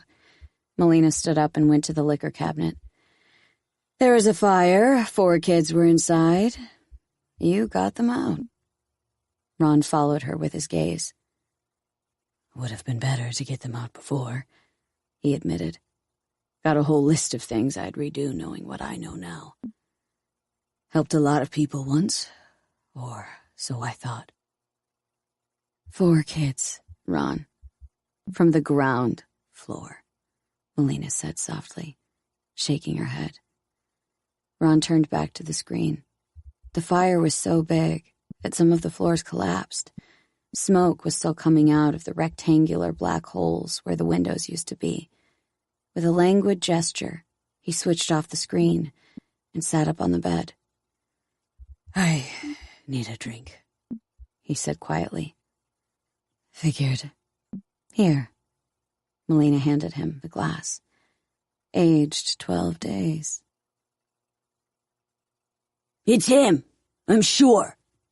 Dum-Dum swiveled around and peered through the throng of moshers and headbangers. His 7 ionizing optics reached up to 60 feet.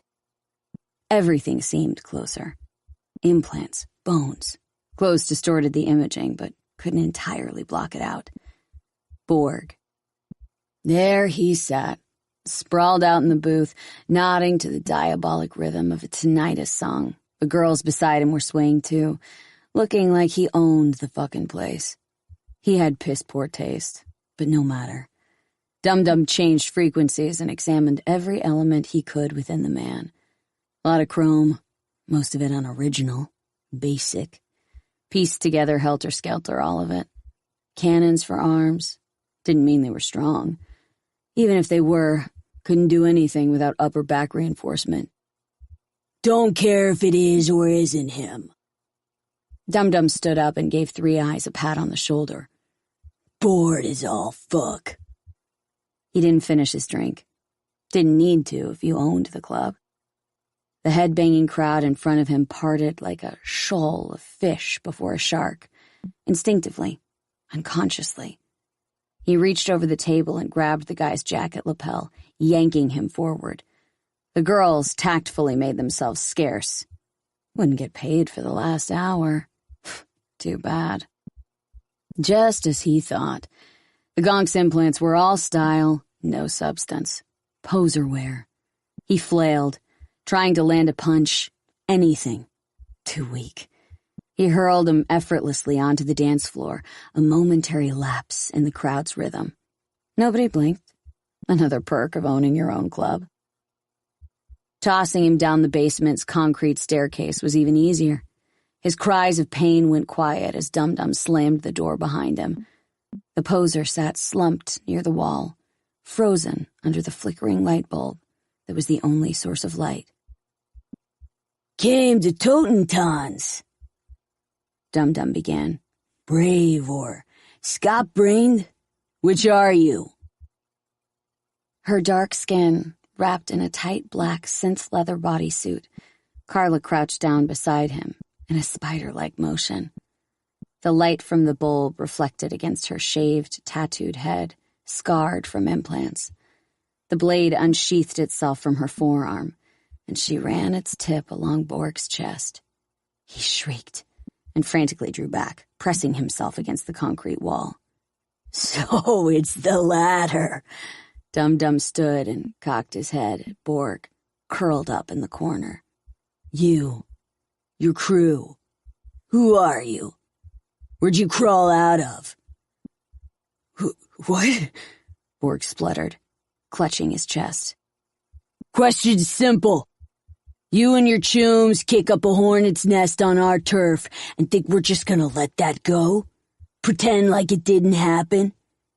Last chance. Who are you? Borg sobered up, finally understanding his situation. Name's Borg. Warden hired us. Warden? Dum-Dum made sure. Renner's lap bitch?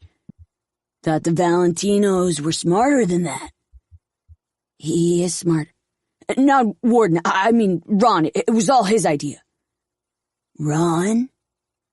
The Ripper Doc. He needed the scratch. That your boss? No, well, I mean, technically Zor was in charge. Ron accidentally shot himself because it was his second time using iron. The corpo cut negotiating with one of yours was Melina, and then the dancers from Mary's. Telling me your warehouse heist was cooked up by a debt-addled Ripper led by a man who works in pest control and pulled off along with a iron-toting stripper? Dum-Dum's optics were fixed on Borg in silence. Klebbed from the same corp twice in a row. Better get your story straight, Pork. It's Borg. B-O-R. Luckily, Carla's here to help. Dum-Dum interrupted back. No, wait! Borg begged, raising his arms, wishing he could melt through the wall. Carla straddled his legs, the blade held to his throat. I can explain, all right? Borg didn't dare move. Warden hired them for another job. We were supposed to jump a Militech convoy, but that was in Arroyo, not Northside. We clept this container, worth a lot, whatever's in it, and we did it. Heist of the fucking year. That wasn't on your turf. Second time was when we ran into you. Different job, Ron's idea. Dum-Dum knelt down beside him, elbows resting on his knees. If you're as hot shit as you sound, then how come I've never heard of you? Dixie, short and skinny with cropped platinum hair, watched from a few feet away. Carla playfully ran her blade near Borg's groin, slowly slicing through the pants seam. "'Cause that was the whole point, man!" Borg was frantic now. "Everyone's clean! No criminal record. The regular peeps, you know? The perfect cover. Warden, he had dirt on everyone, threatened him. Don't know with what, probably something serious. Was supposed to be a one-off. I helped find him, but I swear that's all I know. Warden let him go after, and that was supposed to be it. But they wanted more, so Ron, he came up with this whole warehouse plan, and Zor got the van from Harris's." Carla parted her lips, probably the only unimplanted part of her body. She balanced the tip of the second blade against his arm. "Humor me for a second," Dum-Dum continued. "How is it a bunch of normos don't call it quits the first time? Forget about the whole thing. Why volunteer to do it all over again?" I don't know, I swear, I don't... Carla applied pressure. Blood appeared under each of her blades. "Please stop. It hurts." Borg squeezed his eyes shut. "Fuck, I don't know, all right? But if you let me go, I'll tell you where that container is." "The one that's worth a lot, huh?" Dum-Dum rose to his feet. "In my experience, you're gonna tell me no matter what. No rush. Still got all the time in the world. Not like either of us have to get up and go to work in the morning. But first, you're gonna tell me about everyone in your little impromptu gang and where to find them." "Listen, I've always wanted to be a ganger, okay? These ops, they were supposed to be practice, you know? Like, for the real thing. I tell you everything, and, like, I could join you, become a maelstromer.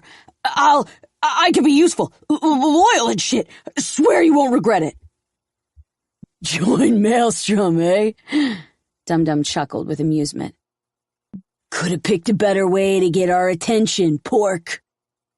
"Look, trust me, I'll make up for it. I got a lot of deets. I'll spill everything. Can start right from the beginning." "That we can do." Dum-Dum gave a crooked grin. "Yeah, how about that? Let's start over. Tell me, pork, do you believe in reincarnation?" It wasn't a pretty sight, but Liam hadn't joined the force for pretty sights. The security guard's hand was missing a few fingers and most of the skin from his torso. Dead a few hours. Footprints on the blood-soaked floor. Prints on the door handle. Recovered. Logged. Fat chance they'd get any hits, but it was always worth a shot. More importantly, what the hell happened here? The owner, Harris, stared at him impatiently. Not like a dead guard was nothing to him. He'd have to find a new one, equally as useless, for chasing away bums and drifters. But the real rub was that his garage couldn't resume operations until the investigation was over. That had come with losses. "Has gang written all over it," the rookie said. Didn't cut himself shaving, that's for sure. Liam tossed a piece of gum in his mouth, which momentarily beat the stench. He preferred that to enabling his olfactory soft. The rookie assigned to him wasn't much help. He couldn't tell what was worse, her lack of experience or the idealistic bullshit they hammered into her skull at the academy. She'd even gotten her own trench coat, different from Liam's at least. It would only look as well worn as his in a few years. "Owner claims nothing was stolen," the rookie said. Clearly, she wasn't used to thinking in silence, a habit of new recruits. Blabbering made them feel like they were actually working, accomplishing something. "Didn't come here to steal," Liam replied. "They came for information, which Mr. Smolarski here," he pointed at the guard, "most likely obliged." The lock on the gate wasn't broken, though it was opened from the inside. Not like there was much here to steal. The garage, if you could even call it that, repaired rust buckets. Nobody would roll up with a Rayfield, not even to replace their windshield wipers. The only thing that didn't add up was the beat-up pest control van. and the garage's database, it was logged as repaired and ready for collection. Didn't take a genius to see that the van was far from repaired. ARS-03, log 51652. Synchronization procedure initiated.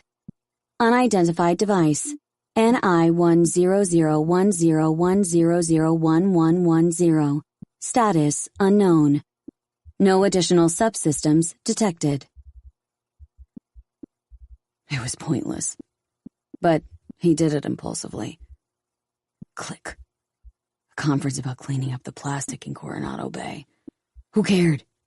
The water would still be toxic. Nobody would dip so much as a toe in it. Click. Constructing new megabuildings with affordable housing where units started at just €1. Gangs would snap it up and hike up rent in a millisec. Click. A new braindance studio specializing in BDs without sex or violence. Good luck staying in biz for more than a month. Click. A new Church of Eliyahu, the last emancipator up in North Pacifica. They'll want a good fire suppression system. Click. Negotiations continue on trade with China and South Africa. Zor straightened up. Not so pointless after all. A still of a high-ranking corpo in front of an office building, probably somewhere around Corpo Plaza. He's greeting a woman. White, tall, thin, with black hair. She looks familiar. Too familiar. It's just a routine test. Try to answer the questions as best as you can. Conducted by the Director of Internal Security? Melina asked. In the flesh? Stanley was nearing 60, but he had the eyes and nimble movements of a man in his early 20s. It was evident, even beneath the charcoal suit, that he took good care of his body. A veteran, highly ranked, no visible cyberware. No need to play any of your tricks on me. He smiled coldly. Your abilities as a negotiator for this company are respected and admired. We need to be sure that you are prepared for this next assignment. You're questioning my loyalty? No, he replied. I need to know if you're ready. Have you recently felt any threat to your safety or security? Not just once. How much did he know? Did he suspect her? I had an accident not long ago, she replied after a beat. There was a pileup on the Eastern Beltway. A lot of people died, but all I got was a sprained ankle. I don't know if that counts. It was a fluke. The Japanese assistant went through the doors first. The rules were complex, confusing, different from what she was used to. Though they hadn't been introduced to each other, the only person Melina recognized from the small group was the young assistant. They went past the elevators and reached an area probably more secured than the Oval Office. Once the two-step scanning and identity verification had been completed, they were let through.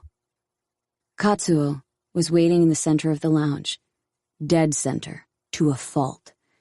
Melina put her palms together and bowed in the traditional greeting. It had a name that she couldn't recall. It wasn't easy navigating between the East's and the West's mutually conflicting customs. Who held out their hand first, whether you're supposed to hold out your hand at all, who went into the elevator first, whether it was a woman or an elderly person, who sat at the table first, and so on. A veritable minefield. Hello, Katsuo-san. Melina bowed her head 45 degrees.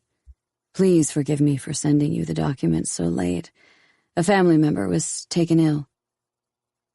Family is most important. He gave a sparing bow. I hope they have recovered. They have, thank you. Had he come all the way down here from his perch? Must have. An indication of respect, maybe. Or racking up social credit to spend later. She followed Katsuo into the elevator. Without the slightest noise or vibration, it began its ascent. Moments later, it rose up along the outer edge of Arasaka's North Tower. They plunged into a thick blanket of cloud, leaving the rain-drenched city far below. Katsuo stood still, his gaze fixed directly in front of him. Melina didn't so much as glance his way. It would have been impolite, not to mention unnecessary. She didn't need to look at him to pick up on his emotions, or rather the subtle after-images they left in the air despite his best efforts. That was her job. What years of training and countless modifications had made her capable of. Unraveling feelings, deciphering intentions, predicting decisions. Light. They were suddenly above the clouds. Before them, a sea of blue that for most night citizens might as well not exist. She could have remarked on the beautiful view, but she knew Katsuo enough to hold her tongue. Extremely reserved, he avoided any subject unrelated to the task or meeting at hand. But his demeanor wasn't simply a negotiation tactic. He took his frigid personality back home with him after work.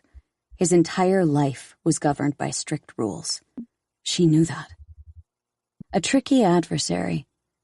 It was like playing an intricate game against a machine. Katsuo didn't go to clubs after work.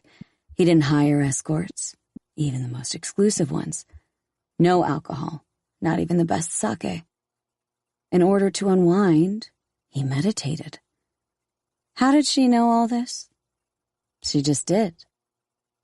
That's why Militech was paying her a sky-high salary.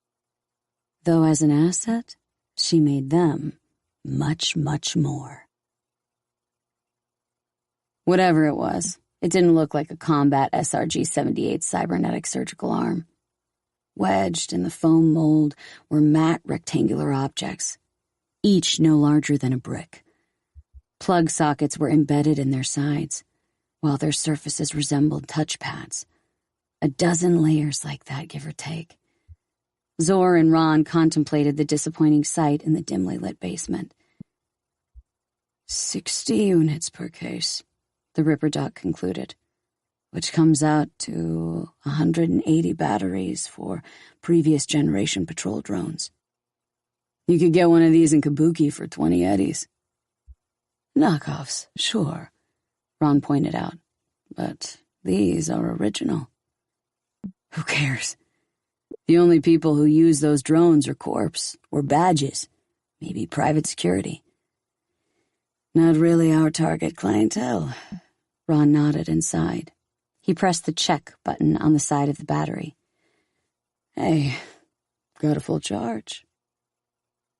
Melina, Zor said tentatively. You seeing her again soon? Don't know, maybe.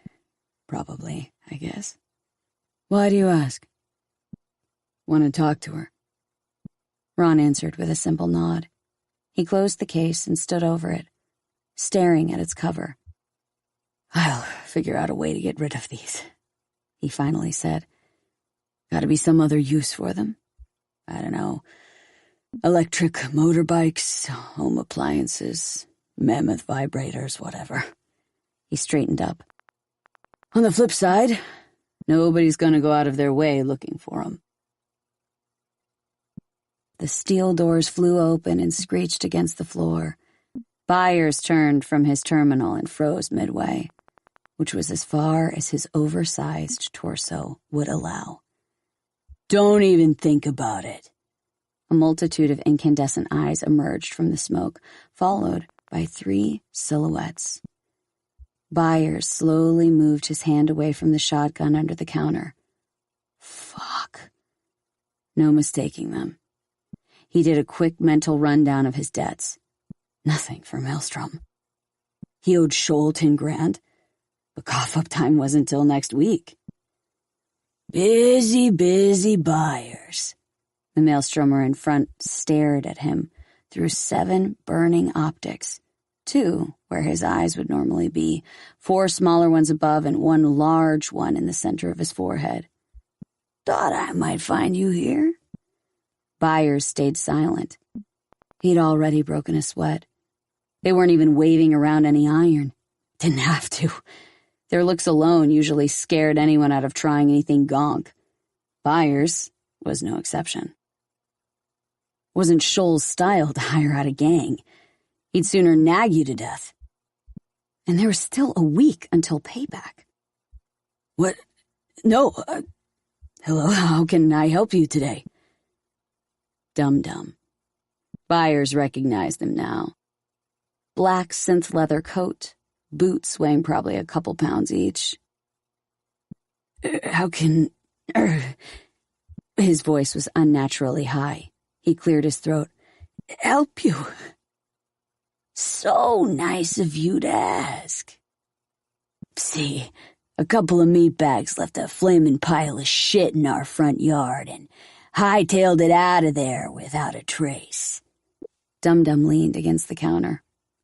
Royce isn't thrilled, as you might imagine. Livid, one could say. And I don't like when Royce loses his cool, 'cause it's usually me on the receiving end. Byers leaned back ever so slightly in his chair. He mentally thanked himself for the way he'd set up his office 10 years ago, which meant that Dum-Dum couldn't get any closer. It was a slight reassurance, but only a slight one. What's that got to do with me? He blinked as a bead of sweat fell into his eye. Maybe something, maybe nothing, maybe everything, if you don't play this smart. Look, fellas, if I could help, I would, but... He trailed off. Tell us who did it. What should I know? I just do pest control, that's it. Don't got nothing else to do with anything. Then I guess for old time's sake you won't mind if a still of you finds its way into the NCPD database under murder with aggravating circumstances. What say you to that? But I didn't... It was your van they were driving, Byers. That's impossible. He sweated profusely now. Haven't had any jobs in Northside. Not recently, I would have known. You gonna sit there and tell me someone took your van for a joyride and you didn't notice for all this time?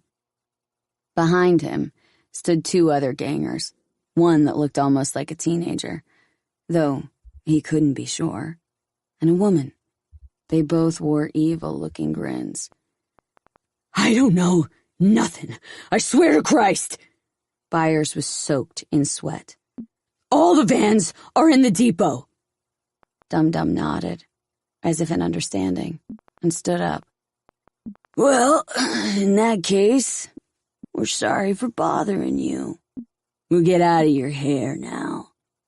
He stayed exactly where he was and gave a wide smile. You must take me for some kind of lead head. Byers frantically shook his head. No. The ganger shot him a demonic glare. Harris's Auto Repair. Ring any bells? Byers slapped himself on the forehead, sending a splash of sweat to the counter. Shit. Of course. We're supposed to pick it up tomorrow. Got banged up pretty bad. Some asshole did a real number on her. Did a real number on her, he says. Dum-Dum chuckled. You know, you're not the first scop sucker I've talked to. He spilled a few objects out onto the counter. Byers shivered at the sight of the severed finger. Been asking a lot of questions. Haven't gotten all my answers just yet. Some, though. Your joyrider who drove off into the night started up the van as if it recognized him.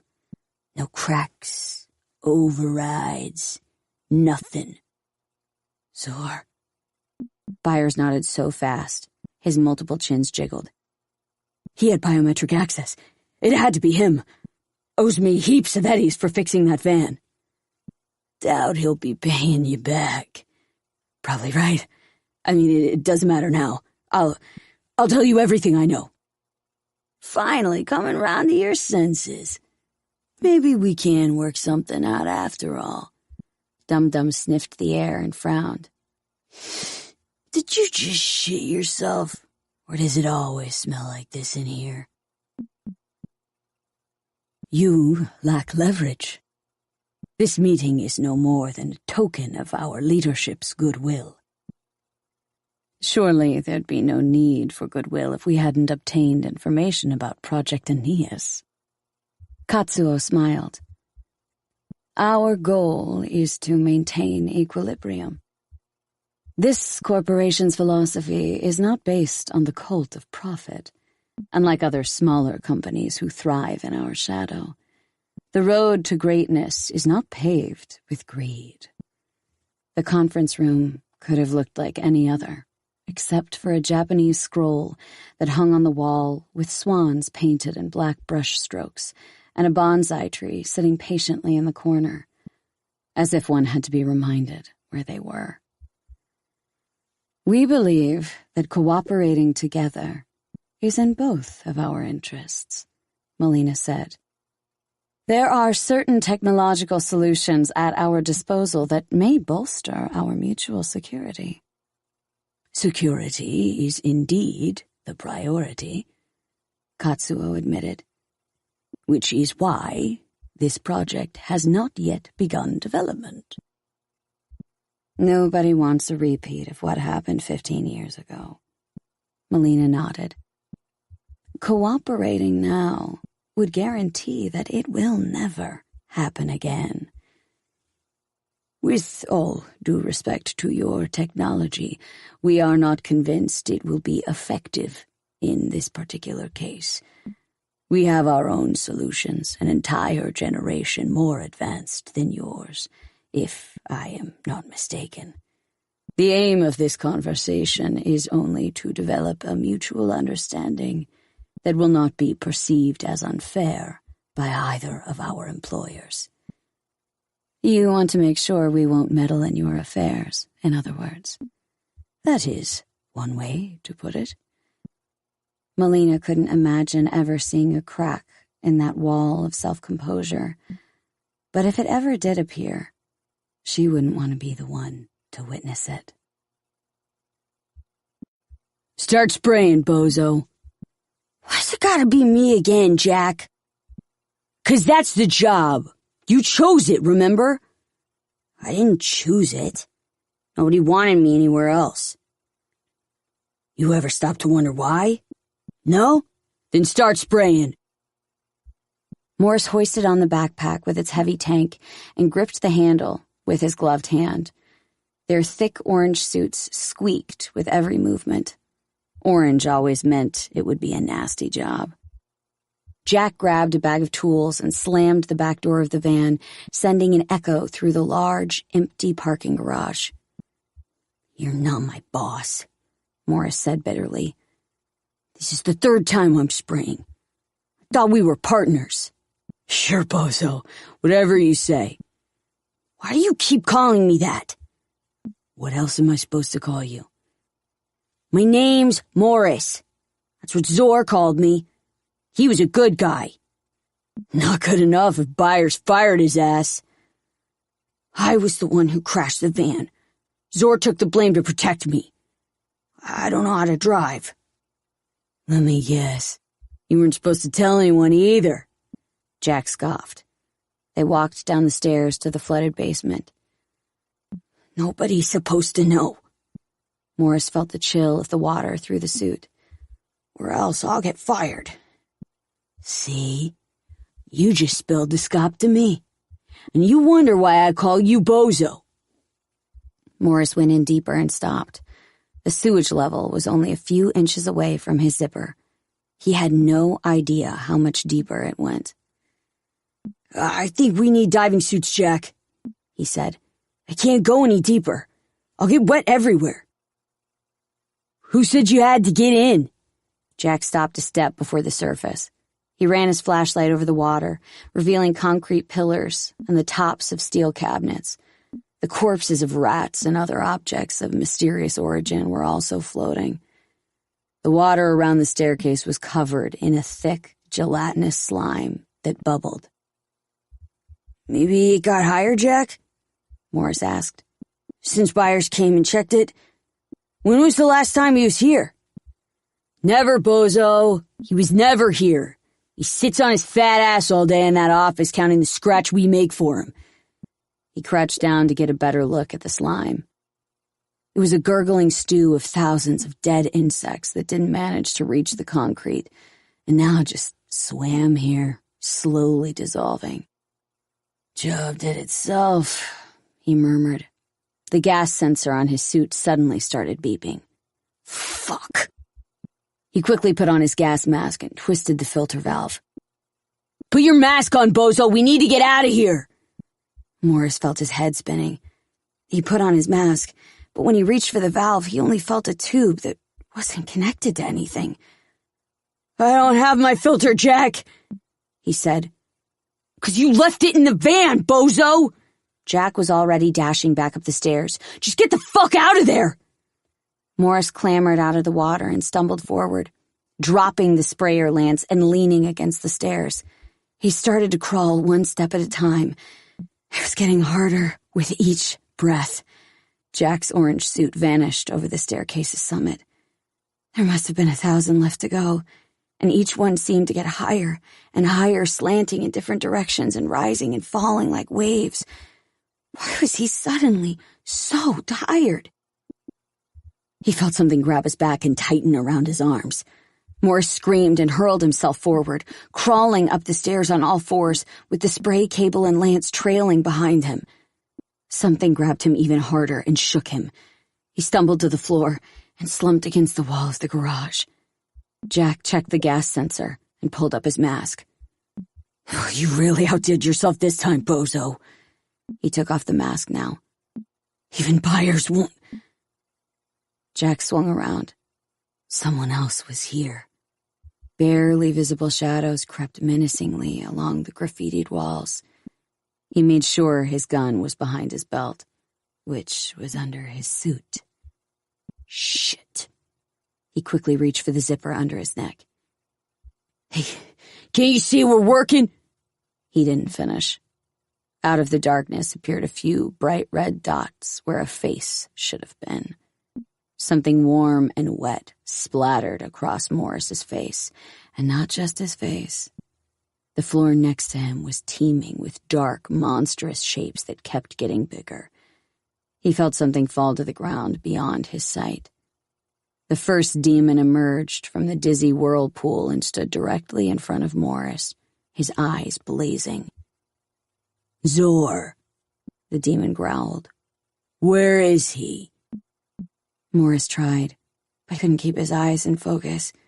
He kept seeing 7 red eyes, maybe more. Everything was filled with a sweet, slightly metallic smell that was nauseatingly familiar. He decided not to move. He didn't have the strength.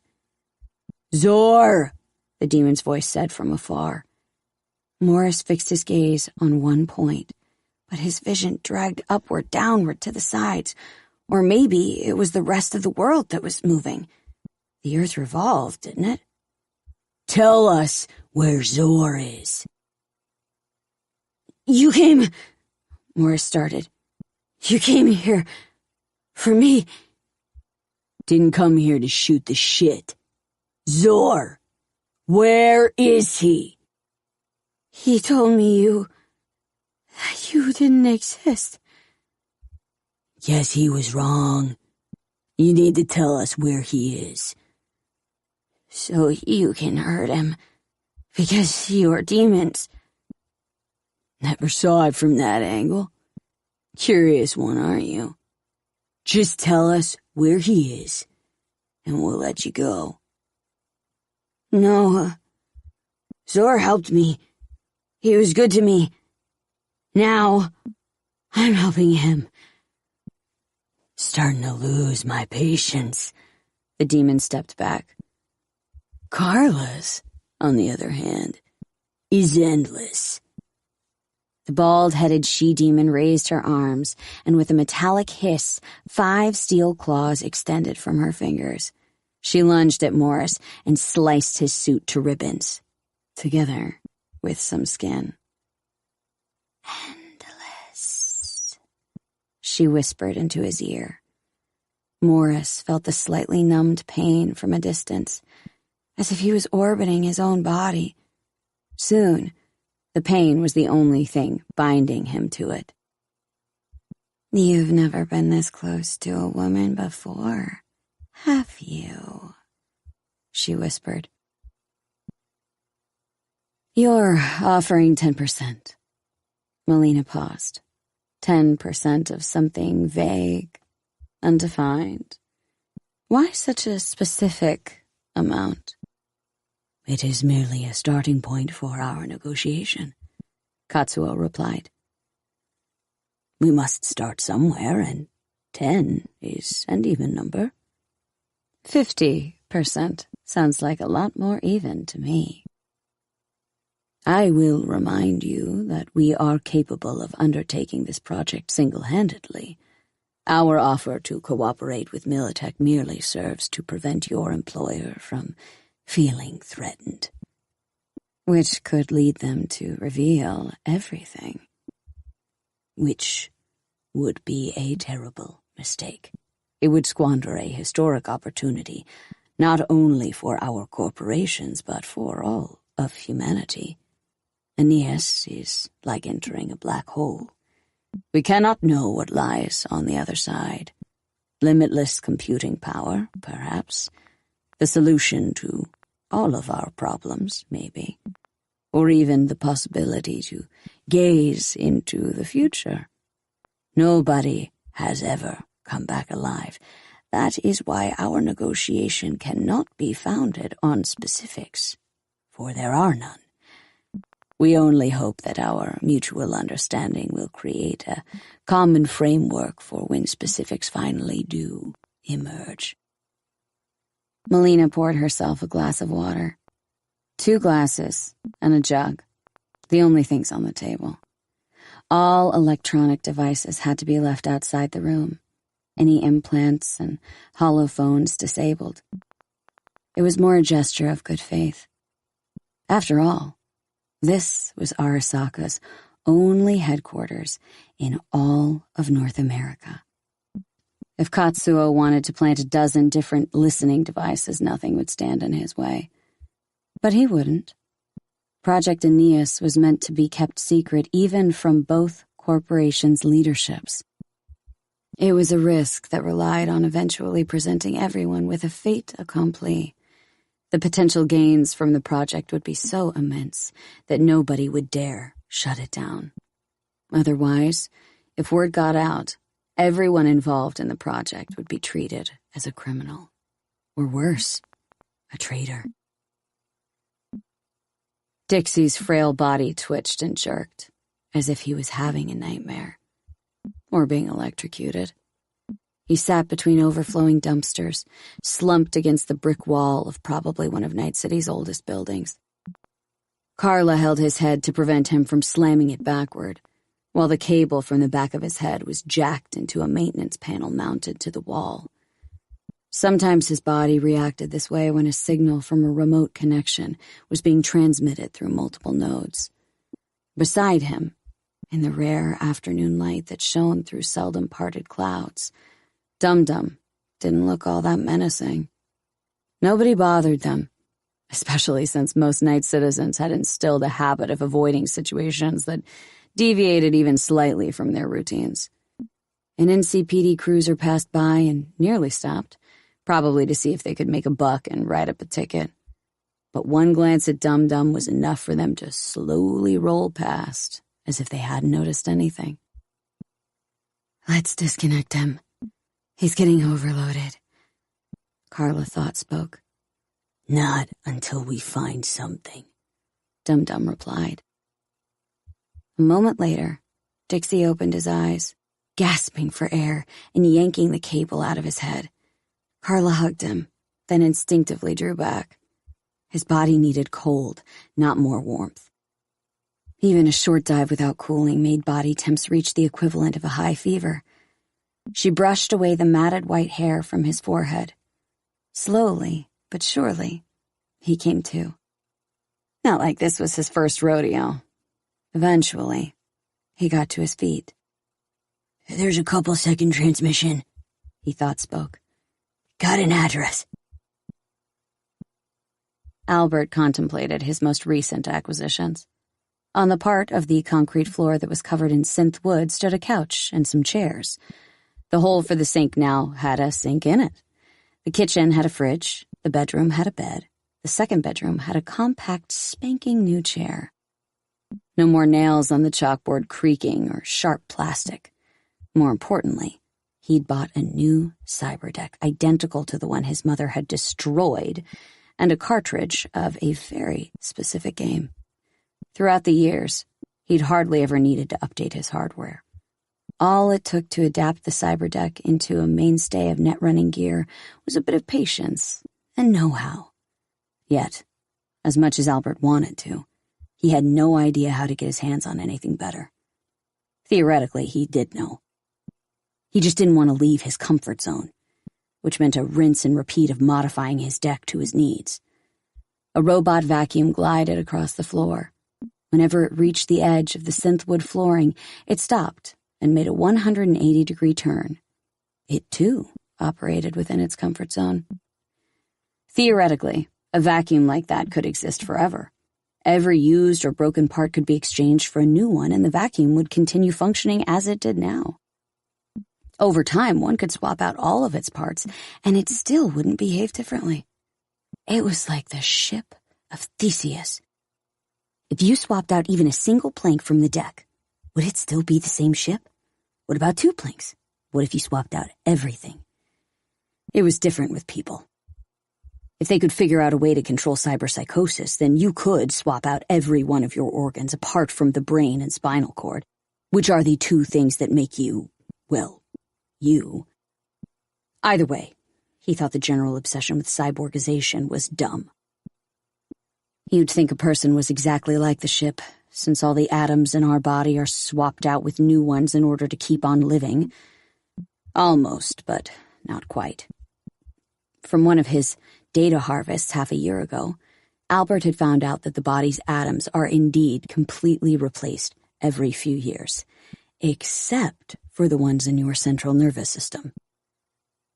He'd received 3 messages from Ron this morning. He skimmed over them, not intending to reply to any. Getting mixed up in that fiasco was a mistake, not to mention an unnecessary risk. Taking risks for yourself was one thing, but for others, that train wreck of a heist only cemented his conviction that he was better off working alone. He looked around the unit. It was maybe 3 times bigger than the one he'd spent his entire life in up until now. Should he go sit on the couch? Wash his hands? Watch TV? Or maybe scrounge up some food was what one did after coming home. He felt at a complete loss. He had no clue how to do this thing that normal people called life. At least he'd gotten the necessities out of the way. Furniture. He knew that a living room was supposed to have a couch. Check. That a fridge should have some drinks in it. Check. That the freezer needed ice. Lots of it. Check. If only he had some Tier 2 running tech he could use all that ice for. For the moment, all he had was his primitive cyberdeck, with factory settings that prevented Albert from using it for his own purposes. The security features of this particular model were not exactly sophisticated. Configuration changes could be done with just a soldering iron and screwdriver. But why kick down a door when you could just knock? Albert took the cartridge out of its packaging and slotted it in the deck. Blue sky, azure water. It's warm, but not too warm. He blinks as the white walls of the villa reflect the sun's light. The curtains, gently swaying in the breeze, make the unreal patio with potted Tuscan cypresses and wooden deck chairs feel even more unreal. Deserted apart from the olive-skinned woman in a billowing white dress that resembles a Greek toga. Or is it Roman? You're back. Finally. Elena walks toward him with a smile. How was your trip? Imagine living here in Coronado City, Pacifica, to be precise, a paradise within a paradise.